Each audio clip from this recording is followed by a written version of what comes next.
Hello, happy Friday to everyone. Highly favored. Happy Friday to you. How are you doing? How's your Friday going? I hope you are resting. You're taking it easy. My own day has been busy. I'm still like caught in between a few things, but we gotta keep moving forward regardless of what's going on because we have a country to save, right? Wouldn't you say so? We have a country to save. This is serious, people. People, this is serious. So no Nigerian has the right to sit on the back bench right now. No, if you're a Nigerian, you need to be on this table. You really, really need to be on this table. Yes, my sister. Aluta continua. I'm telling you, in fact, no retreat, no surrender. We continue to march forward. Yes, we have a country to save. Oh. Hey, it's serious. But oh my God, how many of you saw the write up by at least saw the audio by Chimamanda? That girl finish work. Hey, that woman finish work. Hey, I say wahoo, wahoo. Talk about. I mean, this is amazing. In fact, let me share that audio with those of us that have not heard it. I beg, because it's worth listening to. It is worth listening to. I beg, make una bear with me. Make I pull this thing up really quickly. I say wahoo, wahoo. Look at something. She didn't travel anywhere. All she did, power of the pen. And she just sit down. Say, let me pen this right thing. Let me pen this right up. Eh? To send a message to these people. Since they no one hear word. Look at see. Wanna bear with me. I'm pulling it up for you guys. Eh, okay. Mm,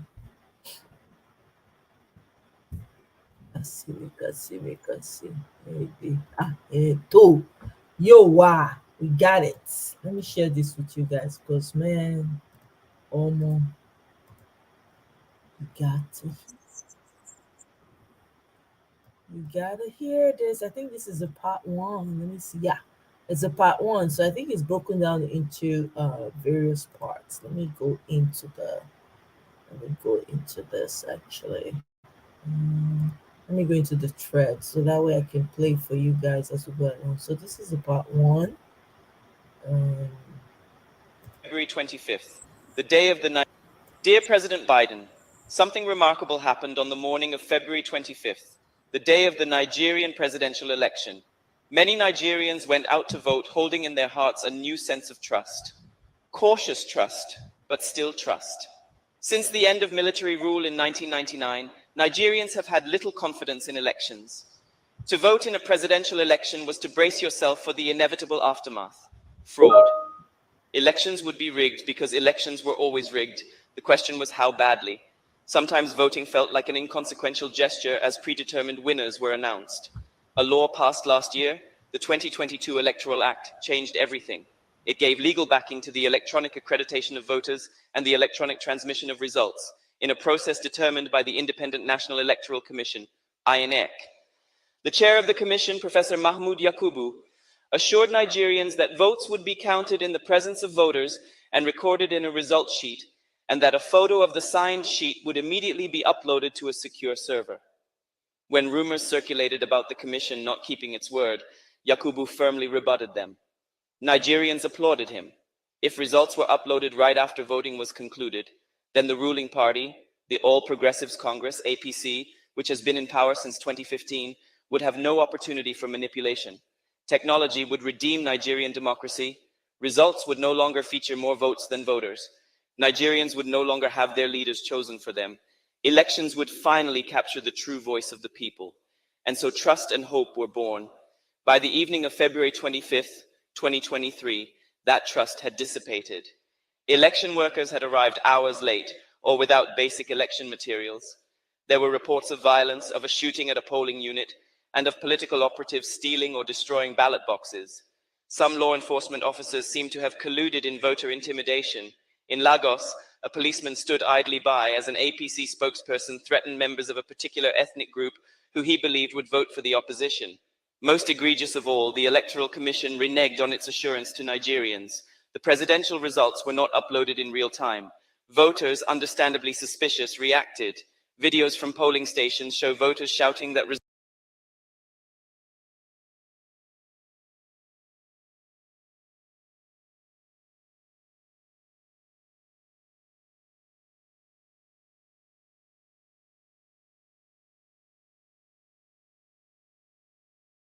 I hope it will not surprise you, President Biden, if I argue that the American response to the Nigerian election also bears the faint taint of that word, compromised, because it is so removed from the actual situation in Nigeria as to be disingenuous.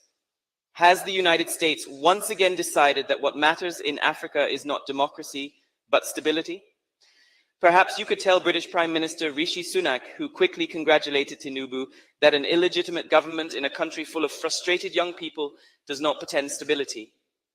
Or is it about that ever-effulgent nemesis, China, as so much of US foreign policy now invariably seems to be? The battle for influence in Africa will not be won by supporting the same undemocratic processes for which China is criticized. This Nigerian election was supposed to be different, and the US response must not be business as usual. The Nigerian youth, long politically quiescent, have awoken. About 70% of Nigerians are under 30, and many voted for the first time in this election. Nigerian politicians exhibit a stupefying ability to tell barefaced lies, so to participate in political life has long required a suspension of conscience. But young people have had enough. They want transparency and truth. They want basic necessities, minimal corruption, competent political leaders, and an environment that can foster their generation's potential. This election is also about the continent. Nigeria is a symbolic crucible of Africa's future, and a transparent election will rouse millions of other young Africans who are watching and who long too for the substance and not the hollow form of democracy.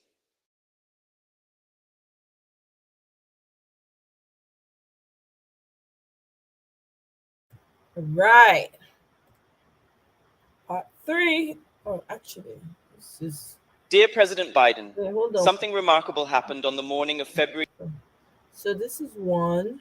I hope it will not surprise you, President Biden, if I argue that Wait, this is four. Oh my God. Sorry. Okay, I played five before, so bear with me. Apologies, I didn't catch that. So we're gonna listen to two right now. voters shouting that results be uploaded right away.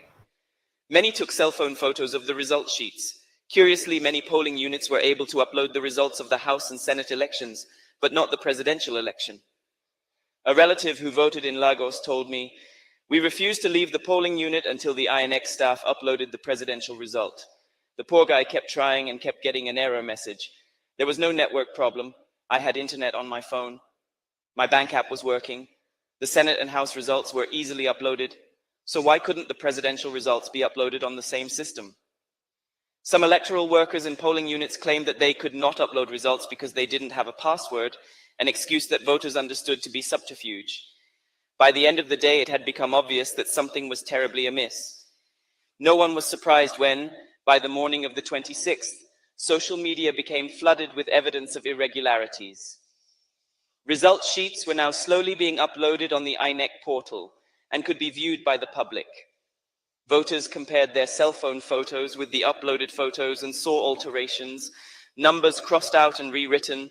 Some originally written in black ink had been rewritten in blue, some blunderingly whited out with Tipp-Ex. The election had been not only rigged, but done in such a shoddy, shabby manner that it insulted the intelligence of Nigerians.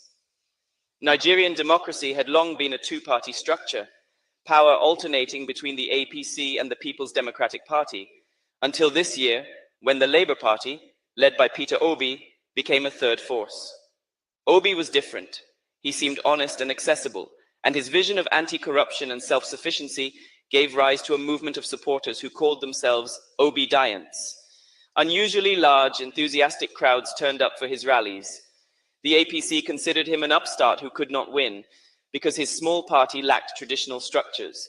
It is ironic that many images of altered result sheets showed votes overwhelmingly being transferred from the Labour Party to the APC. As vote counting began at INEC, representatives of different political parties, except for the APC, protested. The results being counted, they said, did not reflect what they had documented at the polling units. There were too many discrepancies. Okay, next one is the part 3, right? So let's do this. I wish it was a loop where I could just, just keep.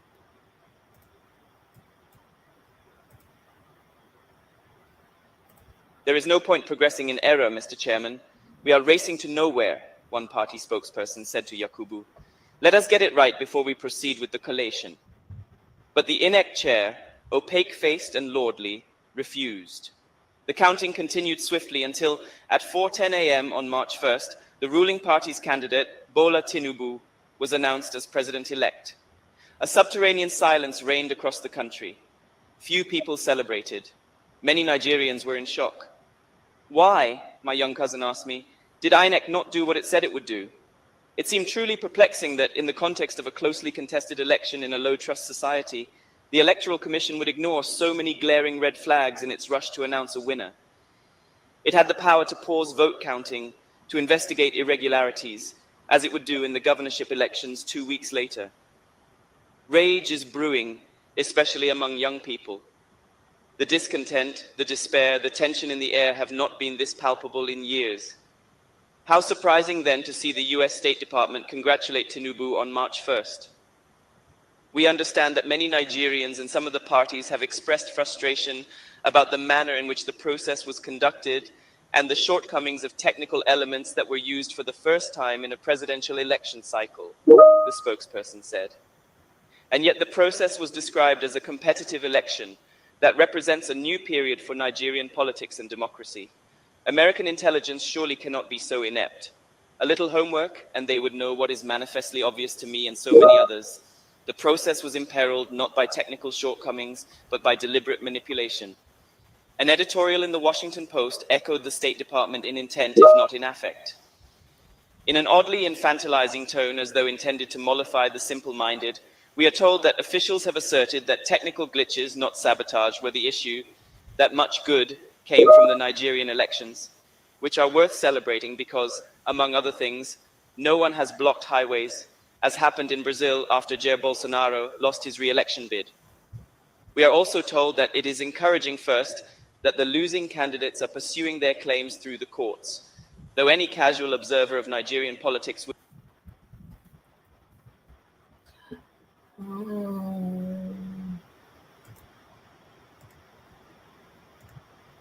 All right, sorry about that, guys. So the next one, I think this is I'm multitasking, so more than no best for me.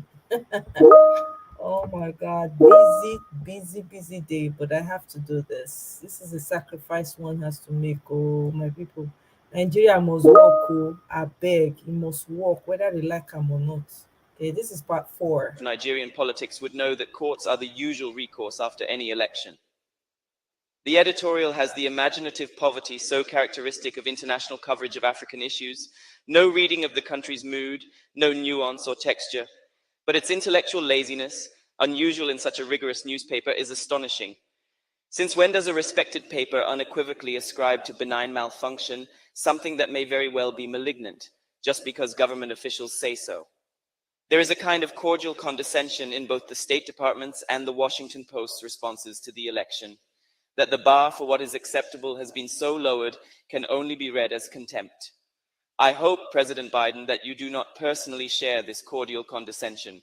You have spoken of the importance of a global community for democracy and the need to stand up for justice and the rule of law. A global community for democracy cannot thrive in the face of apathy from its most powerful member. Why would the United States, which prioritizes the rule of law, endorse a president-elect who has emerged from an unlawful process? Compromised is a ubiquitous word in Nigeria's political landscape. It is used to mean bribed, but also corrupted more generally. They have been compromised, Nigerians will say, to explain so much that is wrong, from infrastructure failures to unpaid pensions. Many believe that the INEC chair has been compromised but there is no evidence of the astronomical US dollar amounts he is rumored to have received from the president-elect. The extremely wealthy Tinubu is himself known to be an enthusiastic participant in the art of compromising. Some Nigerians call him a drug baron because in 1993, he forfeited to the United States government $460,000 of his income that a Chicago court determined to be proceeds from heroin trafficking. Tinubu has strongly denied all charges of corruption.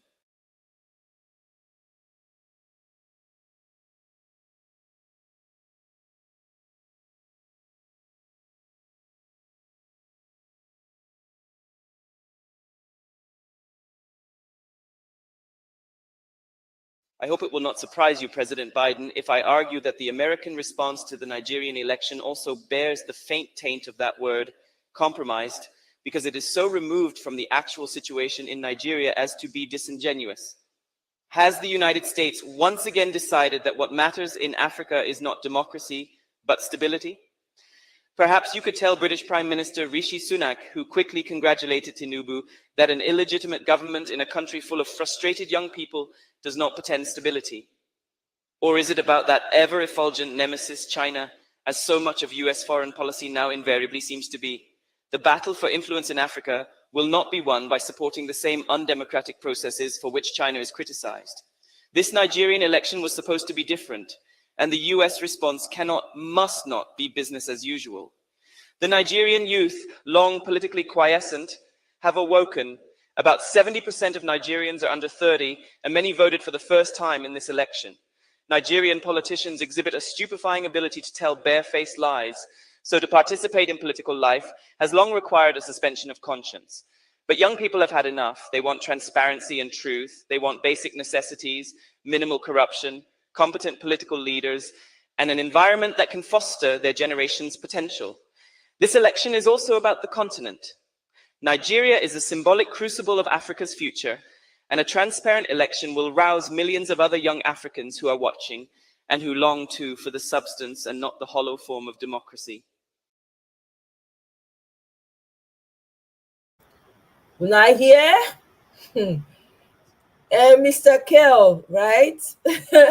Lai Mohammed paid millions of naira to fly across the sea to go and badmouth himself. Not us, but himself. All Chimamanda did was sit on her computer, in front of her computer. You don't even use pen. You don't even need that. It was free.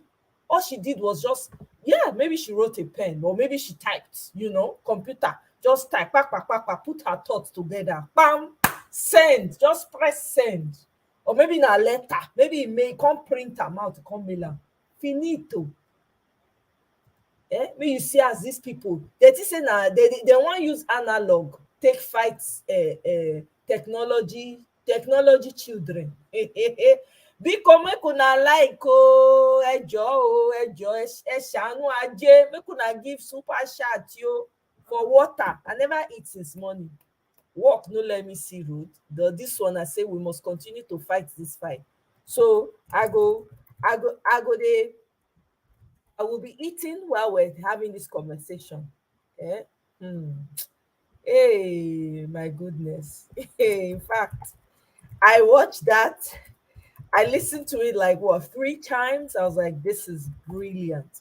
Meanwhile, you have professors that are supposed to stand for the truth, coming out and even hitting the polity more. Hitting it up the more, causing people to hit their heads together because they have received brown envelope. And then I heard today that he's saying that he wants to debate. Hey God, now wow, he wants to debate Dati. I mean, come on. Are you seriously kidding me? You want to debate Dati on what? Onto what now? What do you want debate am for? Is that what matters right now? Do these people know that the people literally dying in Nigeria, one after the other? Mr. Chike, welcome. Tato, welcome. Good to have you. Welcome. Mr. Desmond, welcome. I'm glad I was able to make your Easter. That's amazing. Absolutely. When she speaks, the world listens. Absolutely. It's crazy. Welcome, Christopher. I sound like this woman did not travel. All she did was just come put her 2 cents together. That's it. Chicken, bam. Eh? It's crazy. Every day, the young people are teaching older people how to behave. Did you ever think you will see a time like this? Ever? Did you ever think that? Eh? No, I mean, it's crazy. Oh. Me, I don't understand. It's such a shame. Small, small children, they can they teach grandpapa how to behave. Aside from Padebanjo, God bless that man. Oh my God. History will be kind to him. In fact, posterity will speak for him. I'm telling you, that man, his generations will be blessed. His generations after generation, to the 10th, to the 100th generation, will continue to be blessed for standing on the truth. We know how difficult it is when you're the lone truth teller in the midst of wolves. We know how it is. But the man is not afraid. Where are people like that? This is a time for all the people who believe in telling the truth, who are saying the truth, for them to stand up. This is not time to be silent. I don't know how else to say this. If you're a Nigerian, this issue should matter to you more than anything else. We have a country to save, my people. There's no time to sit idly by and just watch things crumble. Please, you know, there's no time for it. We have to know what we're doing. We cannot continue like this. We need to keep speaking and speaking until our voices are heard. We need to make our voices heard. We need to disturb them. They're not going to sleep for nights. When they wake up in the morning, they're not going to get good day. That's so it's supposed to be. You need to be eroding their airwaves, eroding their ears, everything they pick up. It should be flooded with return our mandate. They cannot have peace of mind. They cannot. Let's listen to this small clip from Aisha Yusufu. In the last few days, I've been seeing different tweets, comments, fights, and all of that on social media. And I must say it's so disheartening and really unbelievable. One of the things that Peter Obi's candidacy has done is that it has shredded the veil that a lot of people hitherto had used to mask that bigotry. It's unbelievable. This venom, this hatred, this anger at the audacity of one man to run for office, and not just run for office, but to be different from the establishment. It's unbelievable. And I've said it before in other contexts. And it's almost like, who the heck are you? You think you're better than us? So what Peter Obi is denying them the opportunity is that thing where they will always say that, oh, everyone is the same. So this is someone who hasn't been the same, who has been different from the politics that they do, the shenanigans, all those things that they hide under. And all of a sudden, there's so much. The number of people that I'm looking at, I'm like, what? Were we standing on the streets fighting for the same thing? Why is it now all of a sudden it's okay? The violence, the rigging, the stealing, the maiming, the terror inflicted on the people, it's okay just because someone took the mandate away from Peter Obi. It's now okay, and all trying to justify things, and it's unbelievable, and it's really pathetic. And one of the things I always say, and a lot of people look at me and they are like, I'm like, look, for in this life, I think I've been hurt so many times that I don't even see anybody as not hurting me. I've been betrayed so many times. I'm like, oh, okay, whatever it is. That I always say to people, I say, even myself, I don't trust myself. I wake up every day. I'm searching myself, putting the searchlight on myself and say, Aisha, are you still good? Hope you've not been compromised in every way. Hope you've not negotiated your values and all of that. I'm always checking myself because like I said to people, I hold myself to higher standards and I hold other people. And with the things that have been happening in this last few days, how people have just people you thought, eh, you were all fighting for good governance, accountability, and transparency. Now you see it's something else. I'm just it's unbelievable. It's really unbelievable. And for me, I'll continue what I do, put that searchlight on myself, and always hold myself accountable, and make sure that man, may we never become the things that we fight. Amen.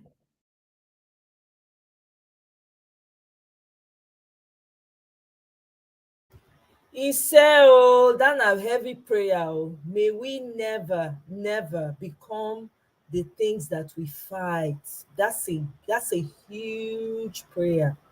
That is a deep prayer to pray, because sometimes, you get caught up in this fight for truth, for justice. When you think about some people who used to be on the path of truth, and you wonder what happened to them. May we never ever, as we're speaking up with our voices and speaking truth to power, may we not become that very thing that we're speaking against. This is a deep prayer. I pray it personally on my own every day, because I'm human at the end of the day. May I not turn around one day and just go crazy. Ọlọ́run ní jẹ́. To fear, God forbid, a bad thing. I've always been like this. I don't know how else to be. So I am praying and I'm hopeful every day. This is part of my prayers. This is a very, very important aspect of for me personally. May we never ever become, what we are fighting against. So, hey, my goodness. In fact, I don't know. I just when I look at what's going on in Nigeria, I wonder, like, are you is this for real? I sit down and I think about Nigeria as a whole, you know? I'm like, God, no elder, no one in Nigeria that can hold these people accountable. Do you guys think about that? Because I think about it too. Like, so there's nobody, no elder, like a group of elders coming together and saying, well, we have to shut this down. Hey, Oluwa, we must fight though. This is not the kind of society we want, my people. We must fight. Gravitas, welcome. Oh, oh my God. It's true. Agbado eating professors, that's it. They sound dumb, like they've lost their brains. It is crazy. It is crazy. Yeah, I mean, Mirabel, it's okay if you don't agree. If the professor does not agree with it, that's fine. But in the face of blatant lies, you cannot disagree on element. That doesn't make sense.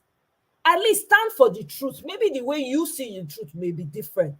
Nobody can deny the fact that this election was stolen. Even the blind knows. I'm sorry I use the word, with all due respect to anyone who's, one way or the other is not able to see. It's not an insult. You know what I mean? Like, you should, even if you're going to, we don't have to agree, but when it has to do with the truth, I beg, there is no dancing around. I'm sorry. You cannot be teetering on the edge or walking around the corners of truth. Nah, you are saying the truth, or it's just that simple. Especially where we are in Nigeria. No, it's not acceptable. I don't care. We can disagree about other things, but when it has to do with people are literally they're literally deleting every single day in Nigeria. Every single day. There's a couple that was found, because they demolished their house. The husband and wife had to be staying outside with their sofa. Only God knows what they were eating. It was so sad to watch. Sad. What is this? What have we become? Eh? No, no, Nigel, God forbid, God forbid bad thing. God forbid, God forbid. When truth stand, lie suppose run. Abeg, especially when you are an elder. We don't always have to agree, but when you are blatantly unashamed and you collected brown envelope, then guess what? You lose all respect. You lose it completely, because the young ones now are now teaching the older people with a white hair the right way to go. Make it make sense. Ah, abeg o, mbanu, abeg. Mm-mm. Let me see. Do you guys want to listen to the video of the professor Udente? I love that man's interview. I can listen to it again. Let me know if you guys want me to play it again. I'm more than happy to. Um, you know, they've lost their brains. I'm telling you. Hey, it's a shame, oh. It's a shame. He has thrown his legacy out of the window. I'm sorry. Not only in family and in village people will recognize him. He can go on. We can do without him. You see, this is a problem in Nigeria. When these titles, what did they do? They idolize people. These people, they go put them for pedestal when they not belong. No, ni jẹ́ ká rí irú ẹ̀. Na. No. Mm-mm. Hey.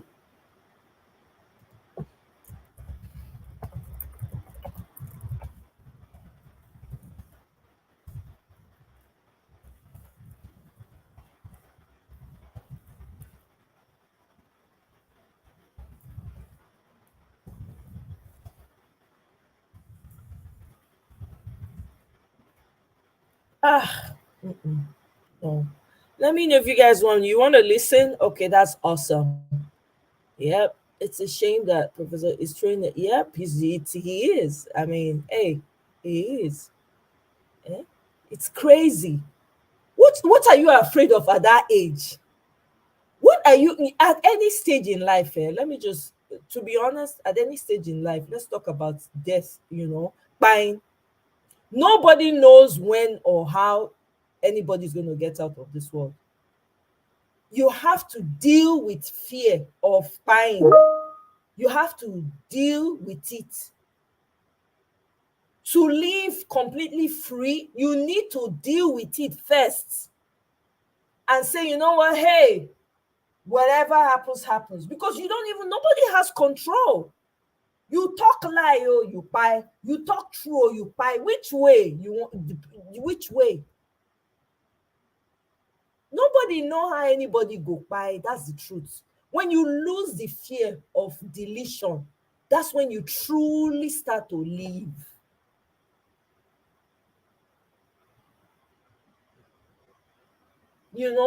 I know say they don't brainwash a lot of people for Nigeria. When they talk, they say they are rejected. If person even delete, they talk, say, oh, it's something that happened. It's always tied to something. No, it's not. Maybe the person's time is done. That's it. People, babies, they go. Young people, they go. Teenagers, middle age. I mean, nobody knows. You don't know.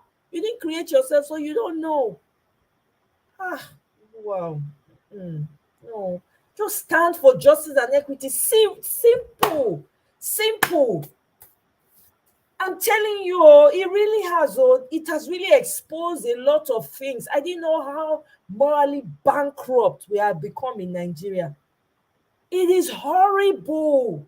Hey, that kind of thing, when you go, sometimes I feel like screaming when I think about the level of, my goodness. Are you kidding me? Is it this bad? When I was growing up, it was not like this. So, hey, God. No.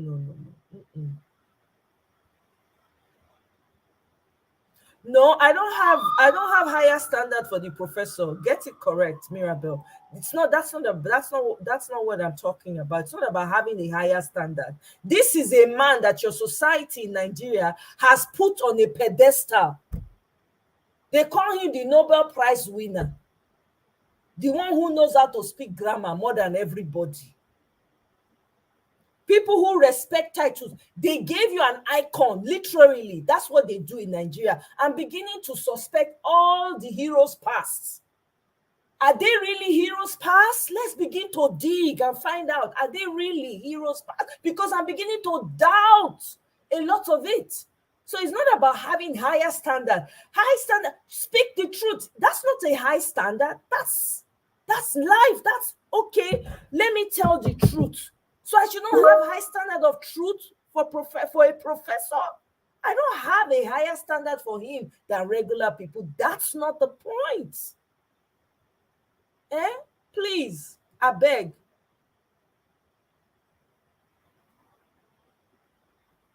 I'm telling you, you can't see it.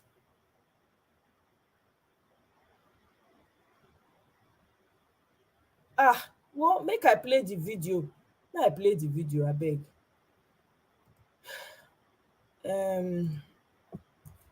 Arise.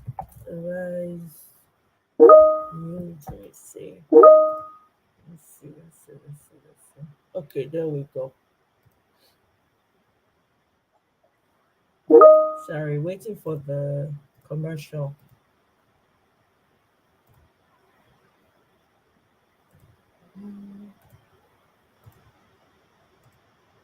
Let me know when you can see my screen.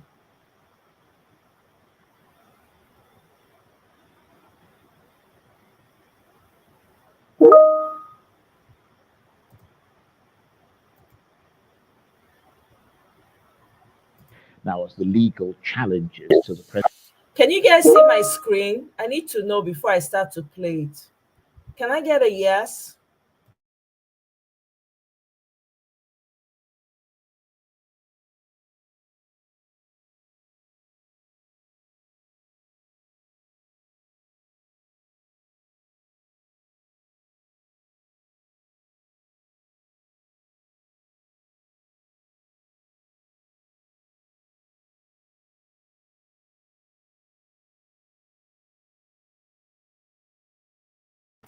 Welcome, Jimmy Mary. Thank you very much. All right. So, guys, I'm going to play it now. Presidential election results move inexorably closer to having their day in court, so is the tension rising with the sounds of verbal protests and counter-protests, with both sides refusing to concede any ground. Well, those verbal protests have taken on a more frightening tone recently, with the Minister of Information, Lai Mohammed, accusing Mr. Peter Obi of the Labour Party of treason and of stirring up insurrection, charges Mr. Obi and his team have vigorously denied. But the minister has persisted in his accusations and has raised questions about whether the government has been balanced, fair and proportional in its response to the genuine grievances that many in the opposition feel about how the 2023 presidential election was conducted and the results that emerged from it. So as the country continues to heat up and the inauguration draws ever closer, how much more tense are things likely to get? Well, to help us get a frame of reference on the political news and issues of the day, I'm joined now in the studio by the noted election and post-election socio-political analyst, Professor Udenta, who's also the founding national secretary of the Alliance for Democracy. Thank you very much indeed for coming in. It's a pleasure chance to be with you once You've got more. great sprite in your eyes. Thank you so And much. it always tells me that you're blazing intellectually once again. I don't know about that, but let's just have a crack at it.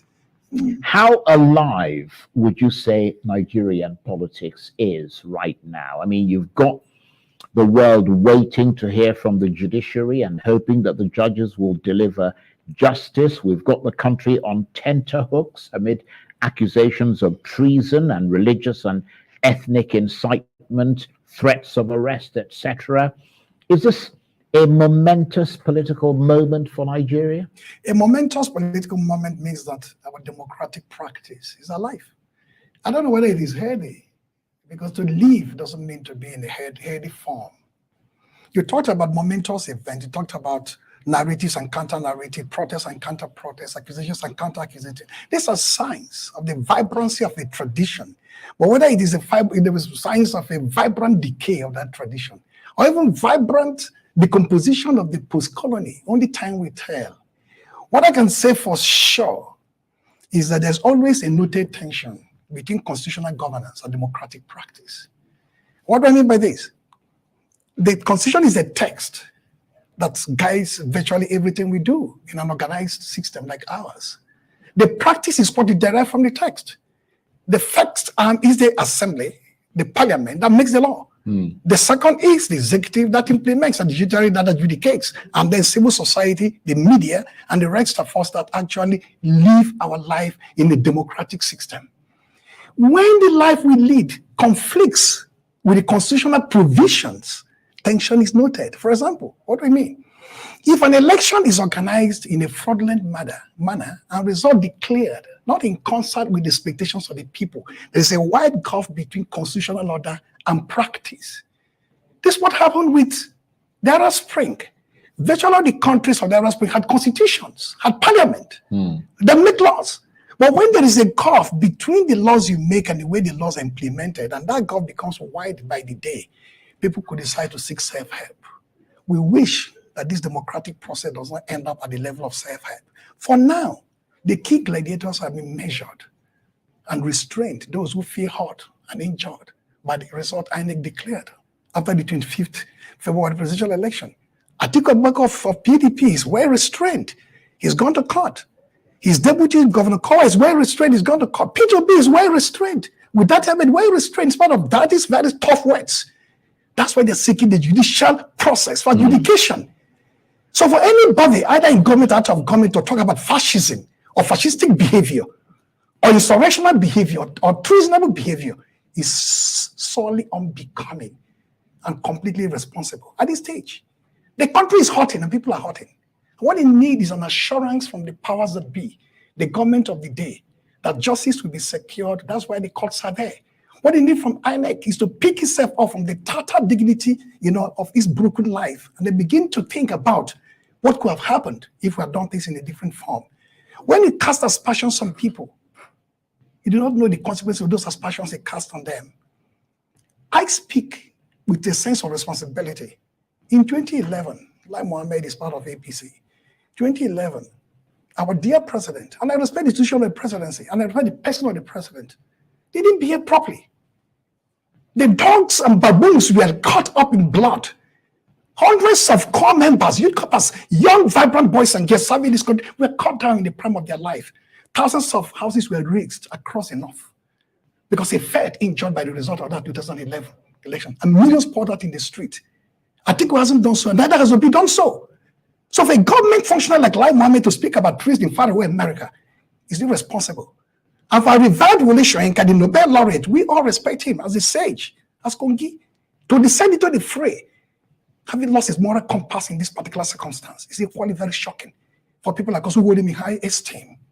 So as we await the adjudicatory processes unleashed by the judiciary from the tribunal to the Supreme Court, the debate must be robust.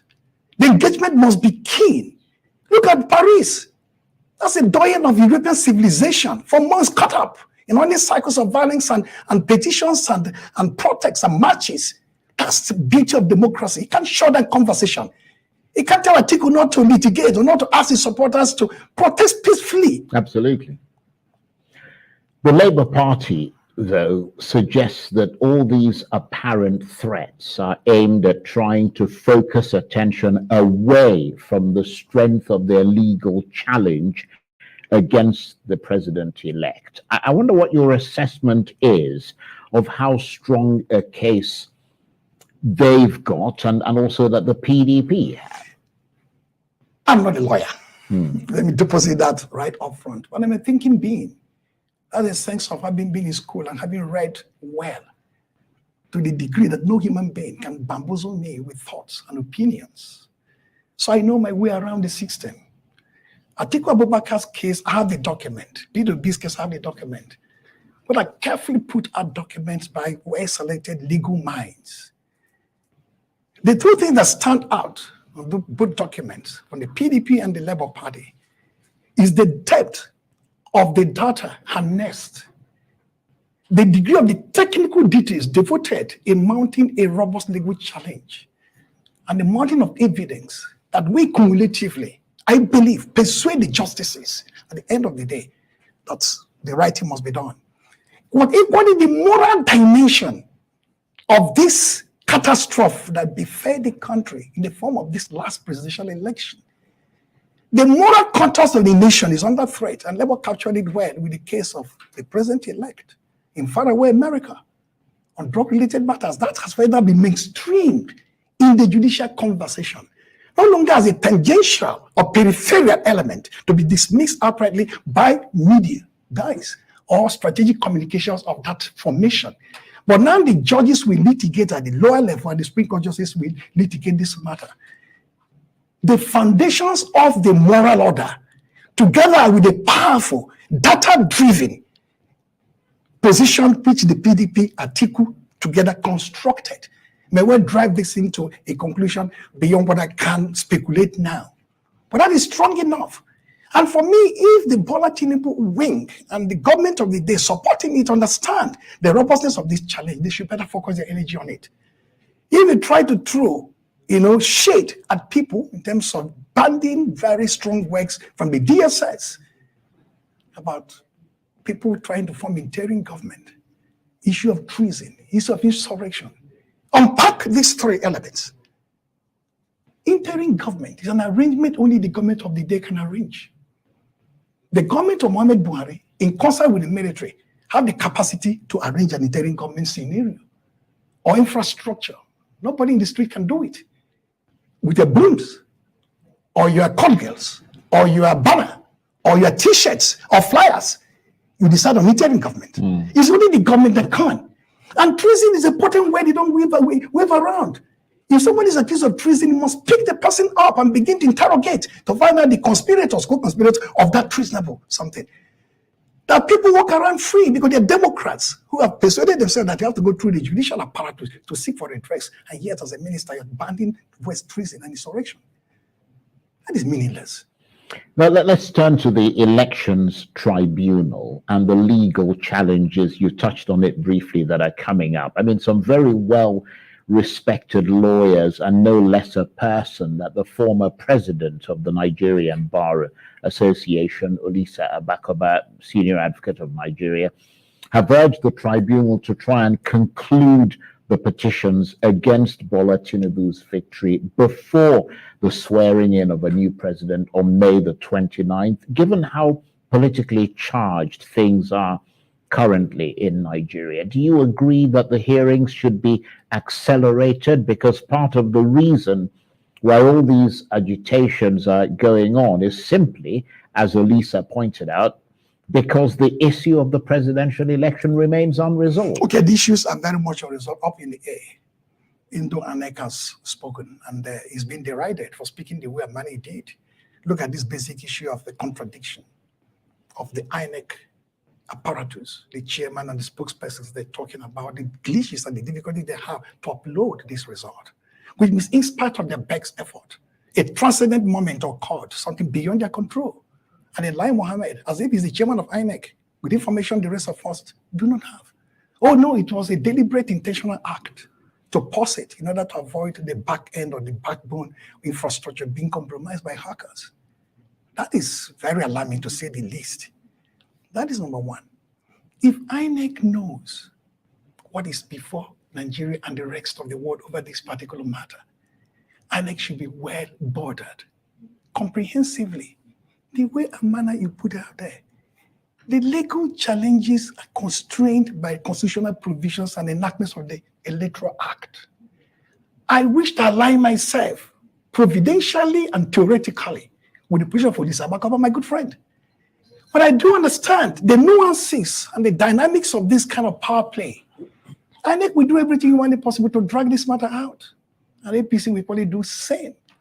For the sanity of the democratic order, in order to avoid this tension between constitutional governance and democratic practice, that's the best route to go. But nobody's going to prescribe that for the judiciary. No matter how best they try to rush this case in order to accelerate the hearings, they could tell you that it's better to have a judgment that is well delivered in whatever time than to rush the extent and then have a miscarriage. Yeah. So even that happens, what I can counsel Nigerians, including those who are mortally and bitterly wounded, on this studio I talked about the catastrophe or the embarrassment to the nation if APC and Tinubu Did you do well? And apparently, from what INEC said, did you do well? You can see that sense of embarrassment unfolding every day.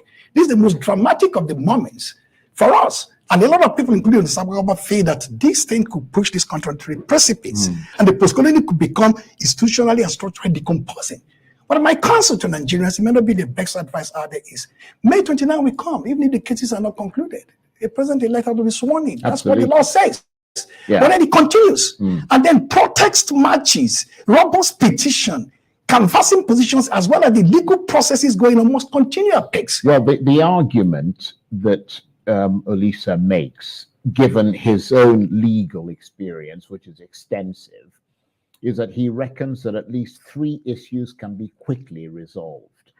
One is the issue of 25% of the federal capital territory and its relevance to who becomes president. The other is whether a candidate is permitted to stand as a presidential or vice presidential candidate in an election when he is at the same time a senatorial candidate. And the third issue is related to the qualification of candidates to contest in a presidential election. He reckons these can be resolved within 7 days because they are simply straightforward matters of law. I mean, I'm wondering whether you think he has a point, because as he said, there is a certain unfairness about a petitioner challenging a president-elect who then, whilst the challenge is unresolved, goes on to get inaugurated. Brilliant position of law and process. And I said, I align myself fully with it. And many other commentators who have shared this view. There are others who have shared this view, in a different kind of format, a different kind of sense of perspective. His own is a 3 brilliant elements which he tied together in a whole, in almost a logical flow. I aligned myself completely with it. My worry, and the worry of any student of Nigerian history and any realist, is as compelling as these views are, in order to salvage whatever will have the dignity of the nation and the sovereignty of the people already lost, according to them. With the judges, this now at the lower level, do the needful. But the problem, I don't know whether we decide tax him on what kind of space he's looking at, the tribunal space and then the Supreme Court space. Assuming the tribunal in less than 2 months weighs on this matter, even in a week or 2 weeks, weighs on this matter and says conclusively, 25% we include the FCT, period. 2, it cannot be a nominee of the party senatorial and be the nominee for vice president, period. 3, there are many impediments to being a candidate, and we take 1 or 2 or 3 and say you are ahead, ensnared by those impediments, can't even start as a candidate. They have a right to go to court, to the next level, appeal to the Supreme Court. They do, yeah. Supreme Court may not be as, rush their matter as the Court of Appeal. And if the matter is not rushed, and we say get beyond the 29th of May, the person pronounced by INEC as the president-elect will say you have to be sworn in. No, I agree with that. Closure. Absolutely. I don't know whether you pressed him on that. I think you're very right. I think his argument is not so much that you could, you won't stop the process unless there is an absolute, final, conclusive judgment from the Supreme Court.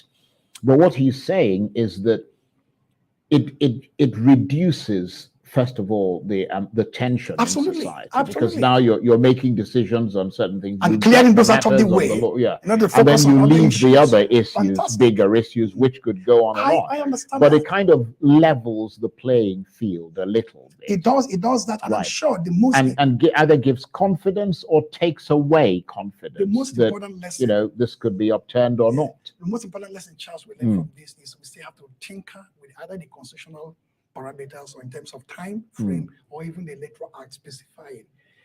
If we parties did primaries in May, the previous year, and swearing in will occur May the next year, that's 12 calendar months. You could have a situation where primaries are done in May, concluded by early June, as we had in this instance, and elections could be held in October. You hold this election because you have a sufficient 4 or 5 months threshold to complete even the Supreme Court adjudication before the May 29 swearing in. This is a harsh lesson. We never had an election as bitterly contested as this one. We had an election where the issues of insurrection and treason are thrown up casually. We have seen a situation where a Nobel laureate, all of us virtually deify beyond canonization, begins to now have a cloud of doubt before him, losing a moral compass and talking about fascism. That's the most individualistic human being I've ever seen in my life in terms of individuality of the human subject. Shoike is not bound to anything in terms of guided by individuals or spirits. He's his own being, his own entity, ontologically speaking. For him now to descend into the arena, not make comments that are worthy of him before the election, with ethnic profiling, with violence in Lagos, and suddenly way into this matter. Many stakeholders have said, is that the Wole Soyinka we know? Well, in fairness to him, he did condemn the issue of ethnicity and all the rest of it. That was almost casual, almost like a parenthetical construction in terms of narrative. That's a different matter altogether. Let me not be too harsh on our mentor. Somebody brought us up in the field of literature. We'll let you know, Chape. Focus on those in government. Focus on Lai Mohammed. Focus on the campaigning frustration of Bola Tinubu. Focus on the people speak for him. Who write to NBC?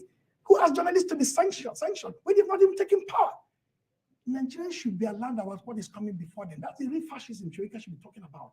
A fascism of a president-elect whose own strategic communication team is choking down the life of the media. It's actually telling them to be prepared for having a rough ride that Buhari even never gave them. He treated the media women with contempt and then snubbed them. Okay, that's fine. He didn't care. He didn't bother. This was telling you, we're going to match you every inch. The space you created for yourself in the past 8 years, we're going to shrink it. Well, listening to you talk, I'm quaking in my boots at the It's messy. No, I mean, it's not funny. It's not funny. We'll have to see how it unfolds. Because obviously there are constitutional limits to what can be done and what can't be done.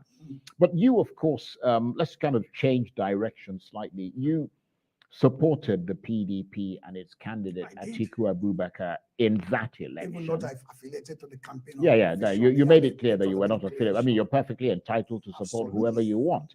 But do you find it a bit odd, to say the least, that the PDP isn't officially saying much during this period of apparent crisis, and Atiku Abubakar as well? Two parties come with different timbers or contours of performance or behavior when it comes to post-election matters. A party like PDP can usually take it to the court anywhere. Is a party that is founded on a logic of inclusivity of the elite. From 1998, the biggest fold, like an umbrella, accommodating Nigerian elite in a conventional orthodox political setup. The party is like a party of the conventional type. The party that's reliant on day-to-day programming. We have lawyers, we have to sit down with them. For the past 2-3 weeks, the party has been working tooth and nail, defining the legal boundaries of its challenge, dealing with the technical issues of its legal composition, looking at the case already submitted for adjudication and so on. The fate out is far more important and consequential down the line. But you can see that Labour Party has not that conventional, orthodox timber. It is almost an unorthodox. It's orthodox, with body that has come with a sense of energy. That energy is that sense of visionary zeal and eruption that will always carry through in terms of the conversation it throws out there. Look at the team of people together. They're a powerful team led by brilliant lawyers, but look at what the brilliants are doing on the social media and media space. Virtually, they're telling the world that in spite of the case going on in court, we have the case for the people litigating against INEC, the current government, Lai Mohammed, Wole Soyinka, Bola Tinubu and his team. So PDP approach is slightly different as a party that is benign in nature, a party that has seen it all in terms of power, more established, more establishment so, party. Some would suggest. Establishment party, right. And then the same time Labour Party less establishment minded. That means less difficult to constrain its energy and spirit. But I'm sure PDP, its strategic communication will soon pick up when this matter in court begins to be litigated. But it's been suggested that in the past election, I mean the most recently held presidential election, which was characterized by regional voting to some extent, the PDP did not really properly predominate. And in areas where it used to be virtually unassailable, the Labour Party has eaten into its territory and denied Atiku victory. Because obviously, if those states that Peter Obi won were added to the PDP, Atiku Abubakar would have cruised to a comfortable victory. A wise pundit or analyst, or even a scholar of Nigerian politics and political practice, will hold his breath and hold his peace and keep his gunpowder dry at this stage of this kind of analysis, post-election analysis. We are not even at the post-election stage. We are at the post-INEC declaration stage. We don't know whether the premises are right or wrong. We don't know what the result could have been. We don't know what the outcome is going to be when the Supreme Court has weighed in. So who lost what and who won what are still up in the air. That is why people are bitter in their millions, bitterly, revolted by the essence of INEC. That's why they're even shocked by looking at the face of Mahmoud, Yakubu Mahmoud. 300 billion we're talking about is not the only money. The EU basket of funding, bringing both the UCIT, bringing the EU ISA, bringing the UNDP, bringing the DFI, the British arm, will have constituted close to 40-50% extra again of the entire funding that INEC collected. Not to talk about civil society empowerment, not to talk about the kind of investment from foreigners about democratic governance, electoral practice, electoral reforms, and so on. If you put all these things together, you're talking about close to 500-600 billion that Mahmoud blew with his team and produced this sham election and this fickle-minded result. And when he talked about Lai Mohammed going to UX to talk the way and manner he spoke, they must have laughed at his back and said, we have an ambassador, we have our team, we have election observers from IRI, and the NDI, the IFS, and so on. They've given us everything we need to know. You can't lecture to us about how well the election was conducted, whether it was credible, transparent, or not. The feeling out there globally. This is not the freest and fairest election. It's the worst election ever conducted in the history of election in Nigeria. That's the way people look at it, including the British. Well, that's the way some people look That's at when it, some people yes. look at it. Ultimately, yes, not everybody can be in the same boat, but that's the way a lot more stakeholders in their individuality and multi-form combination look at this particular matter. That is why I repeat what I said on several studios, including here. A sense of national embarrassment will occur if APC does well. APC apparently from INEC has done well in what? That sense of national embarrassment is gripping the soul of the nation. That is where we are. But given, I mean, just turning back to the PDP again, I know you're not a spokesperson for the party, but I mean, your analysis is always so engaging. And given that you gave them your support unbidden during the last election, it's good to get your assessment of where they are. Because given yet another electoral loss, the third in succession after 2015 and 2019, added to the what appears to be never-ending internal wrangling within the PDP, how much of an important point of division is this in the PDP's history? Could this be a watershed moment that signals maybe not the end, but what's left of it could be so crisis-ridden that it will leave little ability to maintain a party that would continue to function competitively going forward? Now you see, if you look at classical Greek mythology and you look at the potency of Prometheus. Yeah, Prometheus unbound. Yeah. From ashes of despair, Prometheus will rise. The phoenix rises. Phoenix rises, incarnating new life and new elements and new symbolisms. Well, you could argue that Nigeria has been in the ashes for a while. The phoenix hasn't quite been detected yet. I'm saying that index in the context of the PDP. Right. We're not looking at Daedalus, another historical, mythological figure. We're not looking at Icarus, getting burned by the sun like the yes, PDP absolutely. getting burned. They were looking at the sense of Prometheus. That means, how do you arise from the ashes of despair? If in 2015, Jonathan, we don't know whether he lost or won, he felt that the goodness of the nation will triumph at the end of the day. My ambition, not for the blood of any Nigerian. He may not have won. We don't know what happened in that election. Precisely. But when he litigated, he didn't go to court. 2019, a lot more people believe the outcome wasn't the outcome, but the infrastructure of incumbency may have done the magic. 2023 is even much more absurd, in the sense that we don't even know what this outcome is going to be at the end of the day. So what the lesson for the PDP is like, from victory repeatedly in the formation of this republic to setbacks occasioned by defeat, sometimes not genuine defeat, but at least officially sanctioned defeat. Yeah, but a lesson has to be learned. Yeah, but you could make the same argument about the purported PDP victories, because people challenged those victories as well, and people felt that they were using their power of incumbency to perpetuate themselves. That's why I talk about lesson learned. Yeah. Whether the victories officially sanctioned or whether they're organic defeats, whether somehow you genuinely lost and just gave up hope. From defeat, you pick yourself up and said, what lesson will I learn from this latest debacle? Not caused by us, but caused by INEC. And we wish the court will not sustain this debacle. But if at the end of the day, God forbid the cause sustain it, what lesson we don't have learned? Are there internal mechanisms we didn't deploy? Are there resolution steps and methods we didn't explore to the full? Are there some issues of campaign strategy and campaign operations we could have done in a different way? The time hasn't come for that. Because as I said, we don't know who won this election, we don't know who lost. INEC has made a pronouncement. So it's an INEC declared president-elect, not the one validated by the Nigerian people, sanctioned by the constitution, pronounced by the courts. When that is done, PDP, Labour Party, others, we have to take a retreat, have some leadership conference of a sort and begin to sort out the reads, and say, what happened? What didn't happen? How do we go from there? That time hasn't come yet. I have to say, Prof, it's an absolute delight. No, I don't hear Amo.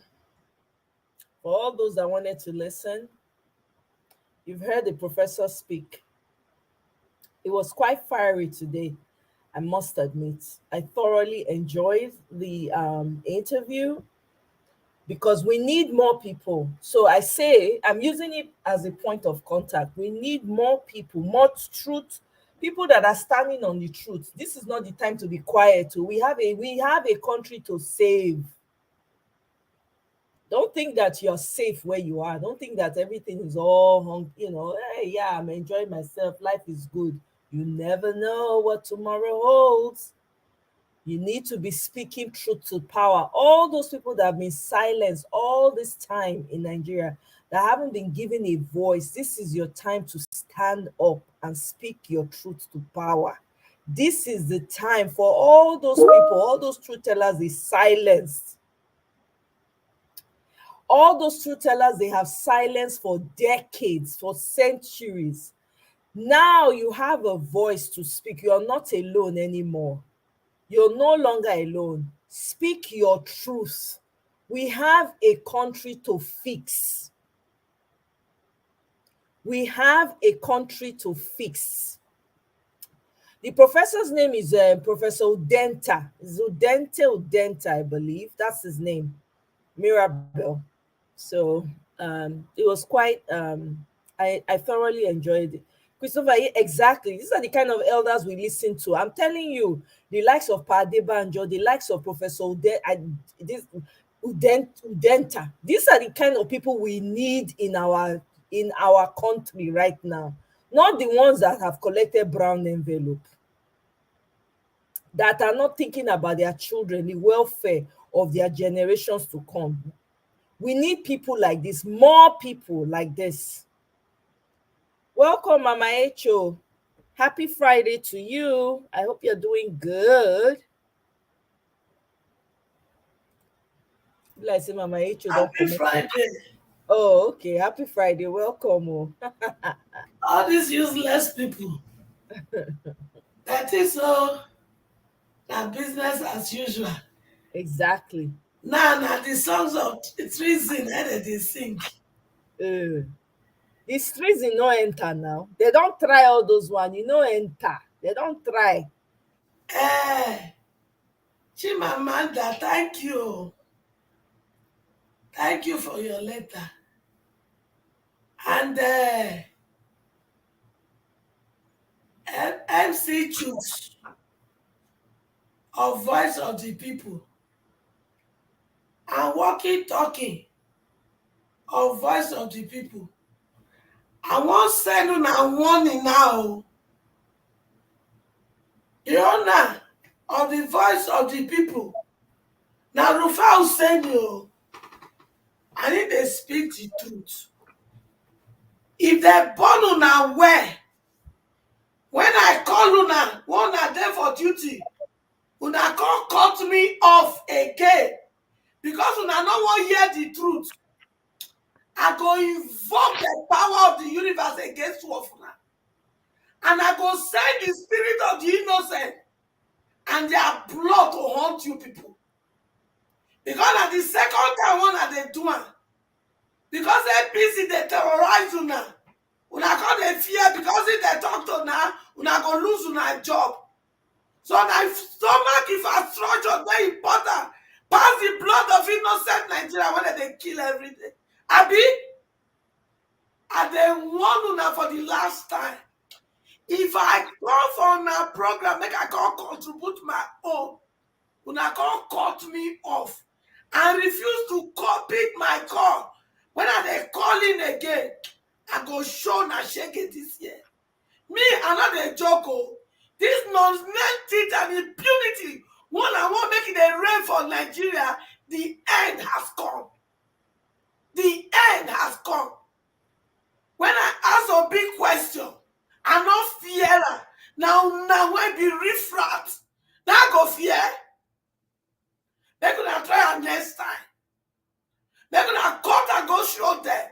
I'm gonna send that to their oga, Rufai Oseni. Rufai Oseni never cut my call once. Then now when be boy they cut off my call because now they fear APC. When they fear APC people, they're gonna try and make it. I say this 2023, the remaining side of 2023, anything wanna get, now they gonna hand carrier. They're gonna go ask APC. They're gonna go ask INEC chairman. When I tell them, say, this is not business as usual. They're gonna go listen to my prayer. When I pray in a white show, you know when they interview, Omoyele show, right? You know they happen. Now when make a pray now for now, I go come again. Thank you very much, Mama Echo. Thank you. Pray my own prayer for now, and I go get. Thank you. Una no want make my children fulfill destiny. Now lie now, now talk. Una no want make my children collect their mandate. Now bloody lie now, now talk. Our mandate, we must collect her either in peace or in pieces. Because drug baron no go be our president. Never. Thank you very much, Mama Echo. We appreciate you. BB, welcome to the show. Long time. How have you been? Happy Friday. My sister, happy Friday. Mama Hecho, good evening. Beautiful commenters, good evening. I think before I joined, I saw Mirabelle, I saw Gravitas, I saw Highly Favored. Those are the ones I can remember. So good evening to everyone. I hope your day is going well.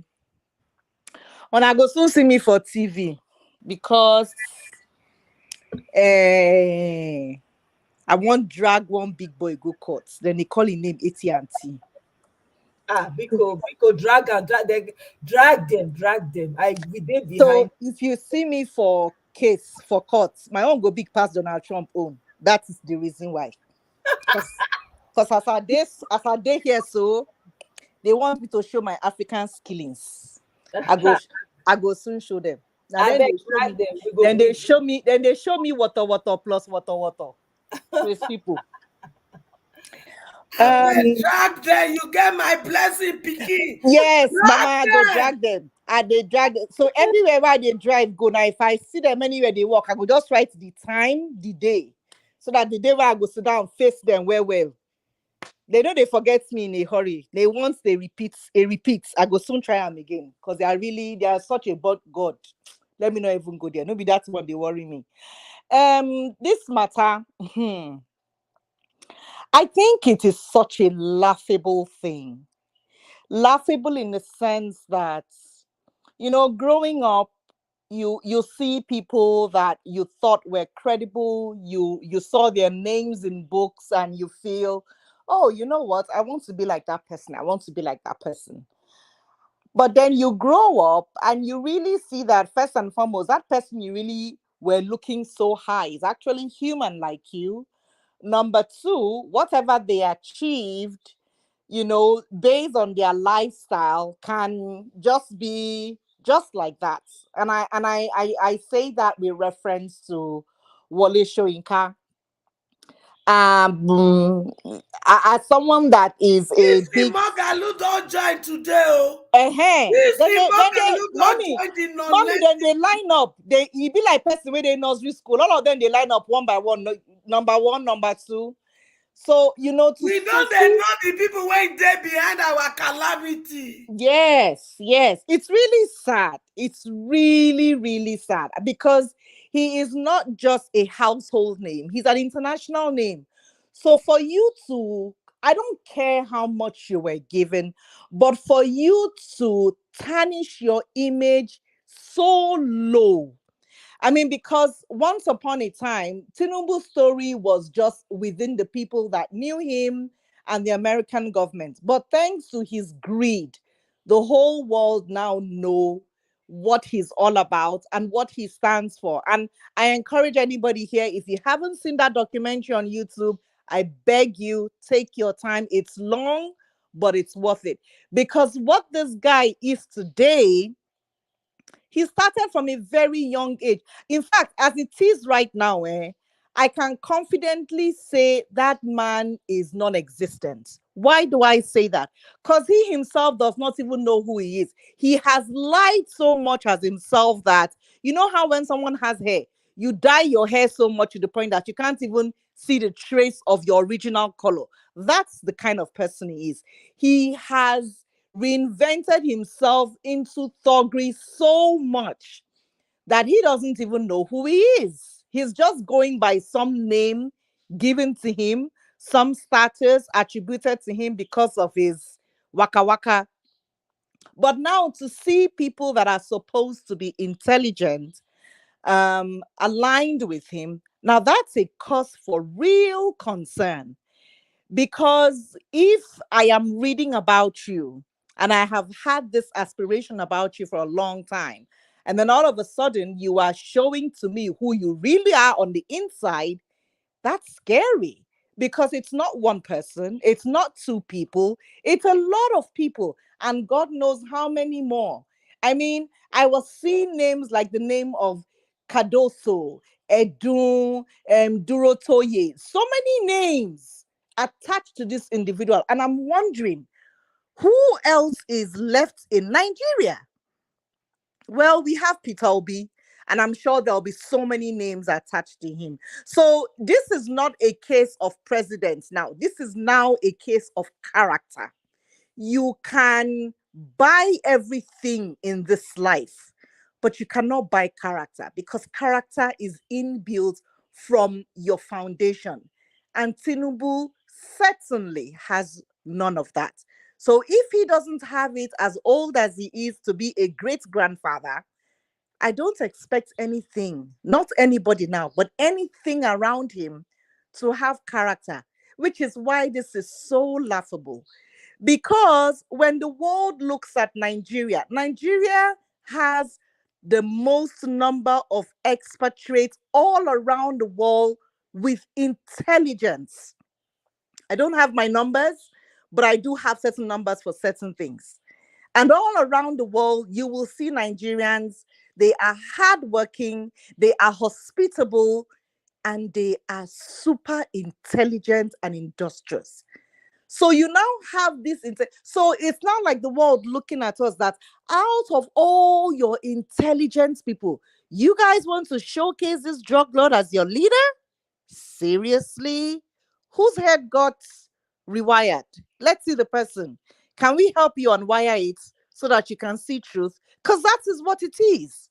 Everybody tries to bring the best person to represent their country.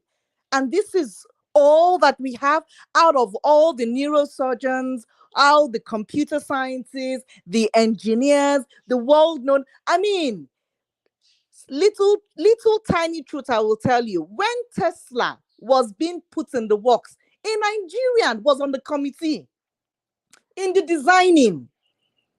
That is how good we are. A Nigerian was in the designing of Tesla.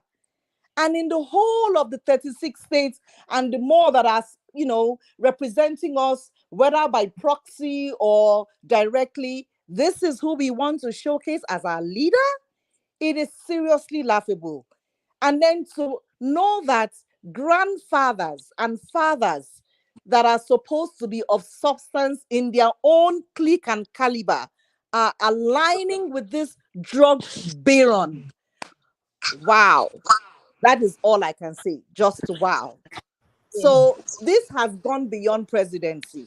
This is now character. And little by little, we are showing that our justice system has no character. We've shown that our security system has no character. We've seen that our educationists have no character. And now, our dear presidency, His Royal Highness, whatever Bukhari he is, certainly has no character. So what are we breeding? If this human being is ever to be left to show his charade, to expose his stupidity, to align himself with all the idiots around him, it is truly laughable. And like I said, maybe it was a good thing my internet has been going in and out, but man, when you open it and you see everybody cannot be silly. Excuse my French. Everybody cannot be saying the wrong thing about one person. There has to be one good thing in him. Well, the only good thing I see in Tinubu is this consistency of toggery. That is the only good thing. He has been consistent. He has been consistent in his toggery. He has been consistent in his line. He has been consistent. Huh? Good. I said that there's nothing good about that one. No. Okay. It takes a disciplined person to be consistent. So whether you are consistent in something good or bad. But that don't make him good.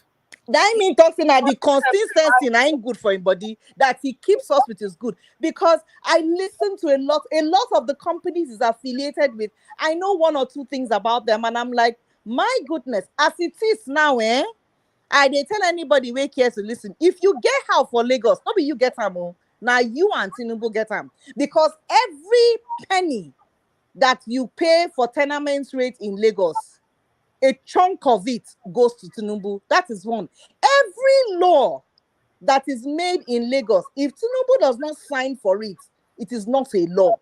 That is how bad it is. And now, he don't get the whole of Lagos finished. Now, me one can say, oh yeah, you know what? You have done so well in Lagos, carry the whole of Nigeria. Mba. It is the word criminal doesn't even do justice to it. The word criminal doesn't do justice to it, because this man, I really feel sorry for whoever gave birth to him. I really do, because it's a big shame. We don't know where thou camest from. Old ancient English. We know thou where he came out of. It is laughable. It is laughable, honestly. It is laughable that as we intelligent reach, all the lawyers when they come out, right now in Nigeria, we have less than 10,000 doctors that are servicing over 200 billion people. And now when they want to kill them with anyway, so that's my own little addition. It's for me, I'm saying beyond the presidency, I am just looking at character now, and this man certainly, without a doubt, doesn't have anything called character. For that reason alone, you're not even near. That one are notorious facts. It's worldwide. Thank God for the likes, the truth tellers that are coming up. Here, I present to you another hero of our time right now. His name is Geoffrey Oyama. They were trying to get him they actually fired him. They were trying to, what's it called? He was the foreign affairs minister. And Agbado just suspended him because he refused to go to the US and talk trash and lie against Peter Obi. So they think, anyway, the person who posted that just put their own thought there. So here he is, another hero of this moment. So please, I speak to all the truth tellers, wherever you are in Nigeria, whether in a hole you do, crawl out. This is the time to speak. This is the time to speak. We thank another hero that I just showcased earlier. We played our audio. Our beautiful sister, Chimamanda. There she is. With one only biro, now she take right. According to Mr. Kevin K, it's a 99-cent biro. Now she used take right to Biden. Meanwhile, Lai Mohammed use all una millions of dollars charter private jet go lie to the US. They threaten treason and whatnot. So here we go. Anyways, welcome, Ephrata. Welcome, welcome, welcome. Good to have you. Ephrata, can you hear me? We're on mute, just in case you don't know. Yes, I can hear Okay. you. I can't hear you LP. yet, but I'm sure others are hearing you. All right, let me increase my volume a bit. LP Can you guys 76. hear her? Because I LP. can't. Oh, you can't? You still can't hear me? I can hear her. All right. Okay. Two. Hey, greetings, everybody. LP 77. Okay, now LP 78. OB. yes. Obi one name. OB one name. Welcome, my sister. How you doing? Obedient people. I salute you now. Greetings to the Salute back. obedient. Yay. I see make I just make una laugh small. Right. All right. Yes. So, but I definitely wasn't laughing an hour or 2 hours ago. I Right. was irked, man. Like I've not been in a I have deliberately told myself I will not let people upset me, but I Right. just couldn't hold it. This Right. evening, I could not.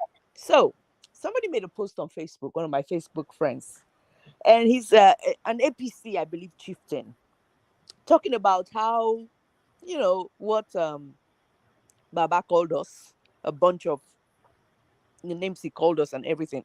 So I made a comment under the post and I said, oh, well, I said, Baba is going see now. And apart from that, he's being funded, his lifestyle is being funded by BAT. Oh my God. Consi course. Of course. Consi. And Wait, I Facebook again. ah, ah. And then, Don't they try. in fact, so in fact, they went there. There's no name when they not come you. Even so, my papa will die. So anyway, and I gave it back to them because I wasn't gonna have it. I Yeah. definitely wasn't. So so a couple of people, uh, they made comments like, okay, blah blah blah, obedience now, so then be and all that stuff. So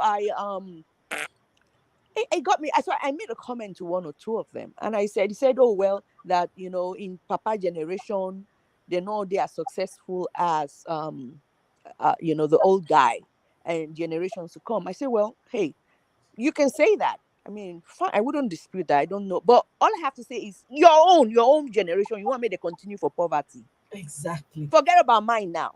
Forget Mhm. about where I come from, who my father was, whatever. I'm not gonna argue that one with you, no Allah. But what about you? Your Exactly. own generation, where they go? You want me to continue for poverty? Because that's what's gonna happen if you don't break free and break loose from a man who steals from you and gives you crumbs. SOB. Mm. So, and then a whole lot of other people came after me like viciously. And then and then I started taking the time to go to their profile pictures just to make sure, and I realized that these are people that are well to do. So, but then one of them now said to me later, this one wasn't insultive. She said, look, this guy has been around a long time. He joined Nadeco during the Abiola time. He's been that, he's done that. So at the end of the day, let me tell you what it is to these people. It's the Emilo Con. That is what it is. Of course. That's just it. Because, Yeah. yeah, It's been Emilo Con about that for a long time. Well, I knew it was all about the Emilokon. it's about Emilo Con. He said And this guy Emilokon has bought was over, already signaling to all his tribe people to come he's and bought dance. Exactly. Yeah, he's bought over families, individuals. He's bought over corporations. Even bought over some countries. I'm telling you, that's how deep I think this thing is. He's been spending the money, all those billions. He's been spending it for years with this his mindset that he's gonna be president. He's bought over a lot. Now let God of Jehovah when deliver the children of Israel from Pharaoh, then would deliver us. Because when those people attacked me the way they did, and I went to look at their profile pictures, these are no small people. Oh. You understand? These are matured women, matured men. You could tell that, they don't handle money. And then I began to realize that we dey fight, we dey fight against principalities and powers. People were they highly connected and everything, but the only God will go save us. If we continue to be strategic in a way, like as Chimamanda Adichie come today, stock our own, and then we have Nigerians in high positions all over the world coming out to also talk their own. This is how to put pressure on the international community when they behave like they don't know what they do. I'm telling you, it's going to have to be a deliberate act for people to come out. People like all the Nigerians, for example, them when they for basket NBA. All right, those ones go cover. Then our musicians, they will not agree talk put the Davidos and the rest of them. They not talk put Asake, Burna Boy. All of them keep quiet. Those ones go fit cover a musical area. And then we have the industry, the medical industry with the scientists and the rest of them. What about not be somebody? There's a Nigerian where they design motto for what an Elon Musk or somewhere, somehow. These are Nigerians are everywhere until they begin to speak up and take a stand. Because it's not easy to take a stand. Because at some point, I was beginning to feel a little bit intimidated when I begin to see the kind of big people, then where they has whom I say, I beg you, sure say if you enter Lagos tomorrow, so may they not go carry me as they carry that pastor for a Just avoid Nigeria now because me yes, so me not fit go because my YouTube they out there and I dey give them woto. So you know what I'm telling you, because that is exactly how they want to run the system. Because how I take no, because of this MC Oloma, we not feel let them arrest, they not feel reprimand them. Now let God know what's his name Portable do. Maybe go against any of their whatever. Not because I want they catch them the way they catch them. Because you understand? yeah. So yeah. So this is what needs to be done. But Yeah, then okay. Go ahead. On Sorry. the other hand, they're also fighting LP internally, the structure of the Labour Party. I think they say they removed Abure. No, they're not remove them. They're not remove. They're not fit remove them. I think I saw something like that. They couldn't remove. They were trying to. So that they could like All suspend right. Peter Okay. Obi, right? Here it is. 36 states chairmen of Labour have said that the crisis currently working the party was not about the embattled national chairman, but aimed at frustrating Peter Obi from emerging victory. So basically, they wanted to. I don't know how they're able to do that. If you ask me, I don't know what Well, beef they have with this part. You know what I mean? Like, mhm. so basically, they were trying to take him out. Basically, so they can install another chairman, who is Emilokon, right?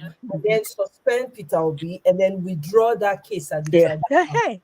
So So they're gonna force try kind of everything. in his hand, yeah. Those they run up and down. They not fit drink water, drop cup. No, they're not fit. Yeah, The because the case way now. yeah.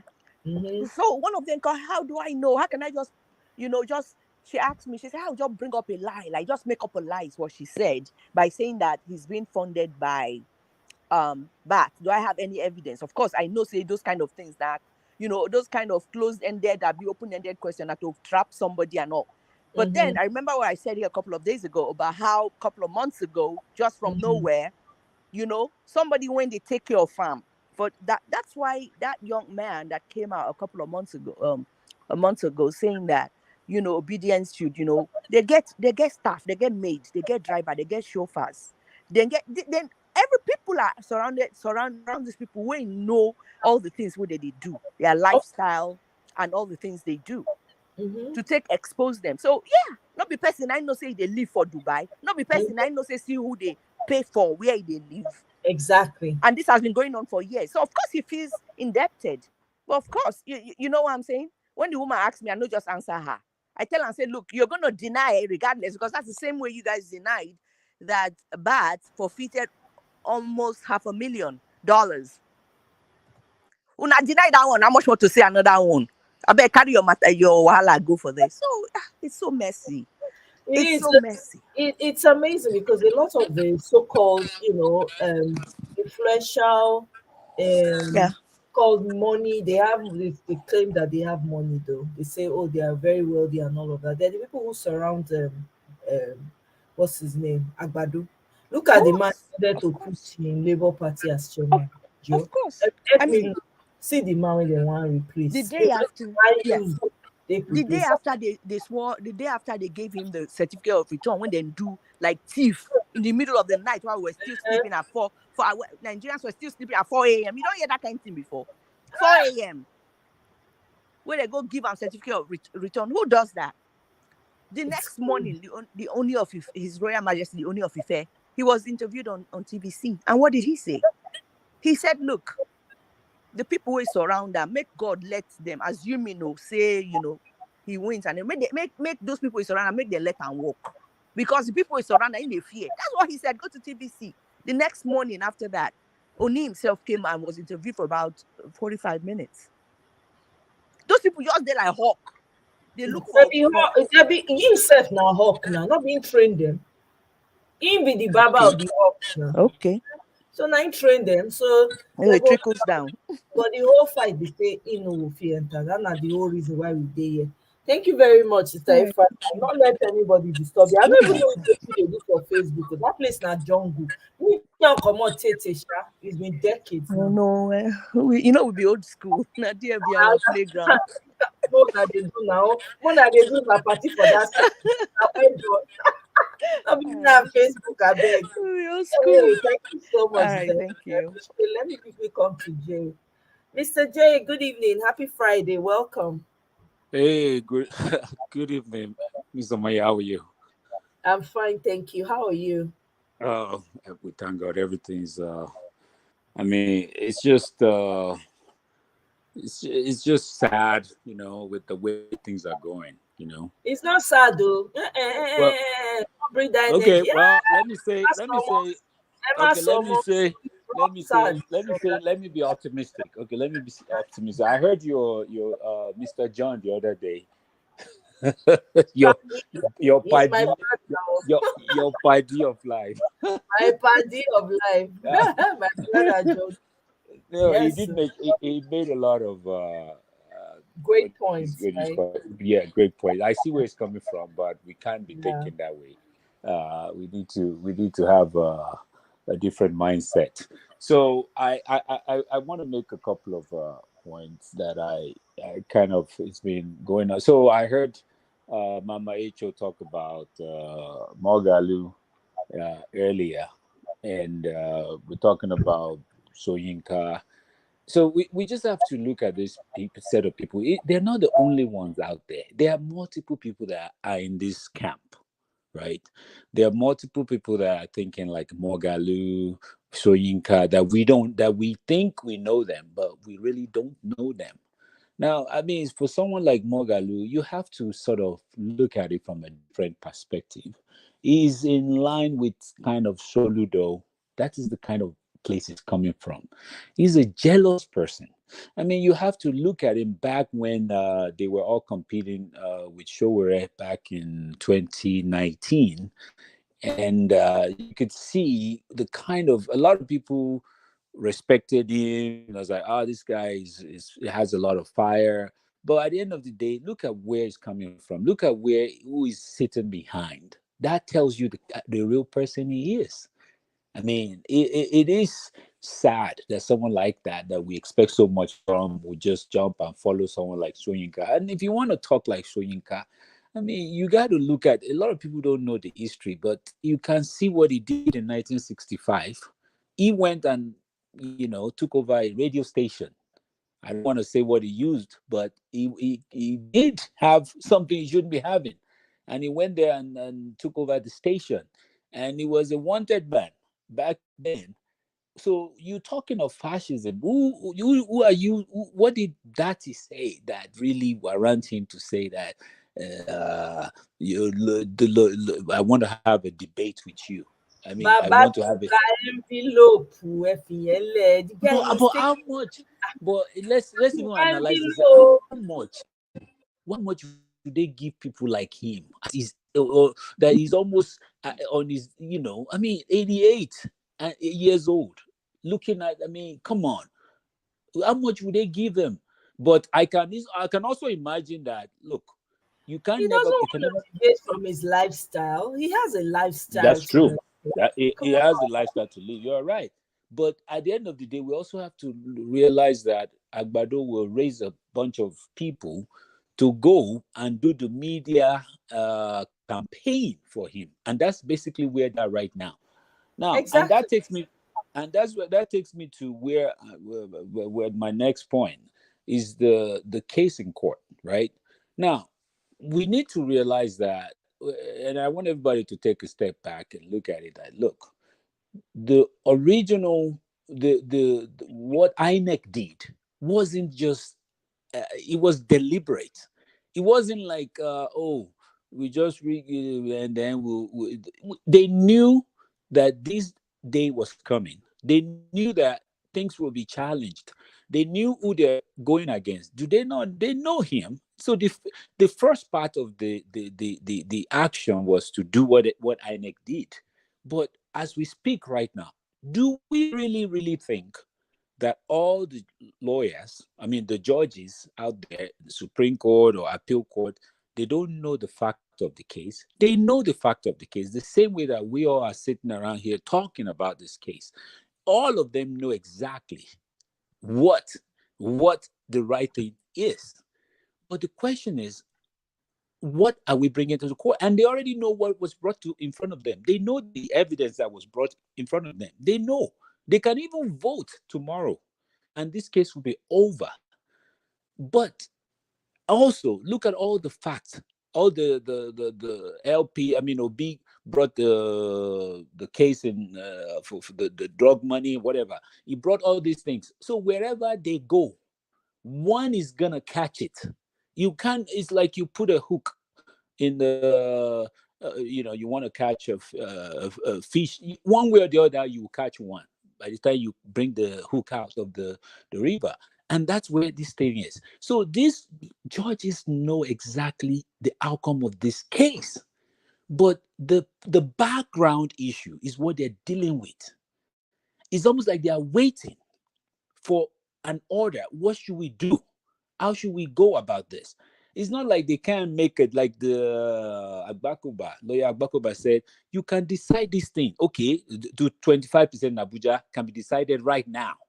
The drug case can be decided right now. So the outcome is, they know it. Now, what Tinubu Agbado people are doing is this. We know this case is tough for us. And the only way we can challenge this thing is to cause discord amongst the people. And that's the phase that we are in right now. See how much they can go. And every day it's going to be something new because they know it's, and we are not waiting for the case. They're waiting for the day they'll go and face be in court. They don't have anything to go and face. And they have never been challenged like this before with facts. And that was why I said this weeks ago that this is a different case. This is not like 2019, 2011. This is a different case and a different candidate. So I'm very optimistic that we'll get our mandate back, but it's going to be a long road. It's going to be tough. It's going to involve us. It's going to be more than just sitting around and waiting for the judiciary to do the right thing, because the judiciary will not do the right thing by just looking at the case on its face value and say, okay, you did this here at this polling unit, okay, take it out. No, there's more to it. There's a background noise they are listening to, that they are dealing with. We're not forget about the envelope or no envelope. There's a background. They are waiting for, okay, what should we do now? If we do this, what is going to happen? And one last thing I would say is this: these Agbado people of that says saying, oh, you just go and inaugurate them on May 29. This is the scenario that I'm looking at, and it's going to be tough. You let him inaugurate on May 29. You put him there. He starts giving you all these fantastic cabinet members. He's bringing out all these technocrats. He's bringing this out, and you start to look at it like, wow. Look at this. This is actually what we are looking for in Nigeria. Look at everybody. Look at minister of this, minister of that. Then they start bringing out this great policy while the case is in court. why the case is still being so it will now get to the point where they will get the public sentiment on their side, because that is what he's going to do. I can predict what he's going to do. And at the end of the day, knowing fully well that he has stolen the mandate, then you get Which public sentiment is he trying to? Which public sentiment can he get? I beg. so Replace so that but part. no, but you know that there are some people that even right now as we speak, we have people that are so-called ethnic bigots, right? We know them, that And those they I know that he will get their sympathy. But when you say he's going to get what's it called? He's going to get what's it called? What was the word you used sentiment, again? public Get a sentiment. public sentiment. It is his people, the ethnic bigots, the ones that are following him, come rain, sunshine, that have drank from the same cup. Eh? But Of, of let me what I, are remind you the of something. I think what he's saying, I think what he's saying is true though, because if you look at what has already happened, some people have already jumped this cheap and went under this. okay? I've seen some people, I've Yeah, seen some but people, I've seen some people Don't even saying, "Oh, why did he even wait for?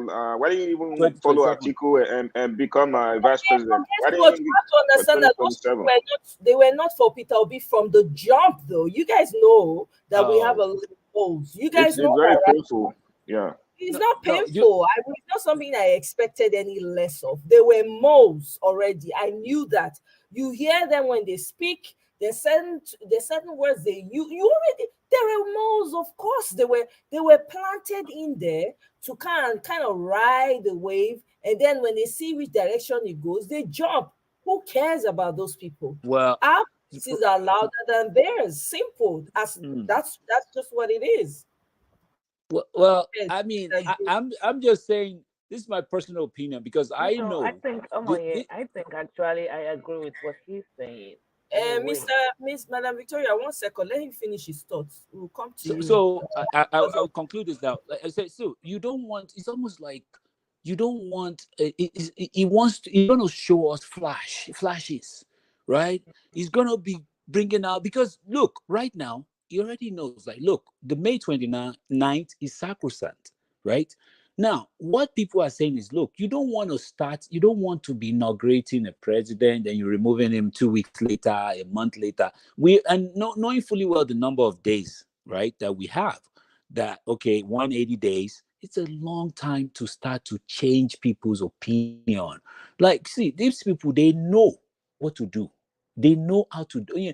And he prides himself in the ability to bring out talent. I'm a thinker. I'm a doer. He says this nonsense, right? So what I think is gonna do, right?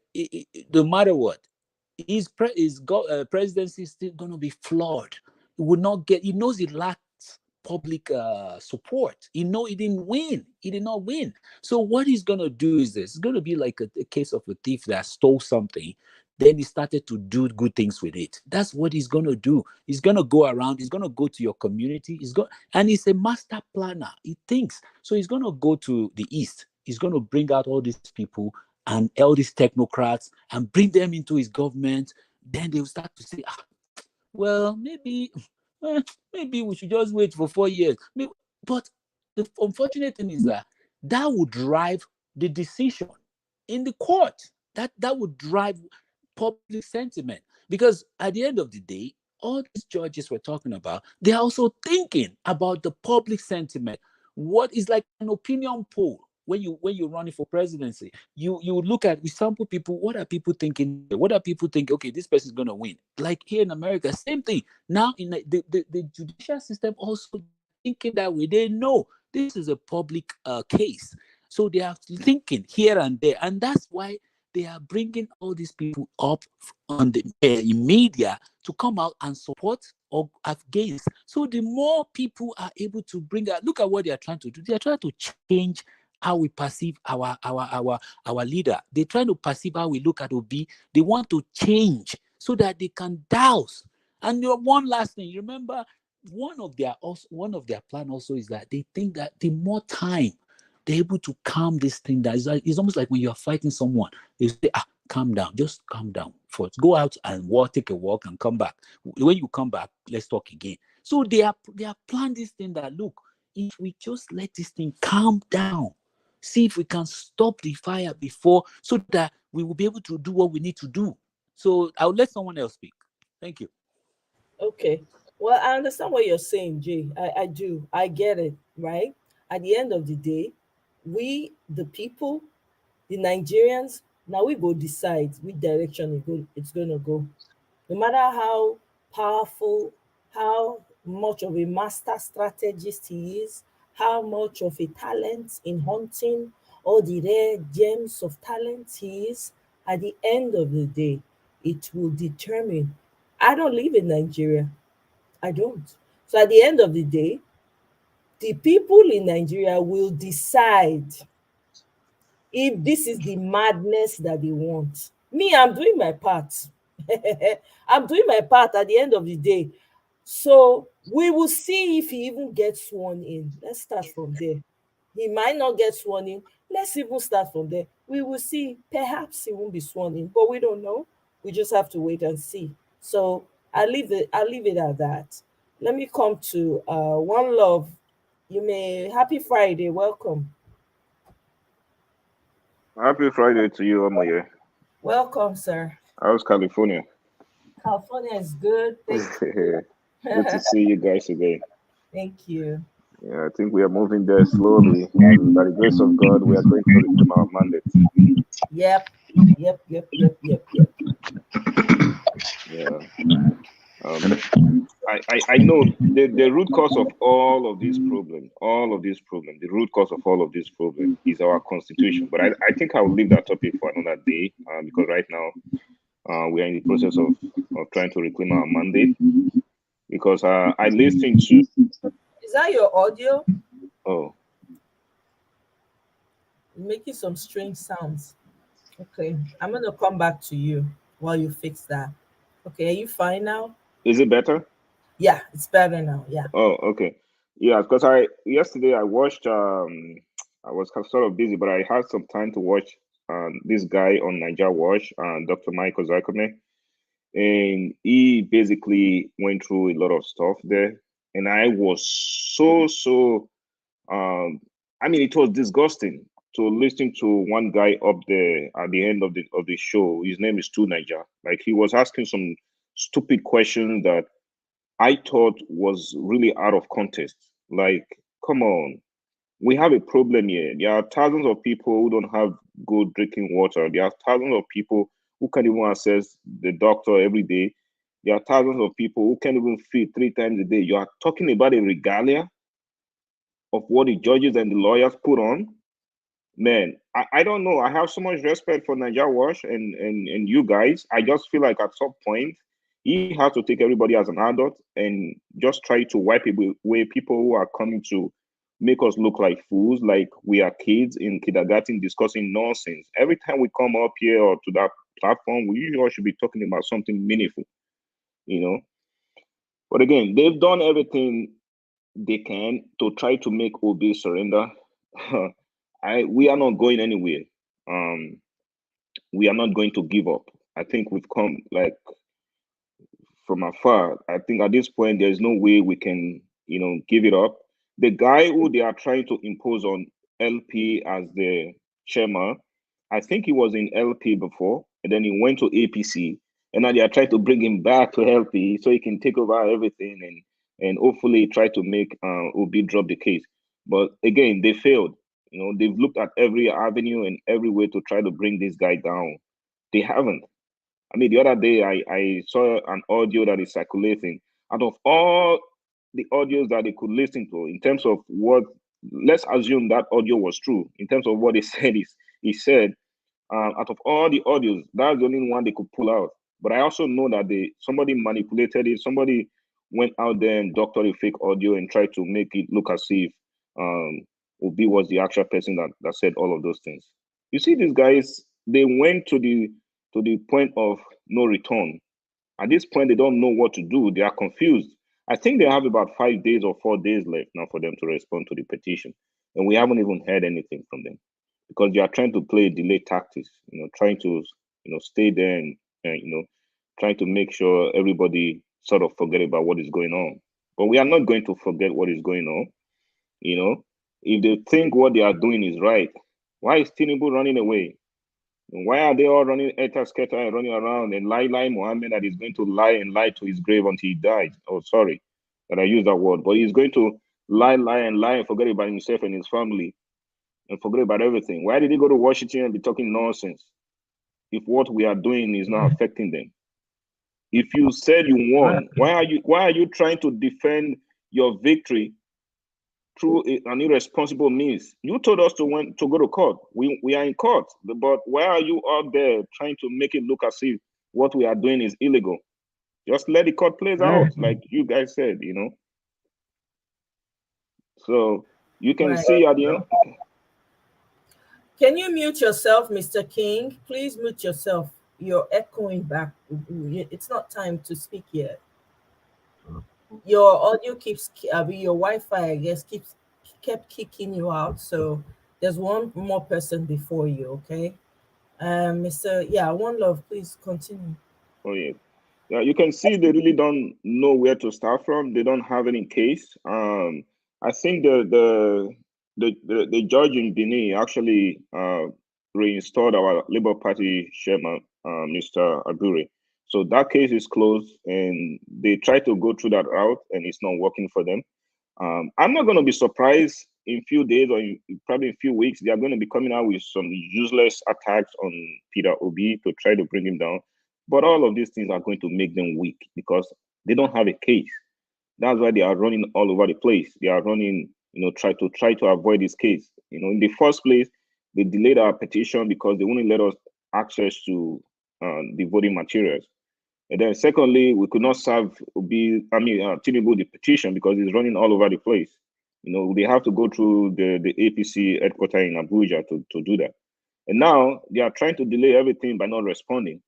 So we'll see what happens. But I think the more they do all of this petty stuff, the more they look irresponsible to the world and look stupid.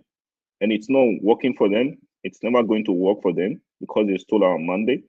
The thousands of people that went out, troop out to the street to vote, they're trying to suppress their voice. Democracy is not turn by turn. If you are loved by the people, they vote you in, you go in there and do the work. If they don't like what you're doing, they vote you out. But Tinubu and APC and these satanic people are trying to make it look as if once Buhari is gone, then he's going to select someone who is going to replace him. And then God forbid Tinubu goes there, and then once he's done, he will select another person. And they will go out there and claim to the world that they are practicing democracy. That is not democracy. But nobody voted for you. Let's assume few people voted for you, but the majority of the people did not vote for you because you are not the people's choice. So I advise him to step out and let the legal process take its course, because now they are the one that were shouting in Abuja, in INEC hall, and say, "Oh, go to court, go to court, go to court, go to court and address whatever problem you have there." Now we are in court. They are not going to let us rest. So I don't know. I just feel like at this point, we should just let them keep disgracing themselves, because from the day we submitted the petition up till now, they've not been able to prove to us that even if they were the actual winner of the election, they've not been able to prove to us that they will be a good leader. And I don't see any one of them becoming that soon, because we know who actually won the election. Obi did, and we all did, and we are going to reclaim our mandate in the court. I think for now, that's pretty much all I have to. And again, the likes of Shoyinka and Kisley Mogalu, I think Kisley is in DC. Look, these guys, Shoyinka, I don't even think he's in Nigeria right now. And I believe he did not even vote. He was not even in Nigeria during the election. Now, they run to all of these countries that people came together, they wrote their constitution and decided to govern themselves. They run to all of these countries that have been freed, but they will go to Nigeria and support bad and satanic government. Shoyinka, I have always been sort of on the edge for him, because I knew one day this is going to come. And he fully disclosed who he is, because he's probably gotten some money from the Agbado camp and all of that.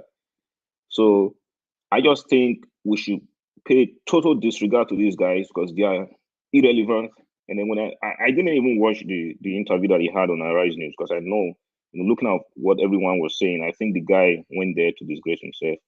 And it's just an example of, Selective about the questions that they were throwing at him. He kept yeah, saying, pretending like he could not hear. He only wow, answered what he came there on a mission, that he came prepared only to respond and to use strong words for Ahmed Dati. That's all he came to do. So he came on a mission, he delivered, and he left. Same thing he did in Channel. So it's not worth your time. I wouldn't bother for yeah, it. that is crazy. Where was he when we had people burning markets in Lagos? Where was Exactly. he when we have how many kids that were kidnapped from schools in the north? Thank He calls himself a social justice reformer, whatever it is, and he formed that useless organization when he was in his 30s or something like that. you. But I haven't seen what he's doing in Nigeria over the years, apart from being on the wrong side. Exactly. We have people like Kamas and all of those guys, those social reformers in those days. They actually came out and did something that we are still benefiting from today. But where is Shoyinka? It's not about proving theory and writing Deborah useless was lynched. literary papers. Where You know, was he when Deborah was lynched? Where was he? Deborah was lynched. They not let the girls see the light of day. Where he did? Where there's still 300 Chibok girls, where was he? Where was he? exactly. When You know, they go, or maybe he talk for Owo massacre, because that one na him area, na him tribe, so maybe he talk put. So I'm very happy that this is happening, because it's really revealing a lot of people's bigotry. Oh my God, it stinks to the high heavens. The way the people that the so-called Nigerians looked up, I said it earlier, those heroes past that keep talking about, are they really heroes past? We need to go and be checking again, because these are people that they paint as heroes to you and I. You read about them in history, only for you to come and find out the atrocities that these people committed. And some of we have institutions and roads that are named after these people. It's time for a rethink. What are we doing? We are literally giving people who have maimed our people, stolen our people names, and building statues in their name. It makes no sense. Where all the atrocities in Nigeria, ASU went on strike. How many months? Is he not a professor? Why did he not exactly. scream and come out and say, no, Yeah, our children cannot be at home? No. Where was he? This is the problem, you see. So now it's so convenient for you to come out and be using strong. What did the man say? What did Ahmed Dati say? Was he wrong? Is this not what really is happening? You open your eyes and you want to give a drug baron the hem of a face to run? No, God forbid. I beg, continue. So, yeah, yeah. Oh, sorry. Go ahead. sorry, but sorry to interrupt you. I just wanted to chime in for 1 second. So when they brought Shoyinka to the show, what I'd expected him to contribute on this conversation is to use his knowledge of English language, right? To get on that section 134 and explain it and say, look, 134 says you must have one. That is what he should come and do. Not to say that, but that Baba Ahmed is inciting what is daring to democracy. What is he talking about to the judge, to the judiciary? What is he talking about? So continue. Sorry. Exactly. That is kind of what I was expecting him to come there and say. But this guy has been all over the place. Came to Arise News and was spitting nonsense. You know, for crying out loud, come on. I know he won he was a Nobel laureate from Nigeria, but let's call it spade a spade. You cannot be a Nobel laureate and come here and be spitting nonsense. We have thousands of Nobel. If we want to go that route, we have thousands of Nobel laureate before Shoyinka, and even up to now. I went to a school year where a Nobel laureate was teaching. I participated in his class, and I never hear any pim from him spitting nonsense. If you want to go that route, Shoyinka, let's go that route. You went to Arise News and you were disgracing yourself for nothing. Thank you very much, Mr. One Love. I really appreciate your inside. It's very frustrating when you see older people that you know better, that are supposed to stand up for the young, for the children. They're not saying anything. It really is heartbreaking. Welcome, Mr. King. Can you unmute your mic now? Mr. King, can you hear us? You're on mute. We can't hear you. Okay, can you hear me now? Yes, you seem to be far from your device. You seem far away. You sound far away. Okay, hold on.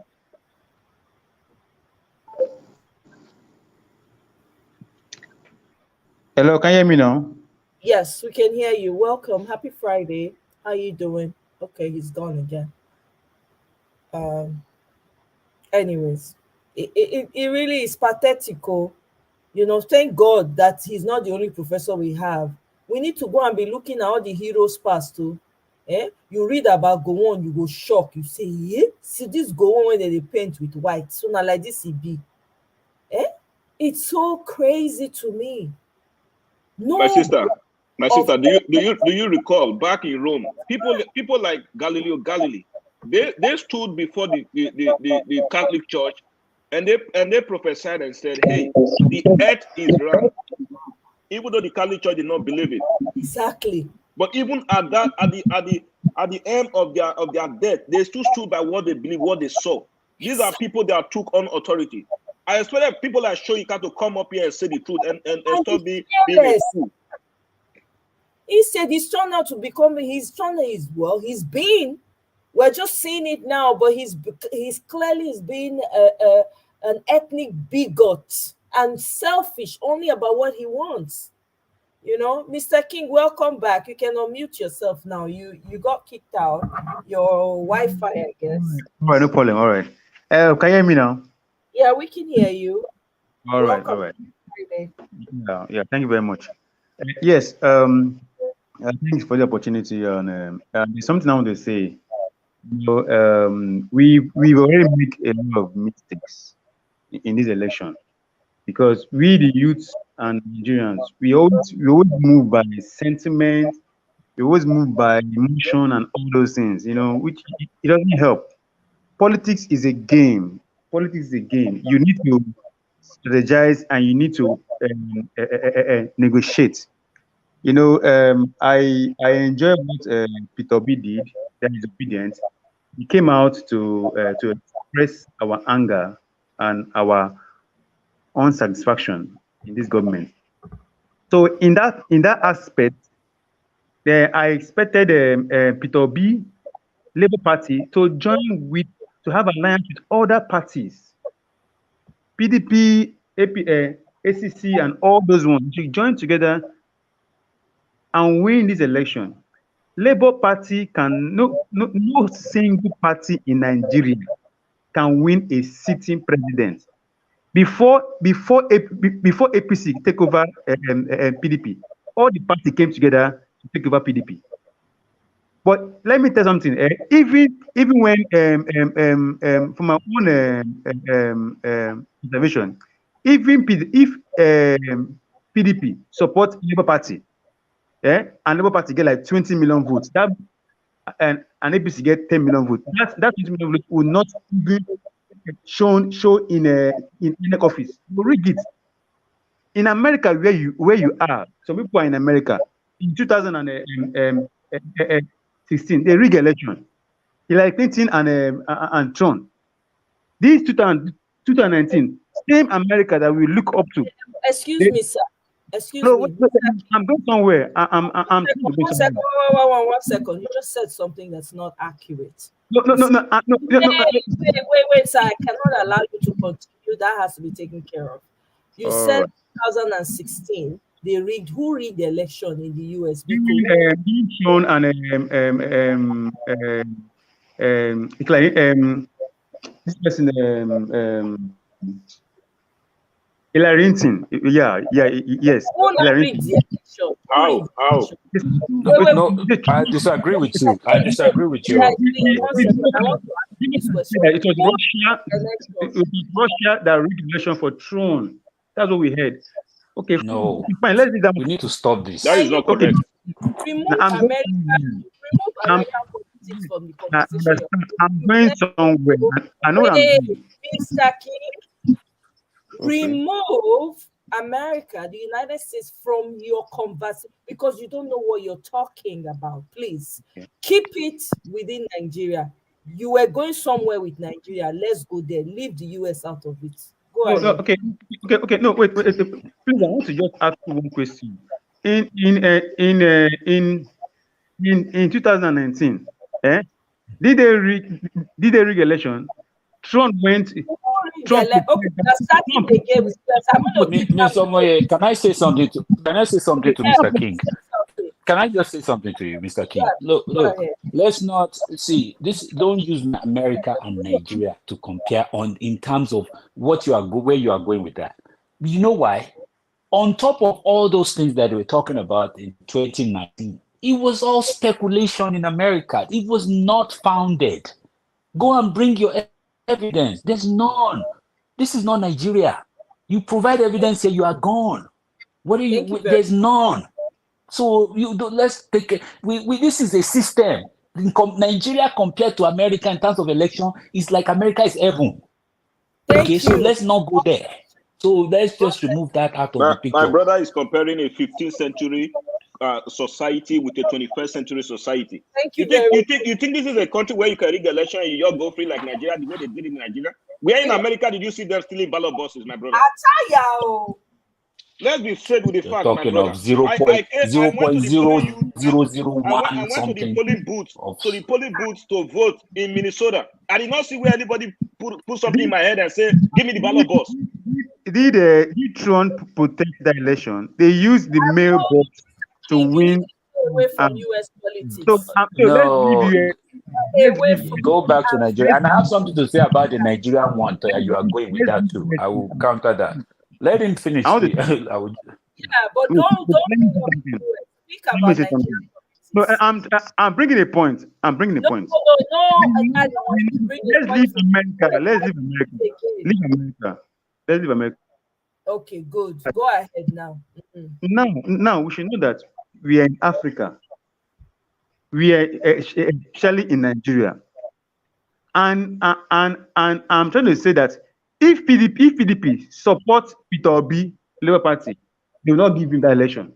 He will not win because the results will not appear in INEC office. They'll rig it to their blood. This government is ready to kill 1 million people to retain power.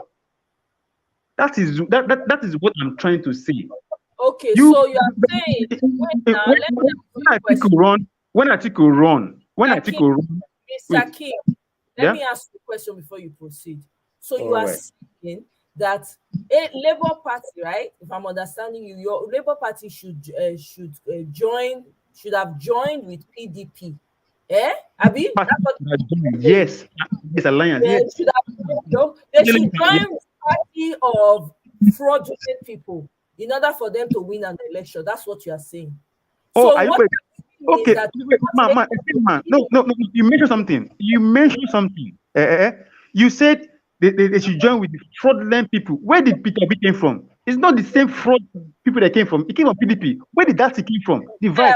He's so strong on his own. Now, he was a man of integrity. He did not get his hands dirty. Mr. Moye, can I say something? Mr. King. Can I say something to you? Mr. King, can I say something? Can I make a point? Sorry, just listen to this. So I understand where you're coming from. You said they should have joined forces, APC. I am trying to get you. You said APC was a conglomerate of parties. They came together to beat PDP. I get what you are saying. But what do you have to look at in the grand scheme of things is this. LP is bigger than APC. They may not have joined parties. They might not have joined with 13 other parties physically. But what they have done is they have extracted the people under those parties. They were able to get part of LP is a combination of disenfranchised Nigerians under PDP, under APC, under SDP, under any party you can talk about. So what happened is this: even if LP had joined forces with 50 parties in Nigeria, APC will still do the same thing they did today. See, it's an excuse to say you have to build bridges. We across the north. You have to do this across this thing. What are you talking about? They did everything possible. LP did what they were supposed to do. The fact of the matter is we are dealing with an evil government of APC. Okay? We are dealing with an evil government. No matter what LP would have done, they will still think the same way. This was planned. They have plan A, plan B, plan C, plan D before going to this election, APC, and they carried it out. So don't let us sit here and say maybe they should have built bridges. What are you talking about? They've been building bridges. They've done everything. Obi has done everything. Obi that was roommate with the Sultan of Sokoto. Do you think Obi doesn't know people? You think Obi is just somebody ordinary? No, let's just not look at it. I see where you're coming from, but don't fall into that.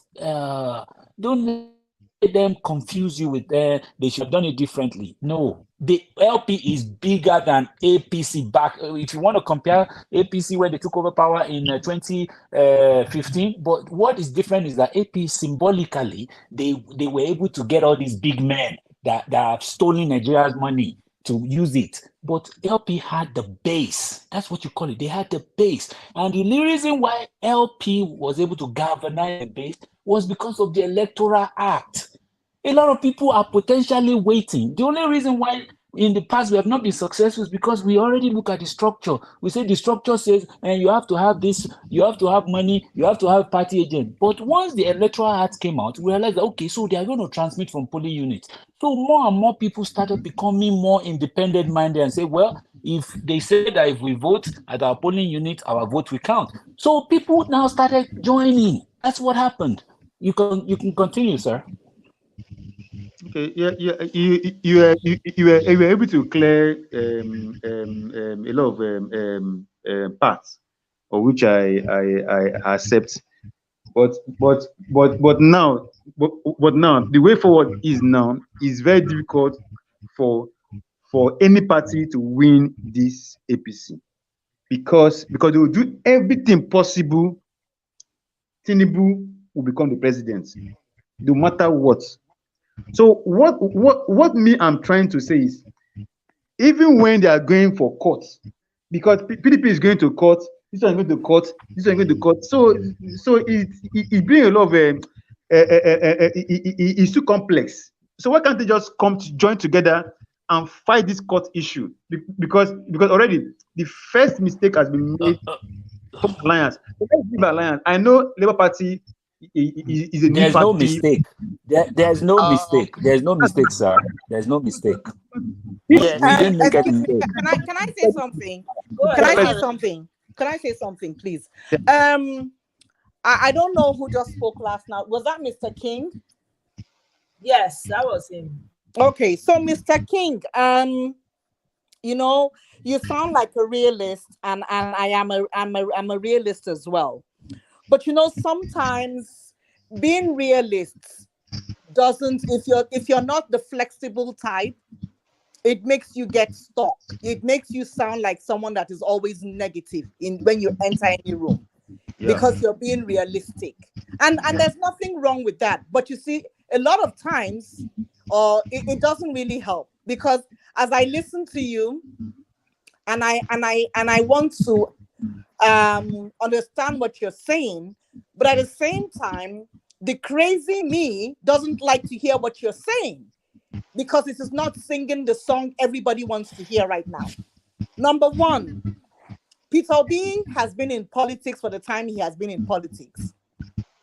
And the politics that he dealt with where he came from was pretty much volatile. Why? Because he was fighting against APC. And as of that time, nobody believed in him. And he shut everybody up and went ahead to win and went ahead to rule. So him sitting down here, there's a proverb in the Bible that says that you do not go to the farm if you're not ready. He must have seen, he knew it wasn't going to be a walk in the park. He knew everything was going to be thrown at him. He knew it was going to be ugly. We just did not know that it was going to come with red paints. And we saw lots of red paints flowing on all over the place. So when you come with that attitude, my brother, I hate to say it, I do not want to hear it. And I do not want to hear it because you and me, we have things back home and we want things to be good. So excuse me if I beg you to say, please, if you do not have, like my mother would always say, if you don't have any nice thing to say, don't say anything at all. Because right now, your realist is equal to being negative. And I really do not want to do negative right now. Not one bit, not 1 minute, not one sentence, not one phrase, not a word of negative. Everybody here is trying to strap their boots on and go on that match and be ready to face whatever it comes with. And this man has nicely said, we will take it properly, and we are doing that properly. So when you come with it, this man is he God? Does he not have the same red blood and that is flowing in your veins? The same one brain you have is the same one brain that he has as well. So if you can sit down and strategize and manipulate, then we can sit down and think and do things properly. And that's what is being happening here. You saying APC, of course we know they want to do things stupidly because that is the only way they know how to do things. They don't know how to negotiate properly. They do not know how to speak properly. They do not know how to represent themselves properly. Hence, you have the likes of great-grandfather Lai Mohammed going to lie and expose his stupidity in front of the whole world and embarrassing Nigerians. So if you are coming into this studio, please, let your realist be positive. If it is negative, bros, waka. Thank you. Good evening, everybody. Can I say something before the next person speak quickly? Sure, you can go ahead. Mr. King, can you fix your audio? Your audio has a lot of feedback, Mr. King. Alright. If you can fix it and then mute your mic while you are fixing it, Mr. King. Thank you. All right, Mr. Isholuwa, good evening, sir. Happy Friday to you. Welcome. Man, same to you. Thank you, my sister, for this wonderful work. Thanks, Bibi, my sister, everyone in the panel, and viewers all over the world. One thing Mr. King does not understand, I think people see Peter Obi with the feminine voice and they see him that part as gentle and meek. There are other side people don't see, Mr. Peter the Rock. If you ever come across his one-on-one interview, if you want to that, you just type in Ginger TV. Just check the one that he had one-on-one with Peter the Rock, and it's that title is another side of Peter B you do not know. He said because I watched it, he said he was telling this Mazi, he was telling him, he said, during the time they were going about the tribunal, when he won Anambra State, do you remember PDP was the one in Central and Ngige? The Ubas family installed Ngige. And he said when they were going through this process, he said that all the judges, they were coming to Ngige's office, they were dining every day. He said, but that doesn't stop him. That doesn't, he said at the end, the judgment came, to his favor. Not once, not twice, not three times. So this, when I hear people say APC, yes, it's going to get worse. You people should get ready. It's going to get worse. I always say this. It's going to get worse. You people should not. Your heart should not be worried. We are winning this. We already won the battle. All these things you are seeing is just a reflection because they have nothing else. They have no case to answer. They just trying to distract people. So, Mr. King, if you think that APC is winning no, this time they are not going anywhere. Why? Because the people at the center of the power, and these people, they refuse to go away. Election before, after 2 weeks, by now, everybody would have gone, their way, business as usual. They will be waiting for 2027. But this time, you know why you think that people are not saying, people are just looking, they are just waiting for the judicial system to just perform their duty, because the evidence is clear. Is even the blind man can even see it. There is no way, if any time that hearing just commence, what they are just trying to do is to just, advert, just prevent it from happening. If it commence at all, you will see what is going to happen.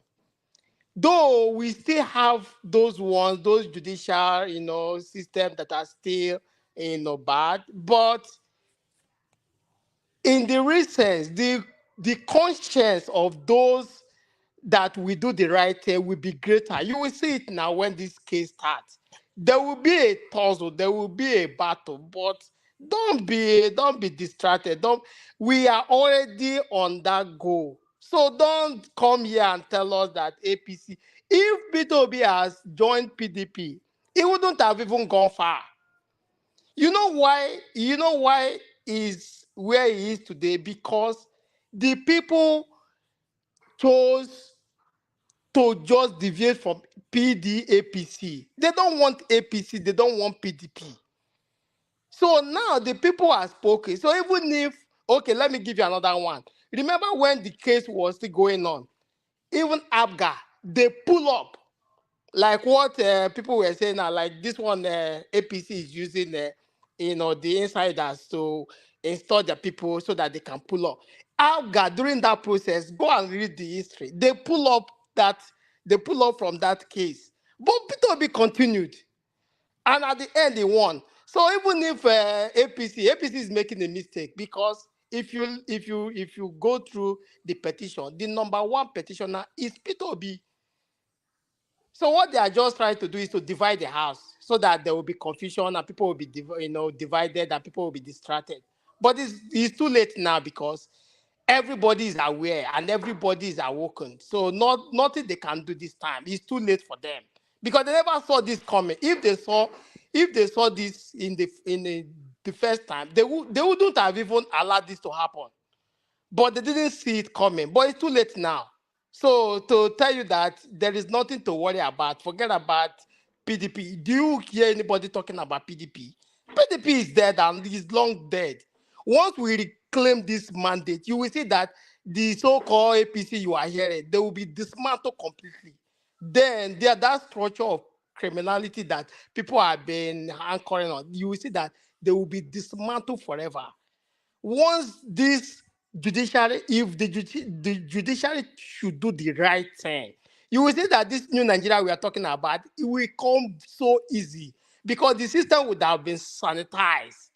We will not do much, we will not be talking much, because everybody know that if you rig election, it will be taken back. If you do the wrong thing, you will know that, yes, there is a system that is working.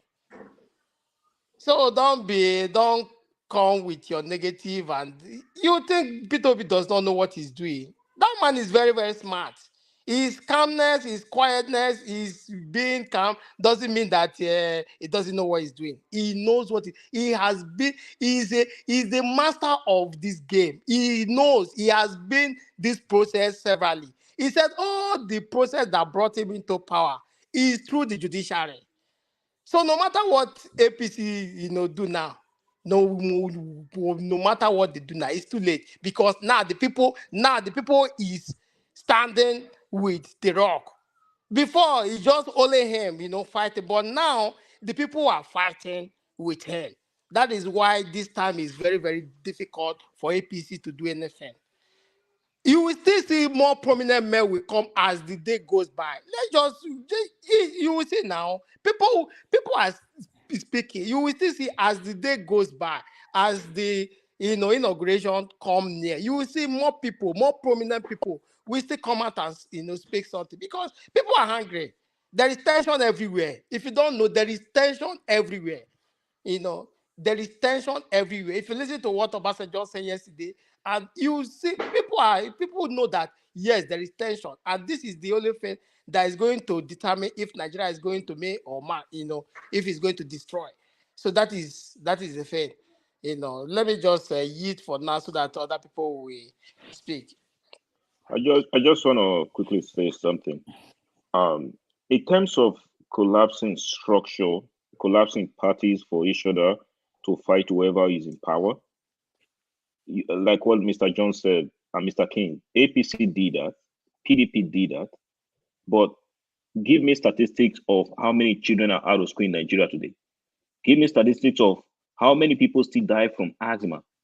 Give me statistics of how many people still live without electricity. Give me statistics of how many people who still can't find potable water to drink. Give me statistics of how many people who still die from malaria, my brother. And you go to the hospital or even roadside place, they will tell you you have fever. But fever is not a disease, it's a sign that you have something going on with you. They keep giving you medicine that they don't know what is going on because our system is collapsed. I'm in the healthcare sector. Nigeria healthcare sector is dead. And you want to keep telling us and we should keep collapsing structure and be going over what we've been doing many years. Go and read about what is insanity, my brother. He's doing something over and over and expecting different results. That is a pure insanity. What we are saying right now is that we cannot keep doing that. We cannot keep following the same pattern that has given us nothing over many years. We cannot keep doing what has led us to failure over many years. We cannot keep doing that. It's like someone who is running away from problem in his own home. When you come back to your home, you are still going to meet that problem. The problem is going nowhere. That's what you're telling us to do, Mr. King. That we should collapse structure for some sort of a stupid ideology that has led us to nowhere. Where you still walk on the street, you can be shot anytime. Where there's no security, where there's nothing. That's what you still want us to remain in. My brother, I don't know you, but I have so much respect for you. But from my experience in Nigeria and from the family that I have there, I want a better life for them. I want somebody who is going to grow up at the age of 4 and I see and look into that child's face and see that they have a better future for them. Not what we are doing right now. If you're not ready to take on the problem that it builds on, I don't know how you want change. Look at what is going on in France. For how many weeks now they are still trying to fight their government for a good policy. Look at what is going on in Israel. And you just want to be docile and sit there and collapse with evil? No, I'm sorry. I can't do that. Thank you very much, Mr. One Love. That was well said. Thank you. Let me quickly come to Madam Victoria. Madam Can Victoria, I say something? yeah, Okay, go ahead. Sorry. something, and then for like a minute, and then Okay. Madam Victoria, you can speak after. Okay, so we're talking about collapsing structure. Look at what APC brought us in this election. They are the one. Look at the audio that they put together. They are the so-called. They are accusing. They want to accuse you of what they are guilty of. That was one of the strategy back in the days. You do something, but you accuse your enemy. So look at what they did. They brought a Muslim ticket. I have nothing against Muslims, okay, but they did that. Then they are turning around and telling us instead they are the one doing that. Is that the party that is what collapsing structure brought us, because they were able to bring all these party ADC, all those things, brought them together to form APC. Is that what we are talking about? So I'll let Ms. Victoria go ahead. Hello, Hello? can you hear me? Hello? It's very faint. It's very, very faint. Yeah, I can hear you. Very faint. Yeah. Very faint, but you can hear me. Okay, I'll call back. Hold on. Someone else can speak while I fix this.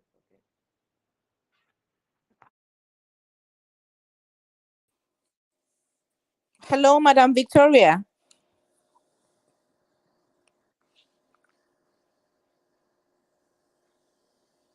Okay, so it looks like maybe she's having you can hear her, right? Okay, looks like she's probably having audio issues. Madam Victoria, you can fix your audio and then you can come back.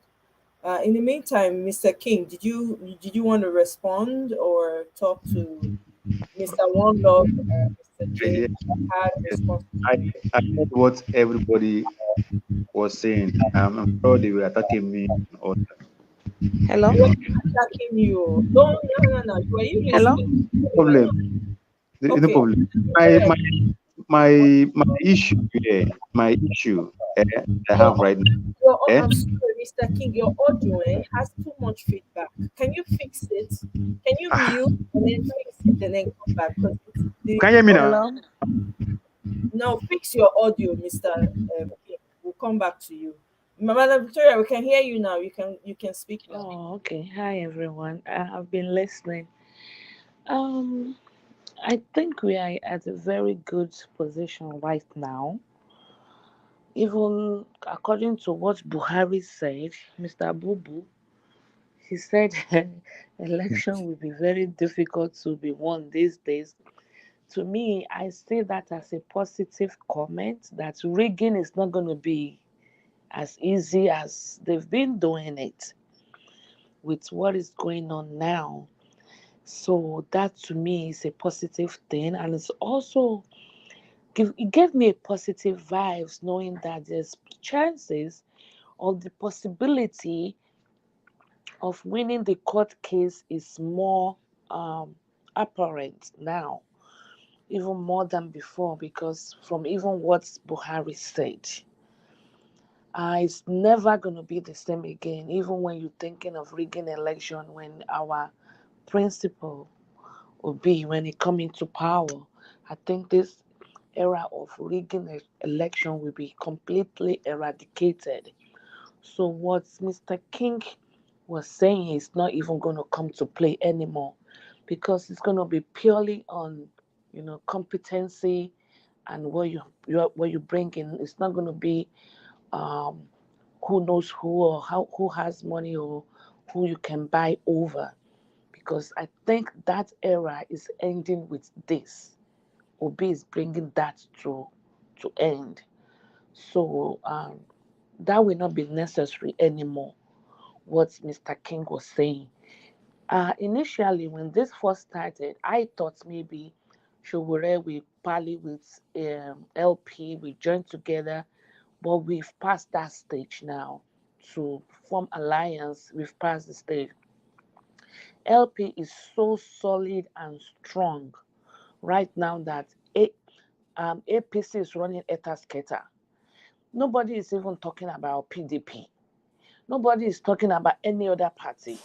They kept saying that we came third, we came third. But why are all the propagandas towards us? Because they know, even Fayoshe and all of them said it, they know that we are now the powerhouse is LP.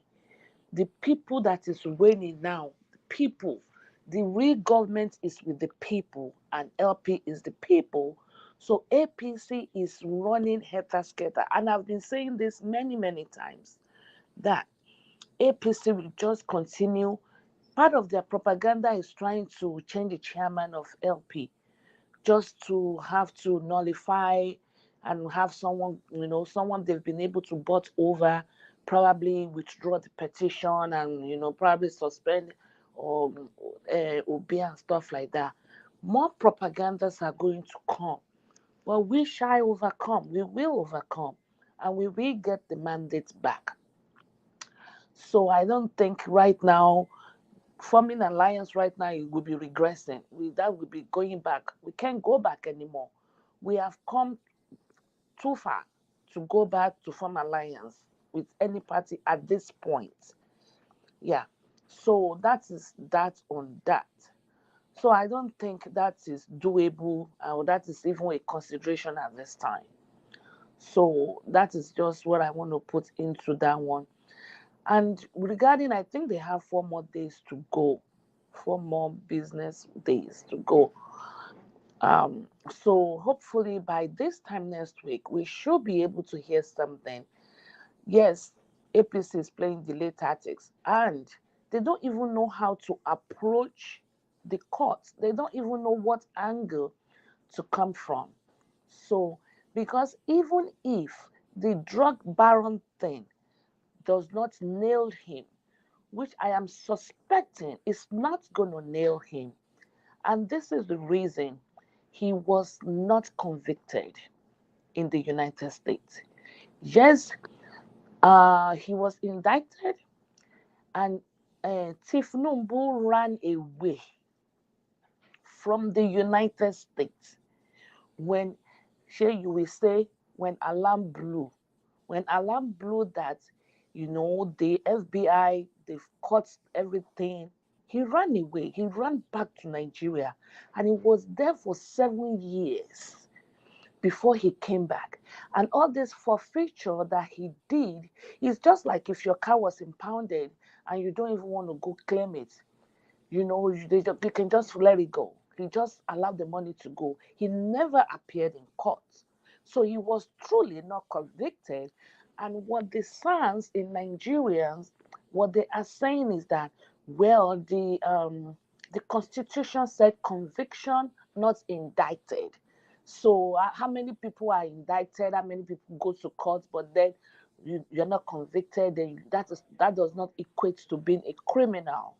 So that is what they want to fight, the angle. But the one for forgery, his certificate, and that one, we definitely nailed him. So, and already Tifnumbu is disgraced all over the world. Even if he's sworn in, he is a disgraceful entity. Nobody will listen to him, really. So with this certificate that is forged, that one will nail him. He does not want to appear in court. They do not want the court case to start at all. Hence, they're looking for this tracing, this, that. We should go in exile. They don't want to face the court. So I think that is what is going on now.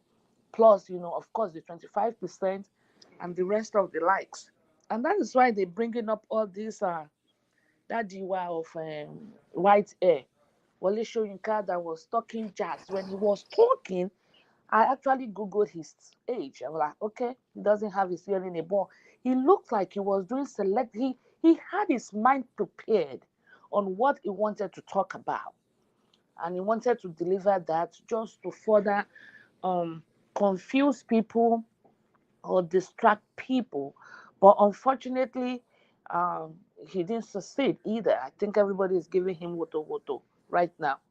So I think we have a very, very solid case, and there is no need for alliance. Actually, they are begging us for alliance right now.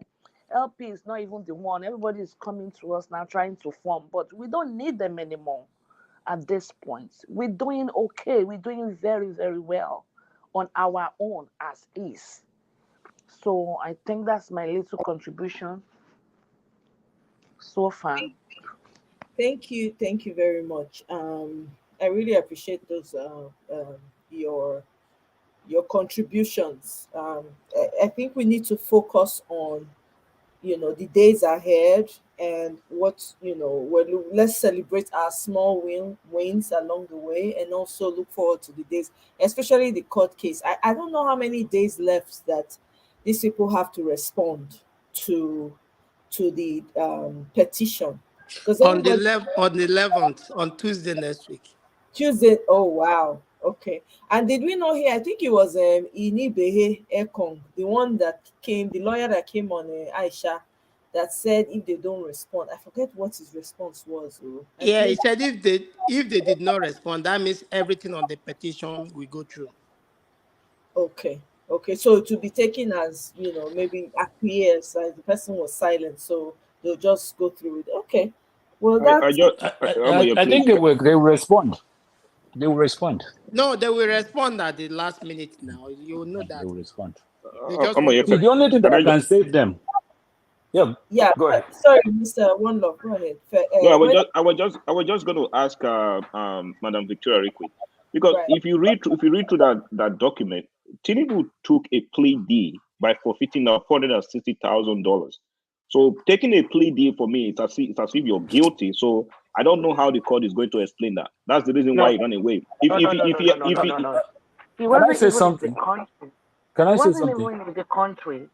when everything happened. This was the money in his account. It's just like when they detected everything going on, he escaped. Tinubu escaped. So they actually, it's more or less like he forfeited it. He didn't. Right. It wasn't like it was a court decision that okay, we're gonna. No, no, no.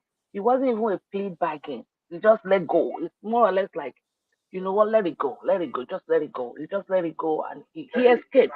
He was not in. He was not convicted. And I kept telling It people, was and not caught even in if the act. he was not caught in the act. I don't know if that's what I want to say, that he was not caught in the act, but he was caught, but he escaped.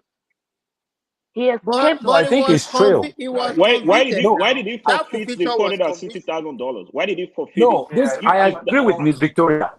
I agree with You what she don't was know. saying. I agree with what she was saying. What You the see, fact the of the court matter is that system he's is not a very. The convicted court criminal. system. For example, let me give you a typical example. Trump is indicted now. Trump has not been convicted. Now the right, court process for Trump is going to begin. Whether right, it's I going to be totally Yes. found understand that. guilty or it's not going to be found guilty, nobody knows. So this was the stage where the issue was, where Tifnumbu escaped. He escaped because he escaped and he left. And the money in his account, not just money, some other stuff was confiscated. He Mhm. forfeited it, he let it go. You know, it's like, oh, he didn't want to fight it. He didn't want to come back and fight because he knows what he did. So So he put there I was think no agreement between him and IRS and the FBI regarding that money. no, no, no. There was no. His no. brother, his brother or the cohort, okay, the cohort, they notify him and it's just let it go. The money was in the account. You don't need anybody. IRS, FBI can go into your account anytime and withdraw your money. Right, They don't need you to be there. So because they found out that they that money just, was from narcotics proceeds. That's the reason why they seized it. yes. They found out that Yes. it was from So drug dealing, and they so he forfeited it. He didn't. Okay, if you seize my property, and I have legal rights on that property, I Hmm. will come. I will say no, right? And I Yes. will fight it, and we go to court. But if I can't prove it and I know it's wuru wuru, I'll just say, you know what? And a lot of people did that. A lot of people did that back then. We've Hmm. been around. We've been around. And a lot of people did that. A lot of people forfeited their money and ran away to Canada, other countries. And you know, they wait for the statute of limitation to be over, which then it was 7 years. When you cut with drugs, then you know when you're not there after 7 years, since you did not appear in court, right? It's not going to Hmm. go on your medical record. It's not going to go on your criminal record. It's not going to go. It's not going to go down on your record that I feel you, you Miss went to Victoria. prison. It, So it's not. was this summoned to the court when they were going through this case? It was not in the country, Mhm. so he Uh, left. No, No. you can there, be in Mexico there and is the no judge will be looking for you in the justification. He United was States to come to the convicted. court. There is no He was justification. not convicted. It's not the I know word he is was not not convicted. justification. Was He this was not summoned to convicted. come to the court? He was supposed to. Yeah, Just but like He was he did not let supposed me come to give the to. you a court because he typical was running example. away. Let me give you a typical example. We can kind of use Abakiari's case. Did not show up. Abakari did not show up because his name was mentioned, right? Hush Puppy mentioned Abakari, but Abakari did not show up. Let's assume Abakari has been living in the United States and he has some money in his account. He will have forfeited the money in his account, Yes. even though it's in Yes. Nigeria. But then he is not officially convicted. But Now, he's Hush Puppy guilty of is the crime. That is different. He's guilty of the crime. but let me tell you something.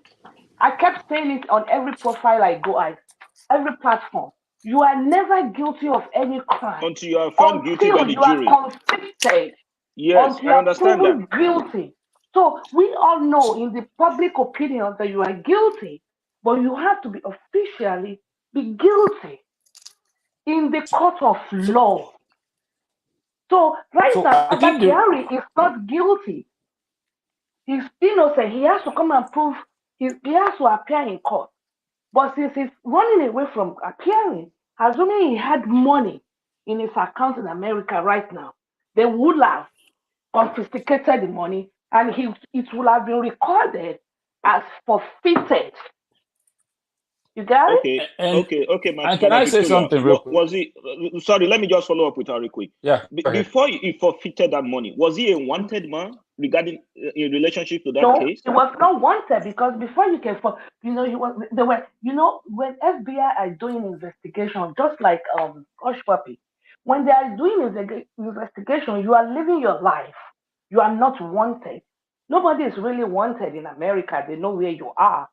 It's a Right. matter of they have to have a solid reason to arrest you, not just like Nigeria that they arrest anyhow. Okay, so he was not wanted. They were doing investigation. So his name came up. When his name came up, he was not. They've not gotten to the stage of arresting. So he escaped to Nigeria. But if he had gone to court, he would have been convicted. So it's as good Who as knows? Who knows? I Maybe, can't yeah, say. Well, maybe yes, maybe not. Maybe yes, Maybe maybe yes, not. maybe no. If I Abakari see. come over to US to defend himself on his name, maybe he would. Maybe he will not. Who knows? Now, Hush Puppy is being convicted. So Hush Puppy can never run for president. No, I'm not going to say it that way, but Hush Puppy is officially convicted. Hush Puppy is in jail. But some people, when they know, they escape. Alarm to blow. They escape. That was the Miss order Victoria, that was going on way back then. Miss A Victoria, lot of people escaping. I think I see where you are coming from. I agree with you. Yeah, what do you 100%. think? What do you think would have happened if he hadn't forfeited that money? There's no way you will not forfeit a drug money. That's There's what yeah. we are no way you saying. will So not he's forfeit guilty a by drug money. association. He's guilty by He's association. No, I think it's an accessory to crime. You guys are just. This is what we want. This is our wish. But that is not the law. Yes, he's guilty. Yes, he's guilty of everything. He's a criminal. But he is innocent until proven guilty. And because he escaped, they couldn't prove him guilty. Yes, the judge is Then going to ask him, why okay, did he run away? Anyway, I'm done. I can't keep repeating the same so. thing. I get So it. I this is know, what. Can I say something? Mrs. Can I Victoria, say I get it. something? Why did the There US? is no way Why he did can they escape took his that money? because Why he did they ran took his away. money? Can I say But something, guys, real the quick? statute See, of limitation is over in America. There is something they call statute of limitation. It depends on the crime. Maybe they will give you 10 years, within 10 years. He did not show his face for a long so time. Yes, but the so I judge think is we are going to missing a ask him. point. I think we're missing a point. The point is this: if when they were doing the investigation, let's just put it hypothetically, let's look at it from another angle. Even if he ran away and they realized that he was the main kingpin, let's put it that way, like he was the one, like the 100% in charge of everything, they will have posted him as wanted, right? No. Even if he No, it forfeited. was not in the Did That is they my court own. post? law. Did they It was post? not in the Did court they law. post Abakari as wanted? He's not wanted. Well, they tried to extradite him to the Abakari is US. not. Abakari is not wanted, and Abakari has not been proven But guilty. they tried to move him. They tried to move him. You remember that? But They Okay, Abakari. requested. But I Yes. one thing you should also I think understand is this was we need way back in to 1993. we need Technology is not that sophisticated. Also, so we need to get our facts straight before it's a life. So people are Hmm, listening. So a lot of hmm. people are disagreeing with the information. Let me play this quick video because this guy talked about the legal case as well. So there's apparently Casey is saying there's a full video that explains this on the internet. Casey, can you tell me the name of that video so I can give it to people here so they can go watch? Because I don't want us to be giving information Exactly. that to abeg. All right, let's listen to this video. Ladies and gentlemen, my name is Mr. Benjamin, and I'm the presidential candidate of the fictional Common Sense People's Party. INEC declared Bola Ahmed Tinubu as the winner of the presidential election. Peter Obi, who most people believed was the winner, now filed a petition against Bola Ahmed Tinubu and against INEC. Now, according to the Constitution, it takes 21 days to respond to such a petition. E don pass 2 weeks now wey Peter Obi filed that petition. Bola Ahmed Tinubu and his team never still respond to that petition. Now, according to the constitution again, if you don't respond after 21 days, the court will assume that every item on that petition against you is true, and you have to return the certificate of return. Meanwhile, when Peter Obi first filed this petition, they came out and said the petition is weak. A petition that is weak, you have less than 7 days to respond and you never still respond.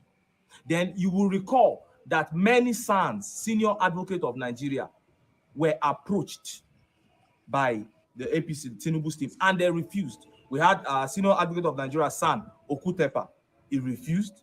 We had Pius Akubo, he refused. You know, because themselves don't see waiting there inside. They know say this case no go easy. They no want tarnish their reputation. Now it make them they pull out. So I believe that the difficulty that Tinubu's team is facing with responding to that petition is majorly about that item 1, that drug case, that prayer 1. Because how, if not you, how you want to take response to the drug case? If they say that the man was not convicted of drug, the evidence is there, including the hard copy that a Nigerian went to the Illinois District Court to collect, is there. And if they say, okay, he actually did it, but that was in the past, then they will now activate that part of the constitution. A convicted criminal will not collect presidential pardon, ran for election. And which is not supposed to be. It is unconstitutional. It will now make that victory null and void. They will need to cancel that. You see how difficult it is for them to respond. That's why they are bringing all manner of things. Okay, so now get the gist. So basically, It's still, very straightforward now. It's very I straightforward. want to ask a question to everybody, please. Who among us here has actually read through the whole document? for we not be me, me when I get plenty. For the down part is So I'm just going to leave it like that. That we all here really don't fully know what went with that case. So that's what I'm. I've read. Okay, let me answer you. I've read. Well, I know I've the read about story. 75% I'm in Chicago, and I'm in Chicago, and I've been here since 1993. So we know when the incident I've lived in happened. Chicago before. So I can say that I've read part of it. So I agree with Ms. Victoria. The fact of the matter is that his name showed up when the investigation started. One way or the other, he was found. You know, it's like when you put it this way, I want to say it safely. Okay, you are living in the house of someone that is doing something illegal, and they came and busted that house. One way or the other, they will look at everybody inside that place and say, okay, what are you here? What are you here? Then the next thing, they start going inside everybody and they realize, oh, so you are doing this. So I feel like it is part of the ring. I'm not disputing that. His name showed up when they started an investigation. And that's where they found the money. The money for the whole thing was with him. And basically what Ms. Victoria said, I believe I agree with her. Iran, if they cannot find the physical body, the physical person that was part of the ring, is not around. If he was around, he will have answered the question. They will have called him and said, okay, come and explain yourself. But he was not around. The only thing they have on him is the money, the account, which was in US custody, properties or other things like that. And they have a right to say, okay, because you are not around, this is what we're going to do. And we're going to take it. So at the end of the day, I feel like let's go back to our case in Nigeria. What is all going to, because we know what this case has been debated. There was even a time they sent a letter to the US Embassy when he was running for governor. They said, okay, is this man a wanted person? Is he convicted in the US? And the letter came back and said, no, he's not a criminal. There's a letter online. You can go and read it. So at the end of the day, it's technicality. And I believe why Obi kind of put this in the petition is also to let us know the kind of person we are dealing with, to let the world know he is not Escobar. We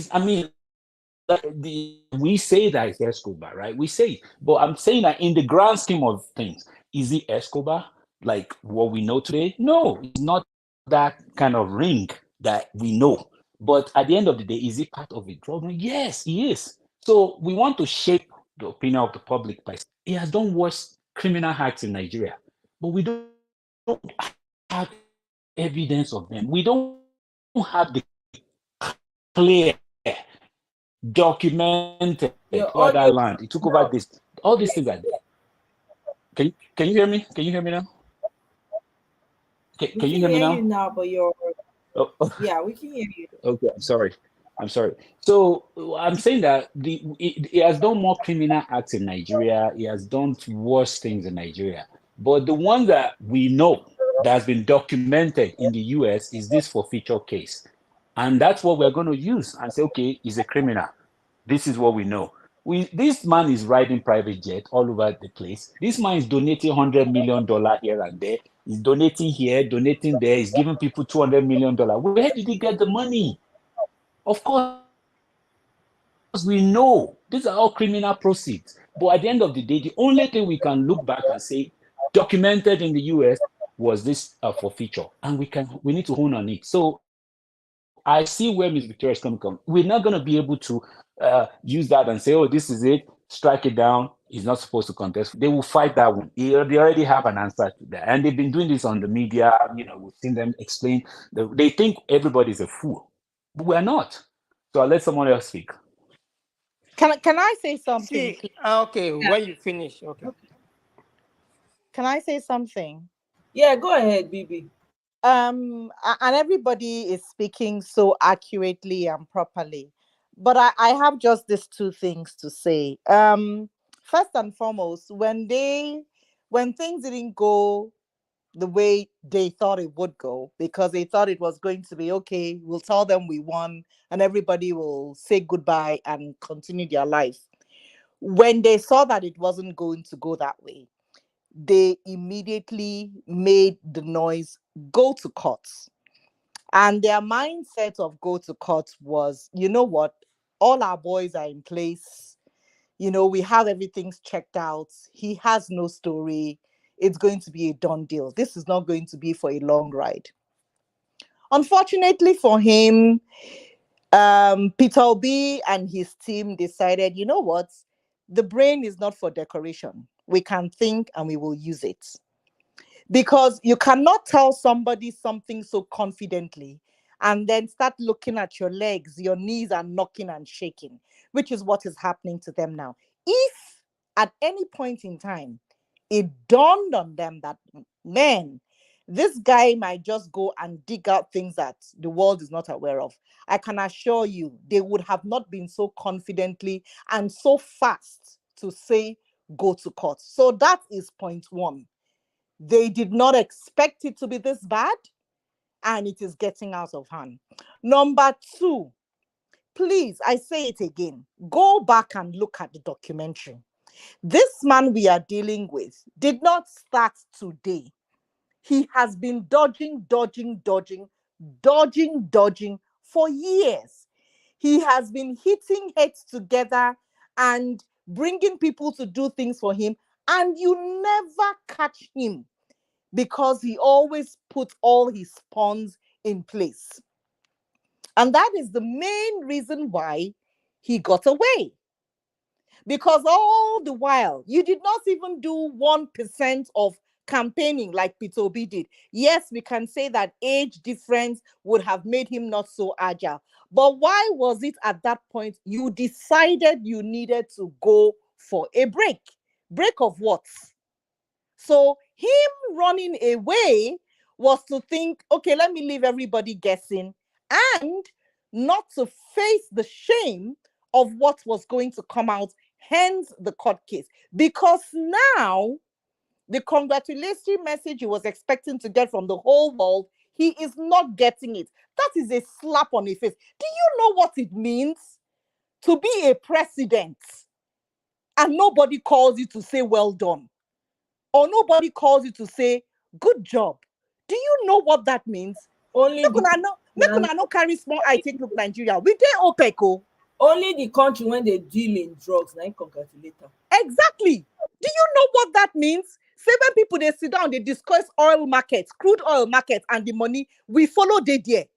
And then you can't look all those places. None of them call you, say, bros, well done. That is a slap on his face. And he cannot handle it.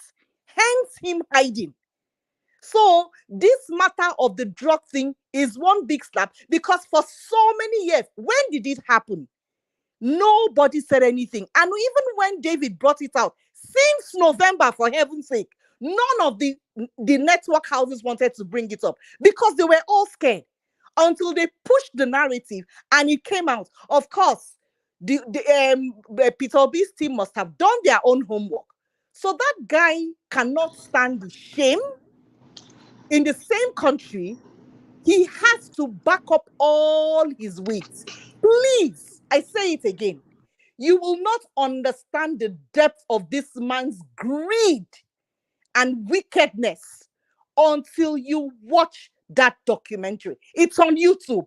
Take your time and look at it and understand that what he is doing now, it has been a long time coming. But you know what is now catching up with him?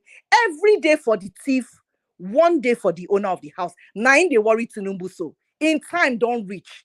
You don't chop. You know, do. Do you know what it means for Lagos State in a fiscal year to make 130 billion naira and one human being is getting 15%? One human being. You get all the houses for Lagos. You get Atlantic City. The place where Dangote they build all refinery. Now who gets them? Do you know what that means? And then on top of that, they can't put you, so you don't be all the name finish. You say you be accountant. Account Kenny. Where is his money coming from? All the tenement rates in Lagos, he is getting out of it. He is getting money from taxes. All the tax that people they pay for Lagos, now in pocket they go. You can't they chop all that one. You don't chop and take. In the next 10 generations, if they're not come out and for power, now so people go they get money. Now he go whole Lagos, take snap picture. Say, see Lagos here, see me here. When in they talk, say, even in wake up, that means say Lagos. The man know waiting in they talk. For every one street where they for Lagos, if not 12 houses where they there, 8 of the houses belong to Tinubu. Now he gets all the land. Then say he is the landlord. He's the one that has most land in the whole of Africa, next to the federal government. And then you can't get the name President of Nigeria, and nobody call you to congratulate you. A war, Kilode, you are. I'm not gonna think and well, though. The fear where they catch the man, the shame where they catch the man, they're not feel right now for inside book. Hey, I beg. And you know another thing, the other people that investigated. You finish the matter complete. You put, oh my God. If I feel clap for you standing, I don't know that they see me, but try to see me in your mind's eye. Are they clap? Man, you don't talk and finish. Oh, damn. Go ahead, Mr. Yes, you know the other people that have been investigating before, they never went down to US to get the actual, like the hard copy. What they will do, they will pick up a phone, they will call, Chicago State University, they will call, say, do you know, Bola Tinubu? They will say yes. But they have never gone to the school to see if this is the person. But when this guy went to Chicago State University, discovered that the person that bears that name was a female. You understand? So that was where the whole fair, because before the people it was Gani that was taking up this issue, even Festus Otobo Keamu, but he was able to buy Festus and FFK there, but Gani was the only person that he was not able to buy up. But nobody has gone deep to see if this certificate they are calling, if really this is the person. And another thing, the drug issue, nobody has really gone deep. But this time, you see that people have the hard copy. So if you go through the now, Madam Victoria is saying that he was just indicted. So indicted, you were indicted and you ran away. So the judge is going to ask him, If you were innocent, why did you run away? That is one. So if you say you are not, he is not convicted, what is this money? What is it meant for? What this money that was forfeited? What is this money meant for? So there are many things. There are many things that is going to come up from that. And remember that during this process, there will be people that is going to stand, is going to testify. So you see that this issue that we are saying here, we are talking as a lay people. When this real issue, when the hearing will start up, you will discover that it's not as easy as we are just discussing it. That is why we are just discussing. If it were easy, APC would have responded for a very long time. They wouldn't have been doing all this rah. They wouldn't have been running hater scatter. They wouldn't have been going round to hijack Labour Party, planting the people. They wouldn't have been doing all these things now. Exactly. If it was All a very easy kinds ride, of propaganda. All they those would have even they would have waited us in the courts. Come. They asked us to go to the court, and we have been waiting for them in court for more than 2 weeks now. They are nowhere to be found. So that is to tell you that it's not easy for them. It's not easy. Even the man, it's not easy. Remember that the same night that this petition was submitted, that was the same night that they smoked on the march. Why is he running? So it's not easy. This one we are just talking as a lay Even if you look at what Mr. Falano said, he even said it that they already wrote a petition to strike out that drug issue. It's not even going to hold water. If you listen to Falano's stuff, Fanala is just giving his or is he on opinion. Arise or something? Yes, now he I just giving his understand. opinion now. We all know. I And understand. you remember that his opinion about 25% in Abuja is different from other people, opinion. You see, when this issue, The word you see that 25%. Falana is a That disgrace at this point. I'm 25% is sorry. the Falana, I'm not 25% too is a impressed done with him. deal. I'm That one sorry. is there is no other way of defining and from time memorial. no, And I'm this just trying to tell you what his opinion. He said that he's 37 states, but you see, that is to tell you that the other way, that is his opinion. He just giving his opinion, but by the time this thing is going to start up, it will be argued. And let me also say something. You see, our principal, Mr. Obi, is such a very good man, a very humble man. He knew about these drug things and everything, but he did not want to play a dirty game. He knew before they went into the election. You He know knew. why? You know But why did he? let me finish, please. Okay. Because INEC refused them refused them access to the documents. That was why he had to go that route. And when they said go to court, Tinubu and his mates or his team, they never thought that was ever going to come up because it came up in the past. This actually came up. Even this guy, Otobo Keamu, or was he FFK? I don't know. One of them already accused Tinubu in the past regarding it. Keyamo. But you see, in this election, only your running mate can use it against you. So if Obi was wanted to play dirty or hardball, he would have brought it earlier in the early stage, but he didn't want to go that route. He wanted to do a clean and clear election, and he thought yes, he could win on his criterias, on his CV. But unfortunately, they did him bad. So he wanted to pay them back. So that was why it's just coming up now. And it might come up that, okay, when you knew, why didn't you, da da da da da. But, he wanted to be cool and collected and just be, a neat guy, different politicians, playing clean politics. But everything is politics. So they brought it out right now.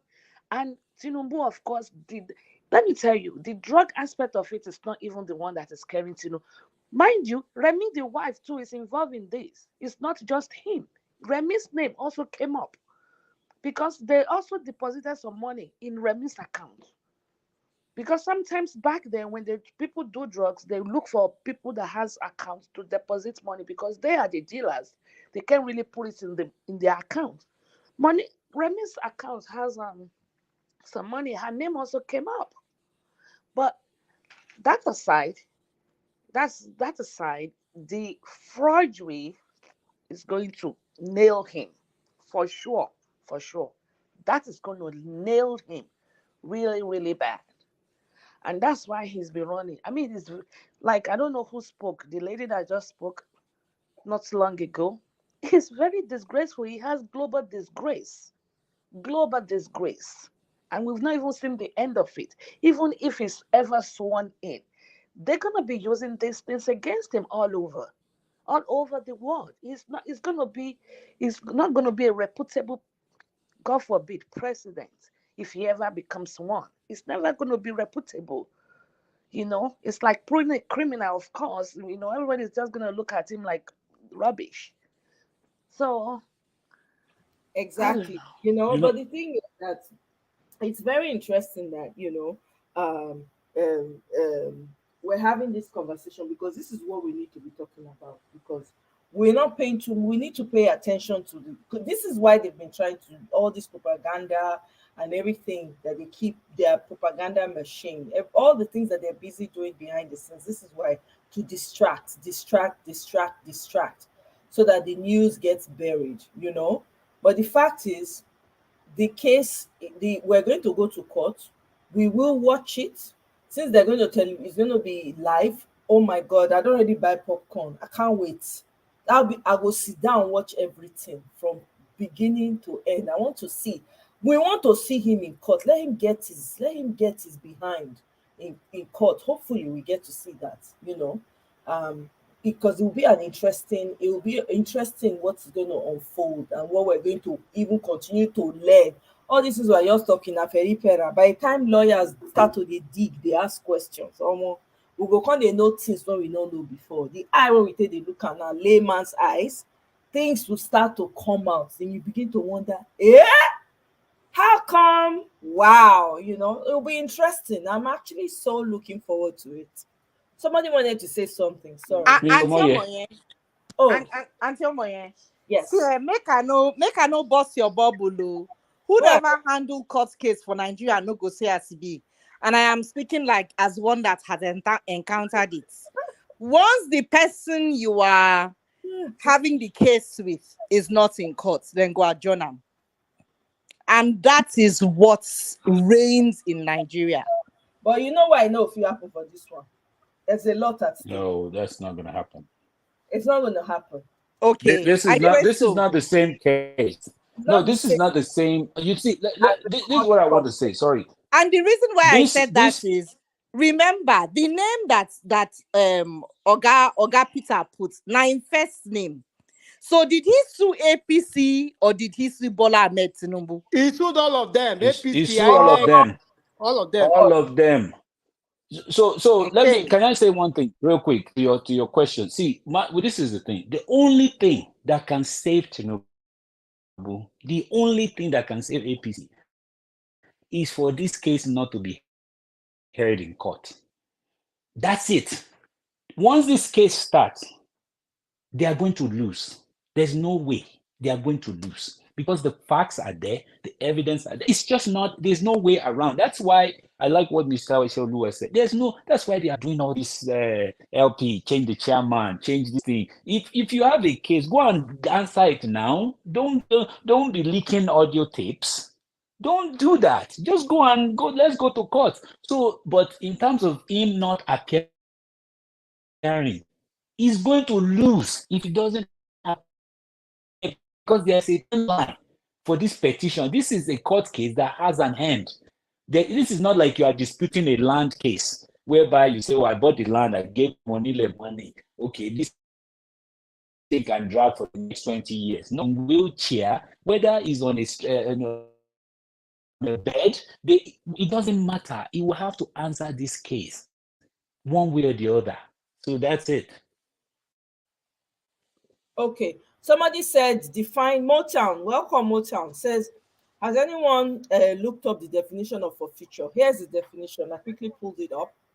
It's the loss or giving up of something as a penalty for wrongdoing. There you go. So you did something wrong, so you had to give it up. So that's already wrongdoing. So you did something wrong. You know, a Ms. plea Omoye, deed. It was a plea deed. That was what he agreed to. That was what he agreed with the IRS and Yeah, the for FBI giving for. as a penalty for wrongdoing, though. That's what they say. It's a loss or giving up something as a penalty for wrongdoing. Mr. Omoye, I think what the goal, this is my personal opinion.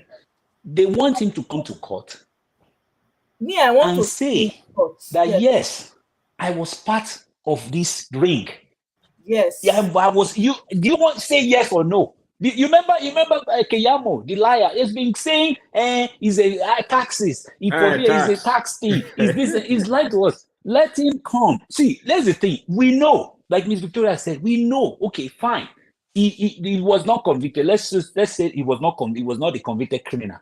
But we want you to tell us, Mr. Tinubu, are you really part of a heroin deal thing in Chicago back in 1993? Yes or no? Just say answer, one single answer, yes or no. That is what is that's what's pissing him off right now, because he has to come and say yes, they found some money in my account and it was from this deal. Are you want to say the US is lying? Do you want to say they are lying? Let him come and tell them that they were lying. Then why didn't you fight that forfeiture? Why didn't you? Why did you surrender and just give your money? If you knew it was your legitimate money, you would have fought it now. So that and is at that part of the and at this time, disgrace. this is the guy who claimed he was making $28,000 in a year because he was working as a secretary, and you forfeited $460,000. Come on, are you a billionaire? Are you were not even big at that time to forfeit that kind of money? You know. And remember, he said that he worked at Deloitte. And when David Honda said, he said that he never worked at Deloitte. So that is another stamp again. I think a lot of us we need to rate. We need to take that $460,000 and how do I say it? We need to do it in today's value, so that a lot of people should know exactly what this kind of money is today. I mean, you're talking of $60,000 back 30 years ago.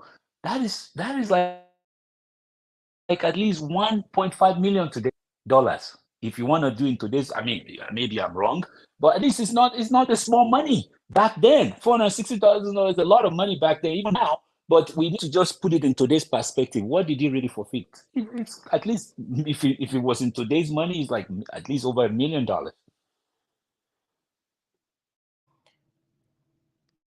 Remember that it was not only $460,000. It was 1.8 million. So what was he doing with $1.8 million? Okay, Mr. Kel, welcome to the show. Good evening. Happy Friday to you. You're on mute, so we can't hear you. Yeah, my Oh, sister, how are you welcome. doing? I'm fine, thank you. Wow, I've been enjoying the show from the background. Thank you. Everybody has spoken well. I want to start. Okay, do I have the floor? Yes, sir, you do. Yes. Okay, I want to start by talking about the drug case, right? Forfeiture comes before indictment. Tinubu was actually indicted, but then he went for forfeiture, just like what happened with Trump. Trump has been indicted. If he has chosen to say plead not guilty by going to continue the case in court, but if he had not responded by pleading guilty, that means every item on that indictment list will be deemed to be true.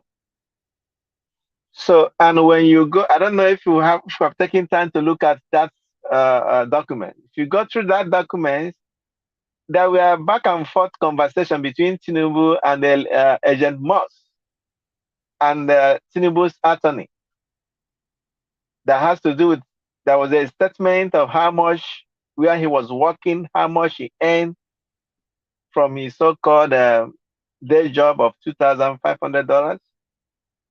So there was a conversation, there was a response. But at that time, Tinubu was in Nigeria during 1993. That's when he contested to be senator. So he wasn't in the US. So he went for plea. He went for forfeiture. If you are not indicted, how can you forfeit 460,000 US dollars? That is not 460,000 naira. You know. So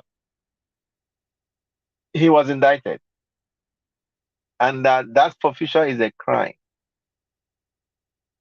Now it has not been used against him because all the elections has been contested has been local elections. Governorship, when he was governor, you know what Nigerian law is. You know, they couldn't bring it up against him. But right now, to be president of a country is quite different. It's a town hall different from Balabu, right? Now, No, right now, they really brought it up, but hold on. Yeah, he piped low. You know, he used yeah, money. yeah, yeah. They brought it up. I know that they brought it up when he was governor, but they played around it with Nigerian way. But right now, we are talking about town hall that is different from Balabu. I they tell you. Now, Peter Obi, what Obi did was to bring Nigeria into International Court of Justice. Now, the world will be looking at Nigerian judiciary to see what they will say about a convicted drug baron being their president. This is no longer a local election. It is now an international judiciary. That is, instead of what Obi has done, literally was, instead of Nigerian court system sitting in Abuja, Obi brought the Nigerian court, Tinubu, APC, into United Nations in New York. Come and judge the case here. That's what Obi did. And that is why they are running around. Right now, we know that there is what US called Kingpin Act, right? Now, if Tinubu is sworn in tomorrow, automatically, in the system of US, Nigeria is the same as Colombia. Because this guy was indicted in US. So let's leave that apart. There's no way they will wriggle around it. When I see the way APC is playing around now, the noise they're making, the shenanigans going on, that is plan B. Plan A has failed them. They don't have the confidence of the judiciary to save them in this matter. It's not possible. It is not going to be possible because for no matter how corrupt a judge is, then he must have a leeway. He must have a pathway, right? He can use to maneuver things. But this one is not maneuverable.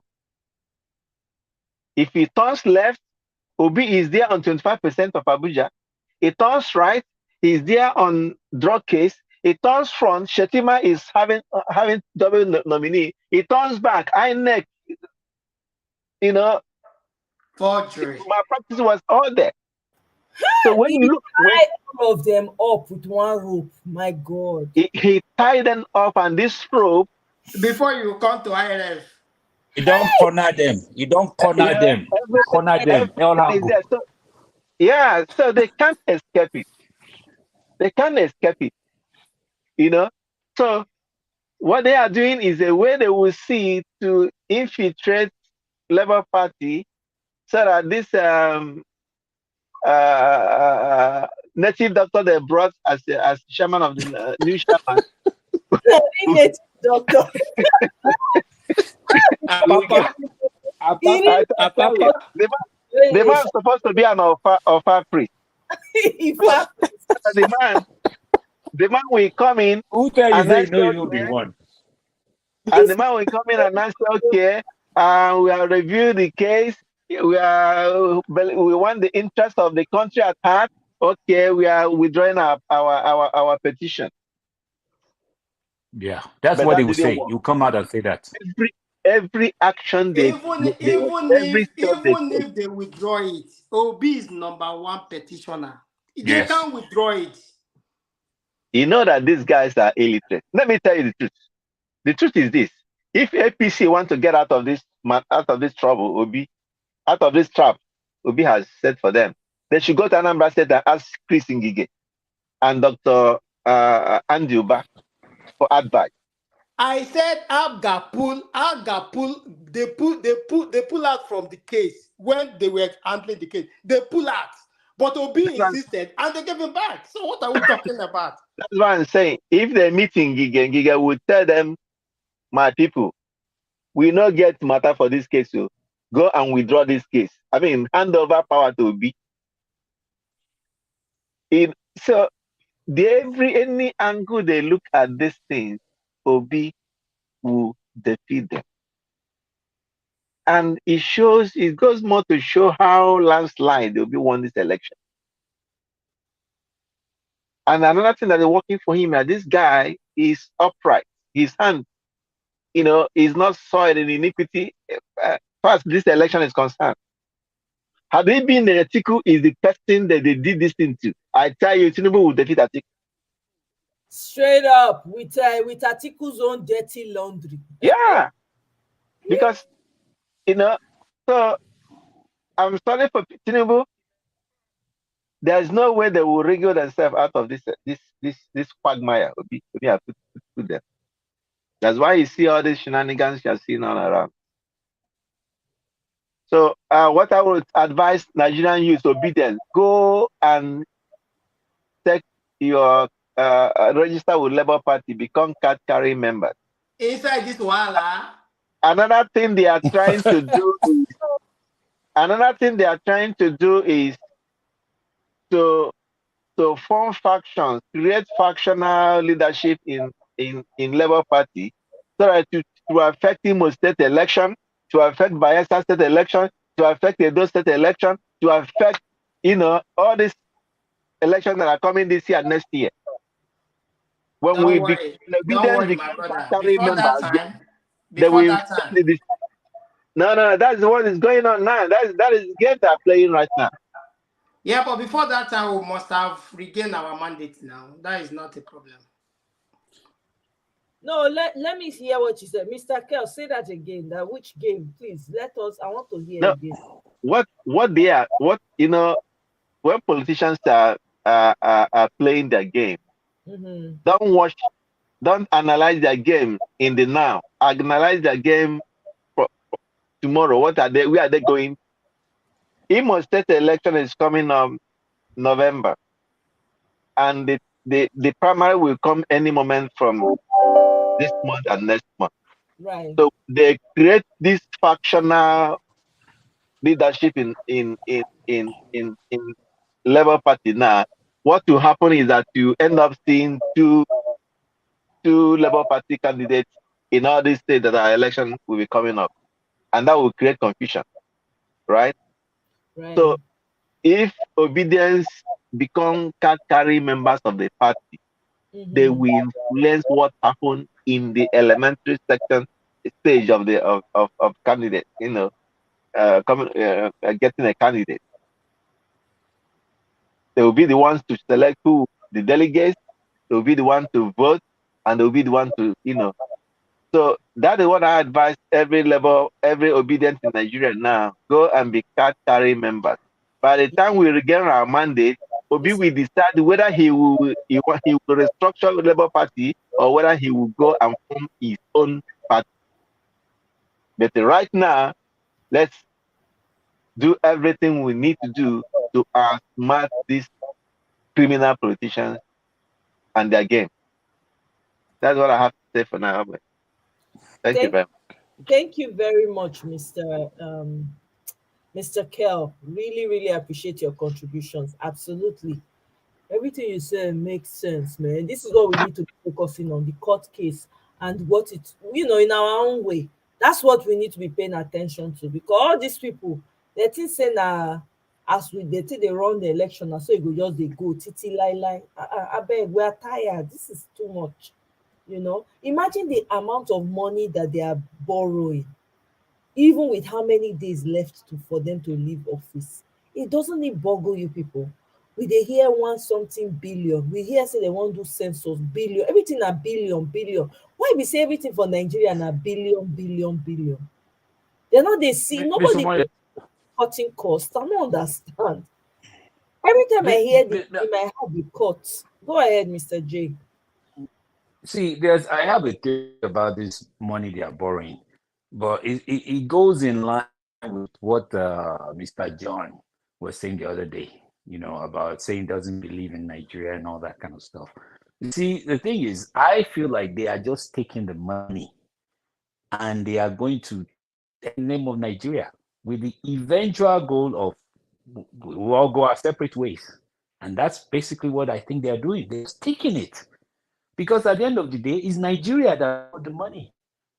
Now, if everybody goes their separate way, they will just say, I think Nigeria took the loan. It's not us. We didn't take the loan now.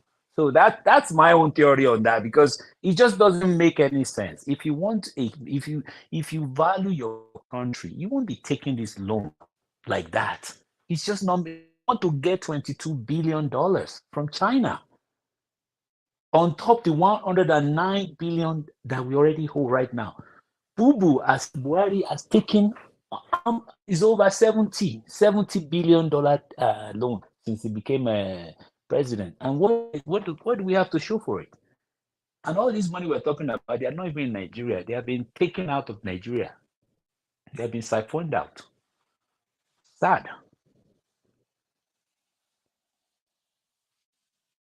I yield the floor. It's crazy. Auntie Moye, can I Yeah, go add something? Go ahead. I listened to Maego one time and he said it was going to be propaganda. I never really used to appreciate what propaganda is, but I am now beginning to understand and actually see it. There is subtle propaganda and there's the one that just scares you in the face and just comes to your face. And I believe when APC looked around and they tried everything and it didn't work, and now they are resorting to subtle propaganda, very small one.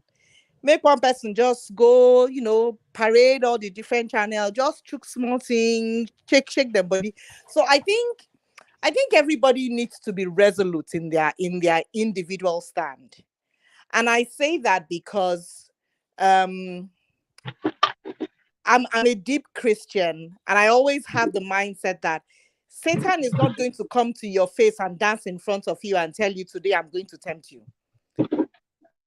And because he's so smart, he will look at you totally and know what icks you and go towards that. And I think that is the tactics APC is using here, because as far as I'm concerned, them and devil, them be 5 and 6. Because they don't use everything. They don't use tribalism. They don't use the sing song. They don't enter APC. Now, NATO, they do orishirishi for different channels. So they talk nonsense. We no get it. So I think everybody should be resolute in their individual mindset that, you know what, come high waters, this is where I stand. Because this is not a journey for the faint-hearted.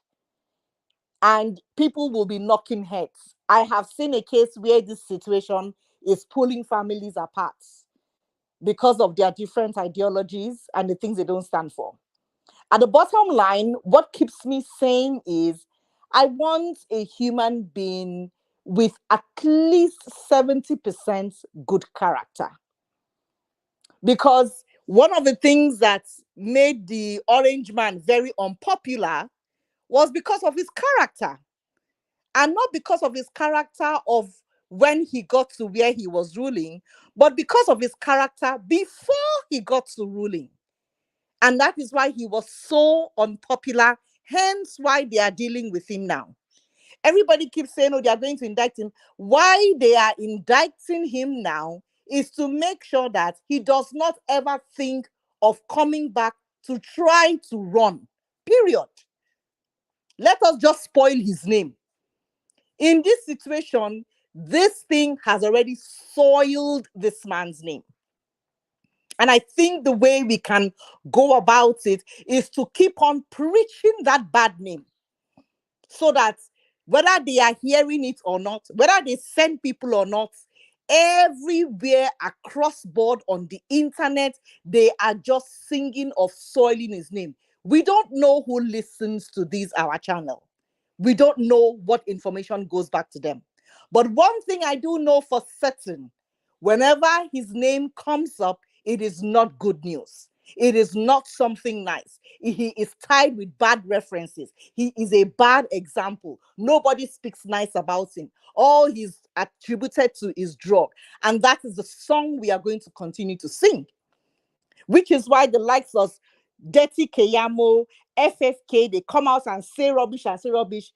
Let them keep on saying. But at the end of the day, our stand is Tinubu is a drug lord.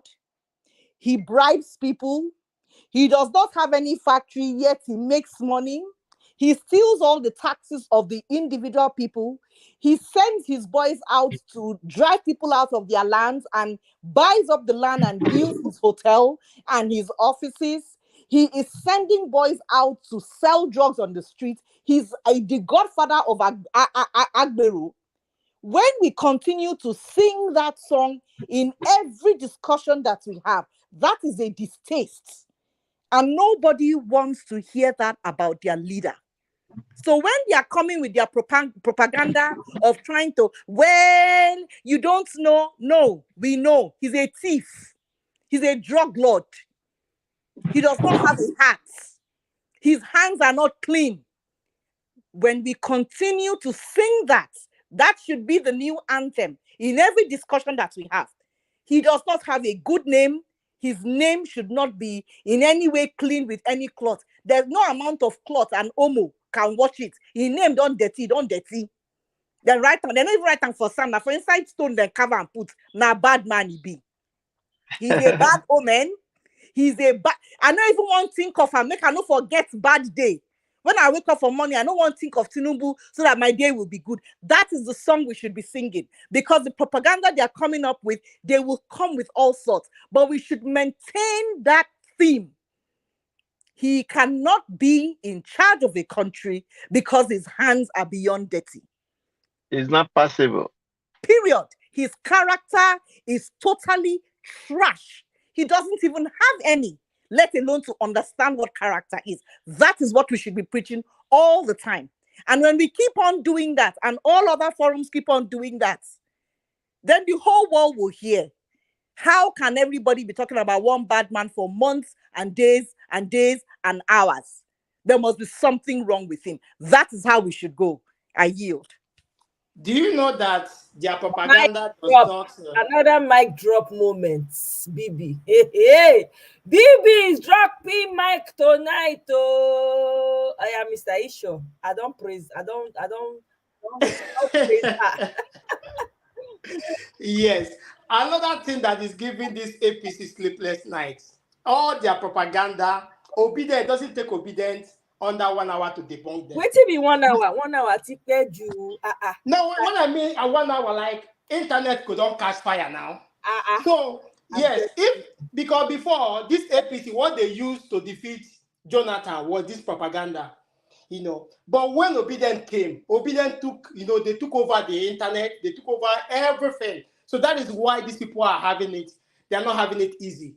So whatever propaganda they bring up, it doesn't take Obedient. Once they drop it, it's like, Obedient, gather, everybody will gather. Before 5-10 minutes, you will see that, that has been debunked. So that is why these people, they are not getting it easy like normal, because we have taken over the internet space. We have taken over whatever propaganda they are bringing. We are on top of the game. That is why they are not resting.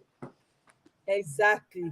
I brought this up. Remember this projection from CNN? You guys remember this projection that was showing clearly that Peter Obi was leading, right? Ew. Come on, Hey. LP won this election landslide. Landslide, my brother. APC came distant third in this Yep. election. Yep. It's not disputable. They came distant third. Even CNN knew. Hey, how these people want to come out of this one now? All the propaganda, they know the thing know they work. Their propaganda, obedience go enter, finish the work, come on, dust everything, come on. Look at when they brought out that doctor tape. Before we know it, they happen within a day. They don't already dismantle. Hey God, I say respect. Hey, obedience, you people are on fire. No, I'm so proud of this. I'm so proud. I'm so blessed to be alive at this very moment to experience this movement in Nigeria. My goodness, my. It's almost like everybody is speaking in one voice. Of course, we have moles. We have to be aware of that. We have moles. We have people who, would want to ride they want to ride the wave of the obedient, and the moment they see a slight opportunity, they will jump ship and say, no, I'm beginning to think, Agbado is a strategist. You now start hearing stuff like that, or they will even clearly come out and tell you that's the ship that they are taking right now. Those people, they're not fair. They are way not fair straight before. So, Omo, I'm excited though. I'm living for this moment. Of course, there are days that I feel overwhelmed because Nigeria matter, eh? I no go lie. Omo. The matter no be here, oh. No be here. Look at what they were trying to do to the chairman of the Labour Party. I'm like, for real. Are you really kidding? These people are coming at every angle. That's the behavior of a drug baron. I'm telling you, The behavior of a gangster. Gangster. Thank you very much. Like when you watch someone. Boy. Yes. City boy. Yeah, that's what they're doing. In fact, our Air Force One cannot be used to ferry drugs. My God. Never. Every angle. They're just, before you say they are doing this, they are trying to do that, they are putting out. Remember, they were calling, when they started using this word, they wanted to use words to tie obedience down. When after what's his name? Is it Wole Soyinka that came out and said that obedience act like a mob? They are fascists. Fascist. Oh Yeah. my God. Those words, they're very, you're just throwing those words around. People you don't know, don't you see what's going on in the society? I'm like, this man is a great grandfather, and he's throwing this around that. I rebuke. Go and look at Soyinka's case. I'm sorry. 1965. Go and look at his case, 1965. What he did when he took over the radio. Yeah, go and look at it.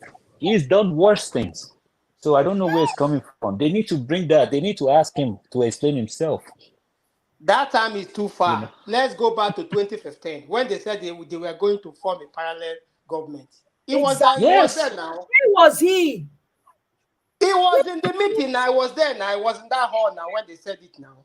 When this guy Osibanjo said it. Osibanjo. No, it was their party chairman that said it. So Osibanjo went to the TV to defend it. Can you imagine? Yeah. Oh, yes, that Wole Soyinka was in the hall that day now. Hey, okay. Why did he not say anything about that? Was that not an outrage in an office? Is that not a treasonous act? To say there's a government already, to say that you're going to form a parallel. These people. Well, because Bamed Babadati went and faced them and said it. And he said it very, very clearly. And they didn't like his confidence. They didn't like it. You know what the problem is with what that is said? Daddy came up to tell them that we know what they are planning. That's true. He actually used it. That is what scattered the whole thing. That his statement was like, hey guys, I know what you guys are planning, but it will not work. When you tell criminals that their plan, you will disorganize them. That's true. It's like you expose them already. Yeah. Yes. When they know that you know what they're planning, they will be disorganized. So that's what is happening. Their plan with the INEC was just declare Tinubu president and leave the rest. And that's what Mahmoud did. Tinubu can stand. So can I throw a question out there to all of us? Can I throw, and Ahmed Babadaki said it too in his interview. Obedient went ahead of them and show the judges that we know what you are planning. You can do it. Right. So now everything has throw a question out there?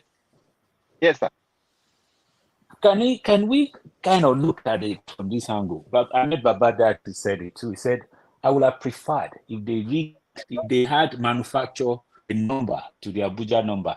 Why did INEC?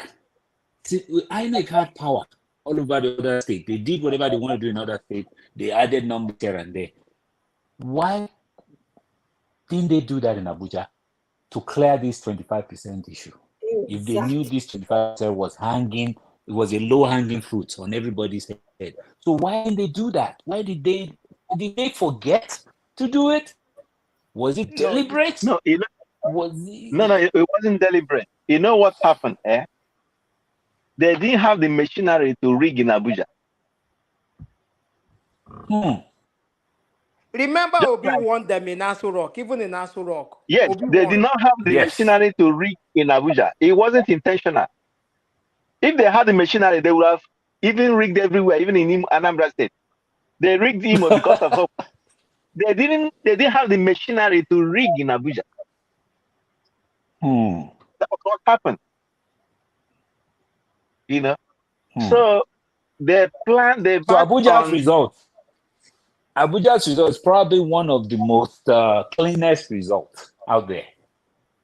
It's probably one of the most cleanest states that came out of this whole election, because if you look at it, Lagos, all these states have mutilated INEC report sheet. So I think I believe what you're saying. And if you even look at it too, Abuja did not get to the convention center till how many days later? It was Ekiti that was number one. Abuja that was right there. They didn't declare that result till God knows when, maybe 3 or 4 days later. No, they didn't have the machinery. They rigged this election through the REC, the resident electoral commissioners of those states, right?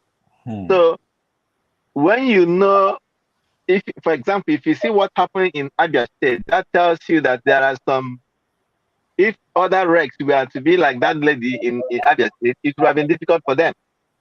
Yes, that's true. So they rigged it with the recs and the state governors and then state police commissioners. Yeah, they have multiple angles, they use multiple systems to rig this election. It's just so sad. Another thing, my brother, see, this election exposed a lot of things about Nigeria. We used to think that we have 19 states in the north. We don't have 19 states in the north. We only have about 9 states in the north. That's true. Not one. Yes. We used to think that you need to get the backing of the north to win presidential election in Nigeria. It's not true anymore. Right now, to be president of Nigeria, you need the backing of the south, and southeast. Yes. Hey. And the middle. Not central is very important. Yes, not middle belt. Obi has broken Nigeria into pieces. He has exposed that thing that we don't see before. That is the truth now. I tell you, Nigeria may not be up to 100 million people. True. May not be up to 100 million. True.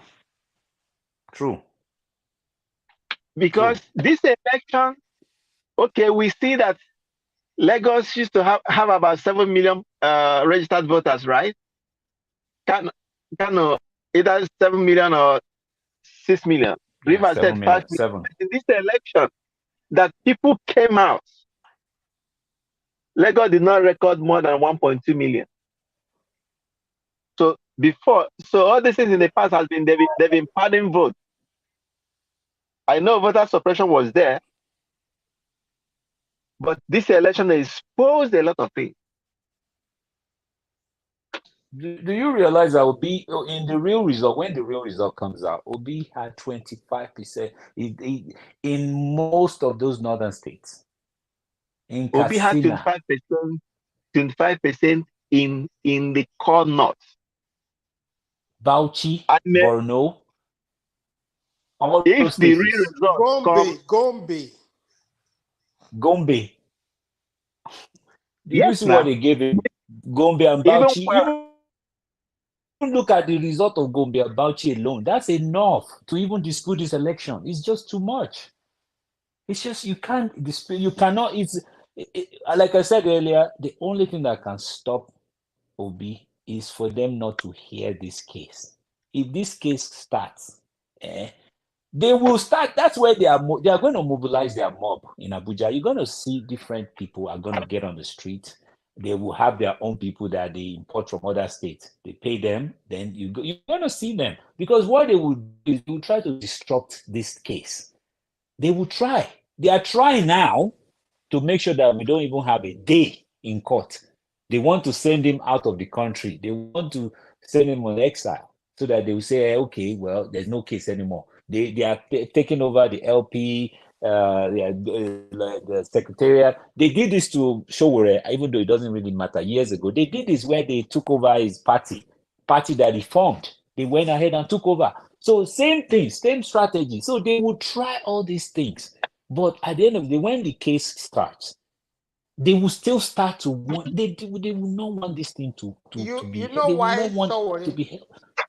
You know why A- Showore? and you know why Obi is really loved and admired in the north, because for once the northerners did not see AIDS, they did not see the stooges, they did not see the representatives, they saw the person that was going to govern them.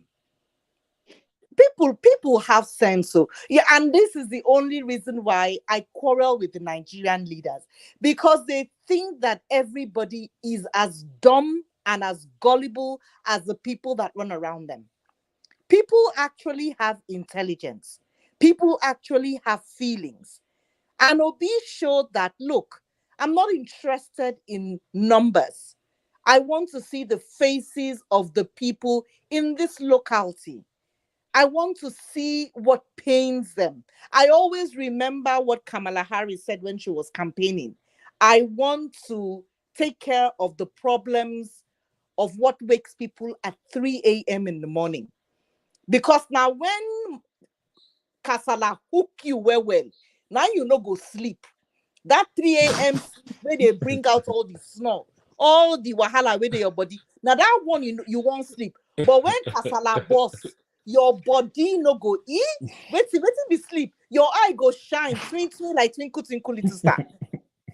And now that kind thing, now you'll be say the people be the core, the person where they for house gone, the grandmama where they fetch the water, now you won't see where that place be. And people could relate to that. For once, individuals saw people that were not just interested in the geographical location, but the people that made up in that geographical location. And he went, and guess what? Everything was his personal fund. Why? So that tomorrow, imagine to say, now government now fund this Obi Waka. Waiting FFK no for talk. They're not enough for opening mouth to say the secondary school and the primary school where Obi get na Nigeria and give and send and the money go. But the man saw all of this coming. He prepared himself well. He took his own personal funds and went to places where I'm sure Atiku Abubakar does not even know exist in Nigeria. Neither does Bala Blue. Go Deberi, gbogbo ibi tó tí Peter Obi rìn lọ, none of them waka reach. They're not campaign reach that place. And so that is why people could relate that what this man is interested in us. He wants to see us. He wants to know what we are dealing with. For heaven's sake, who would not like such a human being? Who wouldn't like such a person that takes interest not just in, okay, this everybody lives here, but how they are living, the common man. Which Nigerian president has ever dared? When Bukwari carry himself go east, when I give her in 3/4 trouser, and I know see as in welcome am. He stand there with him 2 chopsticks, like they look people. And then this one now, where the eye, God forgive me, I don't nearly reach ground. You know, even they see in left feet from the right feet.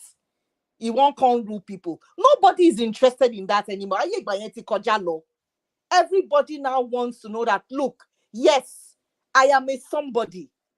I'm battered too. My back, they pain me. Do you know how it takes? I mean, I can go on and on. Now, which Oyibo president for this life, by mistake, don't ever come this country here, say headache, they worry, and make them tell us, say, come enter hospital. People don't think, ready. Our own, any small thing, finger cut them, then run, go America. The leg, they scratch them, then they go surgery for India. Shame, no, they catch them. Nobody is interested in that. Even to enter hospital, your heart go they cut. I don't lose enough people. Sake of say waiting. Common drip, no day. How much be drip? Now waiting they drip now water. We no get, you go carry your money, go buy. People don't tire. People don't tire. Let me not even go to the places in Port Harcourt where ordinary oil, the oil, when they use, so they kill food for people. Nobody wants that anymore. So Obi being popular, it was not because of anything he did. It's just because he had the face of a human. And people could see that he was human. And people want to relate to that. Going back to the main thing, character. None of those people has it. They don't even know what it looks like, let alone to even begin to pile it up in them. They don't have anything called character. With all their money, then upon all the money where they get, see as them be. Even to borrow post gone, it never even fits them. Upon all the money, now the same clothes when they wear, if they say clothes they make person fine. I don't look, I don't see the fine. I see the fine now. My brother wear only shirts, black shirts, he never even get color. The thing be like saying a GQ magazine, it go pose. I beg. Those people, waiting they follow them comment. Look, I don't talk him. The man no go sleep well for night. So as he they close the eye, and I saw the thing they knock him for this side, they go turn. If they sleep, he go turn to the other side. Because the wahala way don't carry in hand go by. If they find who he go sell on to, but markets no day. Markets don't close. I yield though.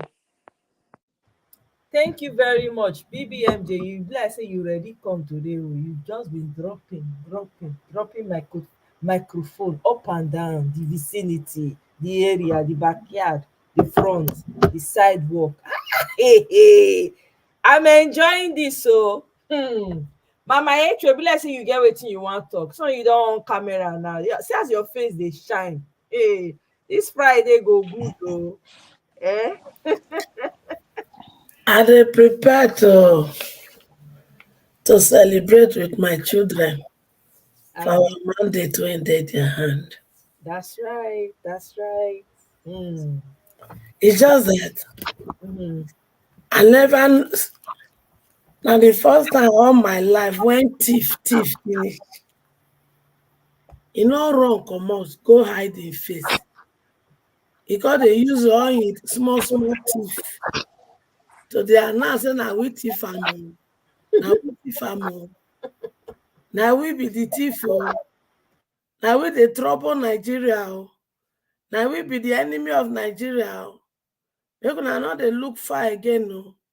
That is exactly what the APC, Egbekegbe, they are doing.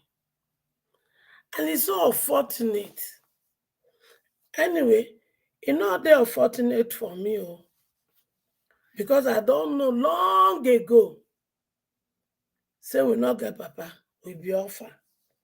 So people like Wole Soyinka, you people are dead in our hearts. So when they come they advertise on ourselves, say, wanna be part of the problem when we get. e not surprise. But why God surprise me? Kisley Mogalo. Shey because you dey wait make dem make you CBN governor to replace Emefiele. Now you take come and dey support Wole Soyinka. Oh my shame. Shame. Because of wetin I wan put for belle. Una dey see crow evil. Una dey support her. Kisley Mogalo, where were you when they born Igbos, your fellow Igbo people, their shops for Lagos? Why you not put this your dirty mouth to talk? Why? When Ems Oluomo threatened the Igbos, why you not open your mouth to talk? Why did they beat them up, they throw away ballot paper, they burn her? Why not open her mouth to talk? I don't ever remember where una open her mouth to talk when Nnamdi Kanu win the election. Win the court case, and they no gree release her. Wole Soyinka, Kisley Mogalo, you not talk. Oh, you people are evil. All of them when be evil for Nigeria, we go fish una out, and we go treat una fuck up in the right time. Showore sabi una finish so. Shebi Nigeria be dey crucify Showore. So the happiness that my pikin have finally been vindicated. Those when they say, Showore na remove good luck, na I can bring Buhari. Una not cover na shame. When we say that they say good luck be the first person when he go visit the person when he chief una mandate. Una not see the picture. So my pikin Showore have been finally vindicated from all of una when they crucify her. The time when he start revolution, una crucify her. Not be revolution a day now. If when he was telling us the bitter truth, we remove sentiment, we follow her. We for don't liberate ourselves since. But now we don't do. And now that they tell us, say, if we let them enter, and like this, they go turn Nigeria to battleground every day. But you see, this impunity will not stand. It will not. And for those who need to be treated, their fuck up need to be treated, we go treat on a neat under Mongo Charitable Organization. In collaboration with People Gazette and Sahara Reporter, we go treat on a fuck up. They're gonna wait for us. Thank you very much, Mama Hicho. I beg, we will come the round up now. Let me see who hasn't spoken. Madam Victoria, just give me your final thoughts on where we they go. Since you haven't spoken for a while, so that's why I'm starting with you. If you have any final thoughts, give us your final thoughts and we can move on. Okay, let's see, Madam Victoria. I don't want It to is well, oh, it is well. I just pray everything will go okay, and that we will get our mandates back, and everybody can rest. Guy, it is well. rest, care. We have work to do in Nigeria. Rest.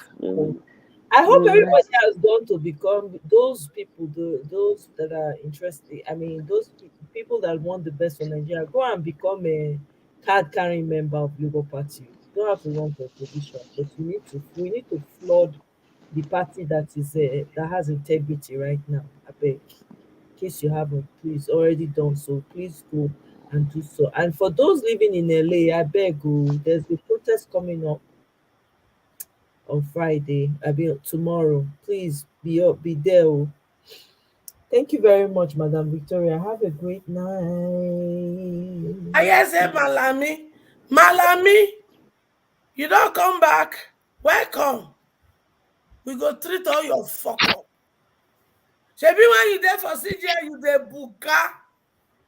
You know they obey any court order. Now you don't let Nnamdi Kanu to come out. And other people when you hold on stage. Look me and look me well. We go treat your fuck up. We go treat that. If they are not treat her well for Nigeria, we go carry all of them go International Court of Justice. Fuck up, we go treat her. Because this impunity one and they rob our face. Give to my grandchildren, I said that they live life. No, we must treat them fuck up so that my grandchildren will not say, not be so. That they live in impunity life. All right. Thank you very much, Mama Icho. Have a wonderful night. Wonderful night to everybody, my dear. Yes, sir. Thank you Love very you much. all. Love you too, Mama Icho. Mr. J, let's have your final thoughts. Thank you so much for being with So, us. yes, it was really nice being here tonight. I would just say we should just continue to push and do what we know how to do here, and hopefully our message gets to the right people, and they will know that this is not 30 years ago, this is not 40 years ago, this is 21st century, and they can't just take Nigerians for a ride anymore. We are pushing on, and we are looking forward to this coming week. We know great things are going to happen, even though they will try all their shenanigans, but we'll still overcome them. No matter what they bring, we'll overcome. So have a good Exactly. night, everybody. Have a good Thank you night, very sir. much. Thank you very much. Okay. Thank you. Take care. Yeah. Thank you. Mr. Kel, your final thoughts. Yeah, well, thank you. Thank you, I sir. really want to thank you. You're doing a great job. Thank you, sir. But if I'm working at night, if I listen 4 hours to the ground, I will not know when. Your audio So, is going in and out for some reason. Your can you hear audio. me? Yeah, it's I can hear you now. Okay, I said I like the way you deal with this APC mosquitoes that comes around. But but No time, oh, we don't have time now. I beg. I don't want we don't anybody have to. time for that anyway. We Mm. have won the election. They say they won. Let's come to court. Let's see in court exactly. Let's see in court. So they are going about playing a mind game. What they are doing is because this guy does not have the support of people, masses are with will be. So they are trying to use ethnic sentiment, just sentiment to bring supporters to their side. But each step they take, they fail. Exactly. You know. So we have this we've gotten a mandate by the grace of God to be proven in court. Yes. Yeah, good for it. I don't see APC. I don't see Tinubu becoming president of Nigeria. It's not possible. It's not visible. Mm-hmm. See that happen.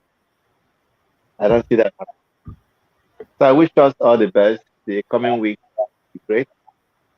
And then Yes. only be hearing good news. Whatever challenge they come with, whatever style they come with, we will defeat them. They are Yes. messing with the wrong generation. Exactly. Good Exactly. night, everyone. Good night, sir. Thank you very much, Mr. Kel. Have a great night. Yes, sir. Yeah, good night. My people, I hope so that they like. Oh, I didn't even have the energy to be shouting like it, like today. Eh? Nobody even give me super chat today. Me, I will take buy water. As passing a weekend. So the ministry has to move forward. What the person will do? Anyways, BB, take us home. Oh, my sister, you just a drop, you just a drop mic. Drop. Hey, the BB has taken over. For Hey, where? For where? I'm just saying the truth, you know.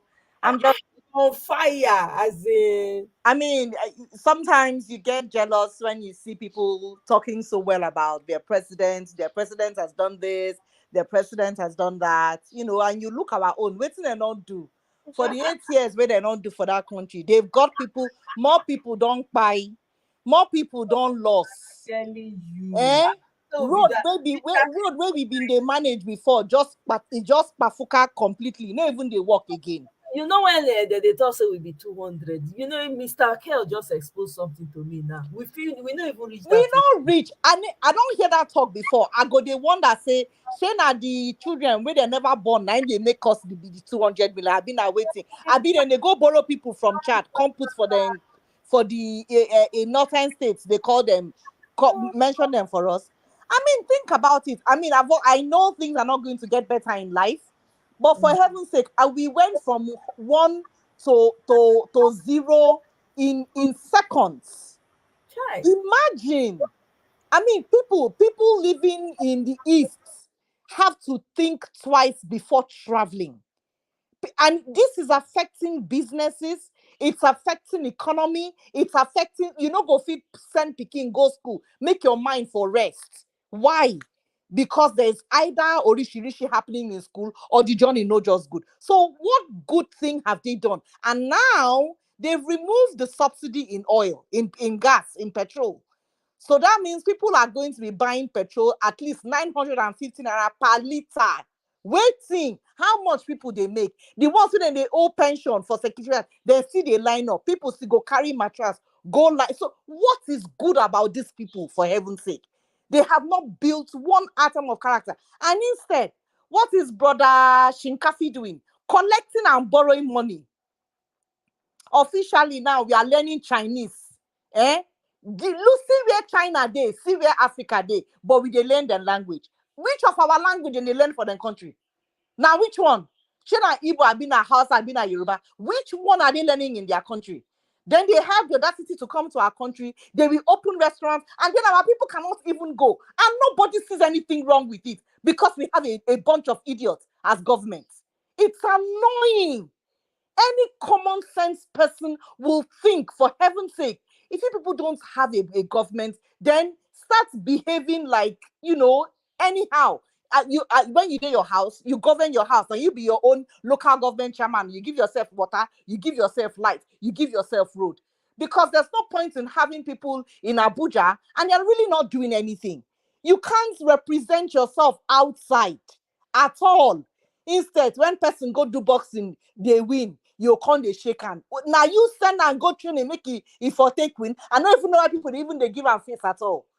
It's really annoying. It's appalling, for heaven's sake. People are going to see small Ghana now. Now which day we chase them come out? See where they day. Ordinary Togo self, they don't even like us. It's bad. It's bad. And it all stems from good character. So it's not like we are just going down. A country that is filled with intelligent people, all of us gather say, now this one where they sell orishirishi drugs, now you won't take use. Even the dog where they for main road for Lagos go just look and say, now wow, that's one stupid rich. And I know Greek get sense. Oh my yeah. The new slogan now is talk bad about this man anywhere anybody is. Yeah. Nothing good should be said about him because he's what did Keyamo say that he was coming, is going to be propaganda after propaganda. We self, we get mouths, we go talk after talk after talk. He Yes. wants to come in propaganda. We too, we are coming in talk. We have mouths. Nonsense. Exactly. I beg no thanks, Jerry. Absolutely. That's exactly what it is. Do you understand? That's exactly what it is. We have to be showing and telling people who this man is, so that people will know. Any person on the other side that feels like, oh, okay, we want to come out, we want to come and talk, then let them come and tell us what they know. Since they say na they sabi do propaganda pass, make we give na truth. Now we go tell them, no, we no get propaganda, na truth. We go demystify their demonic leaders for them.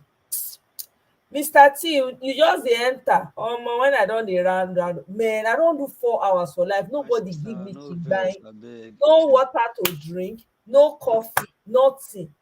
Hey, my people, my village people, na wa o. Eh? Una no even say make dis girl even go drink water, make I give am something. Ah, na wa o. Anyway, Mr. T, why your voice low? Your volume is low. Can you hear me now? Talk again. Can you hear me? Okay, much better. Oh, okay. So sorry.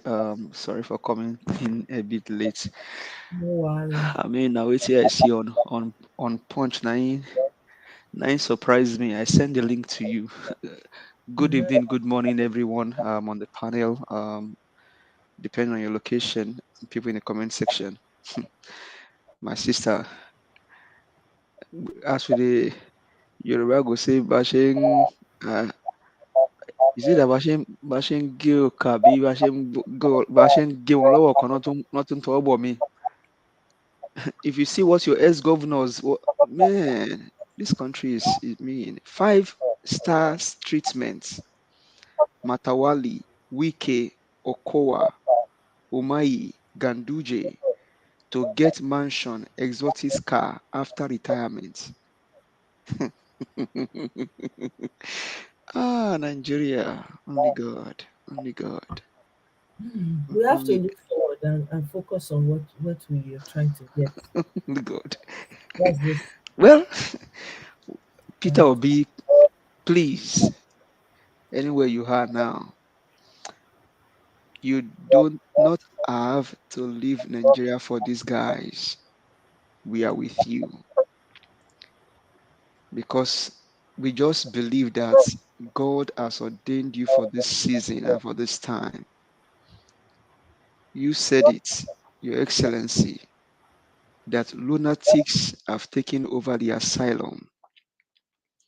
And so we cannot allow these lunatics to continue to take over our nation. Chiamaka Amanda, is it Chiamaka Amanda was her name again? Thank you for your wonderful letter to our president here in the United States. We do appreciate you. Posterity will not forget you and your family. Posterity will not forget you and your family. We'll continue to fight. We'll continue to put our voice out there for the whole world to hear what these people are doing. This mandate must be restored. This mandate must be restored. No matter what they do, no retreat, no surrender. This mandate must be restored. These guys don't care about the nation. All they care about is for themselves and their family. And so, His Excellency President Peter Gregory Obi, we are with you. We are with you.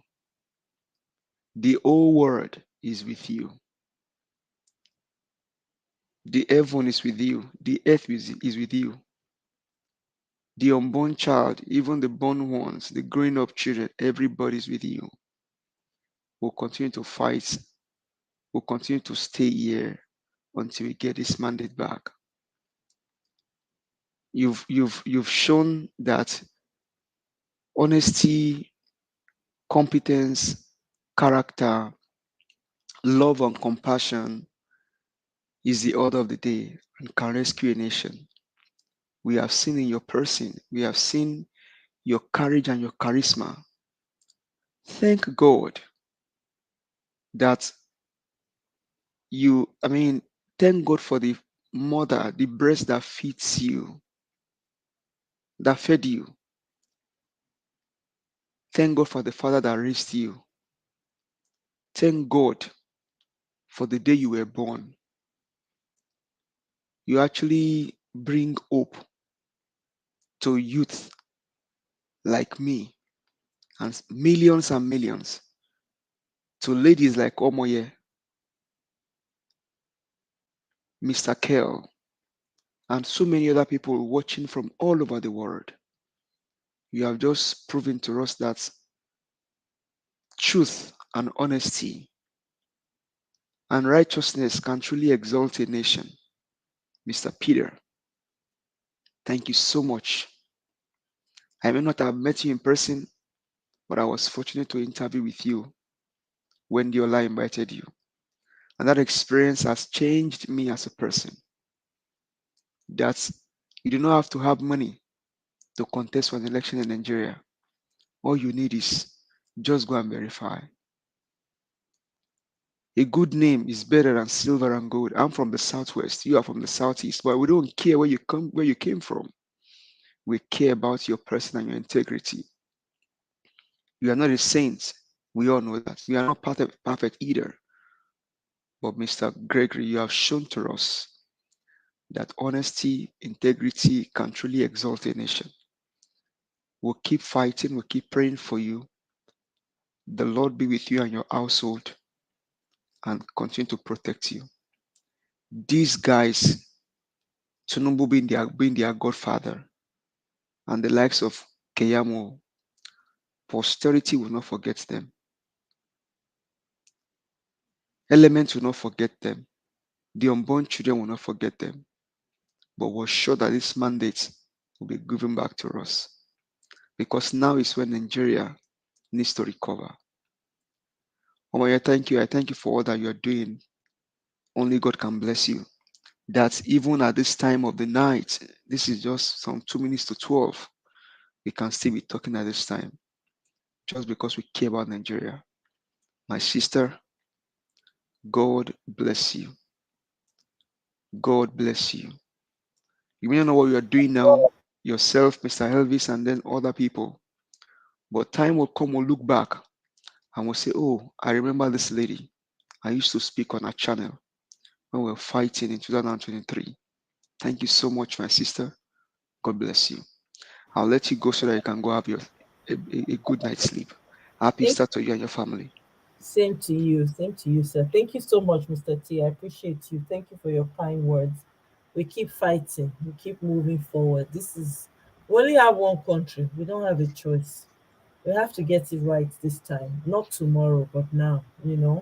And we have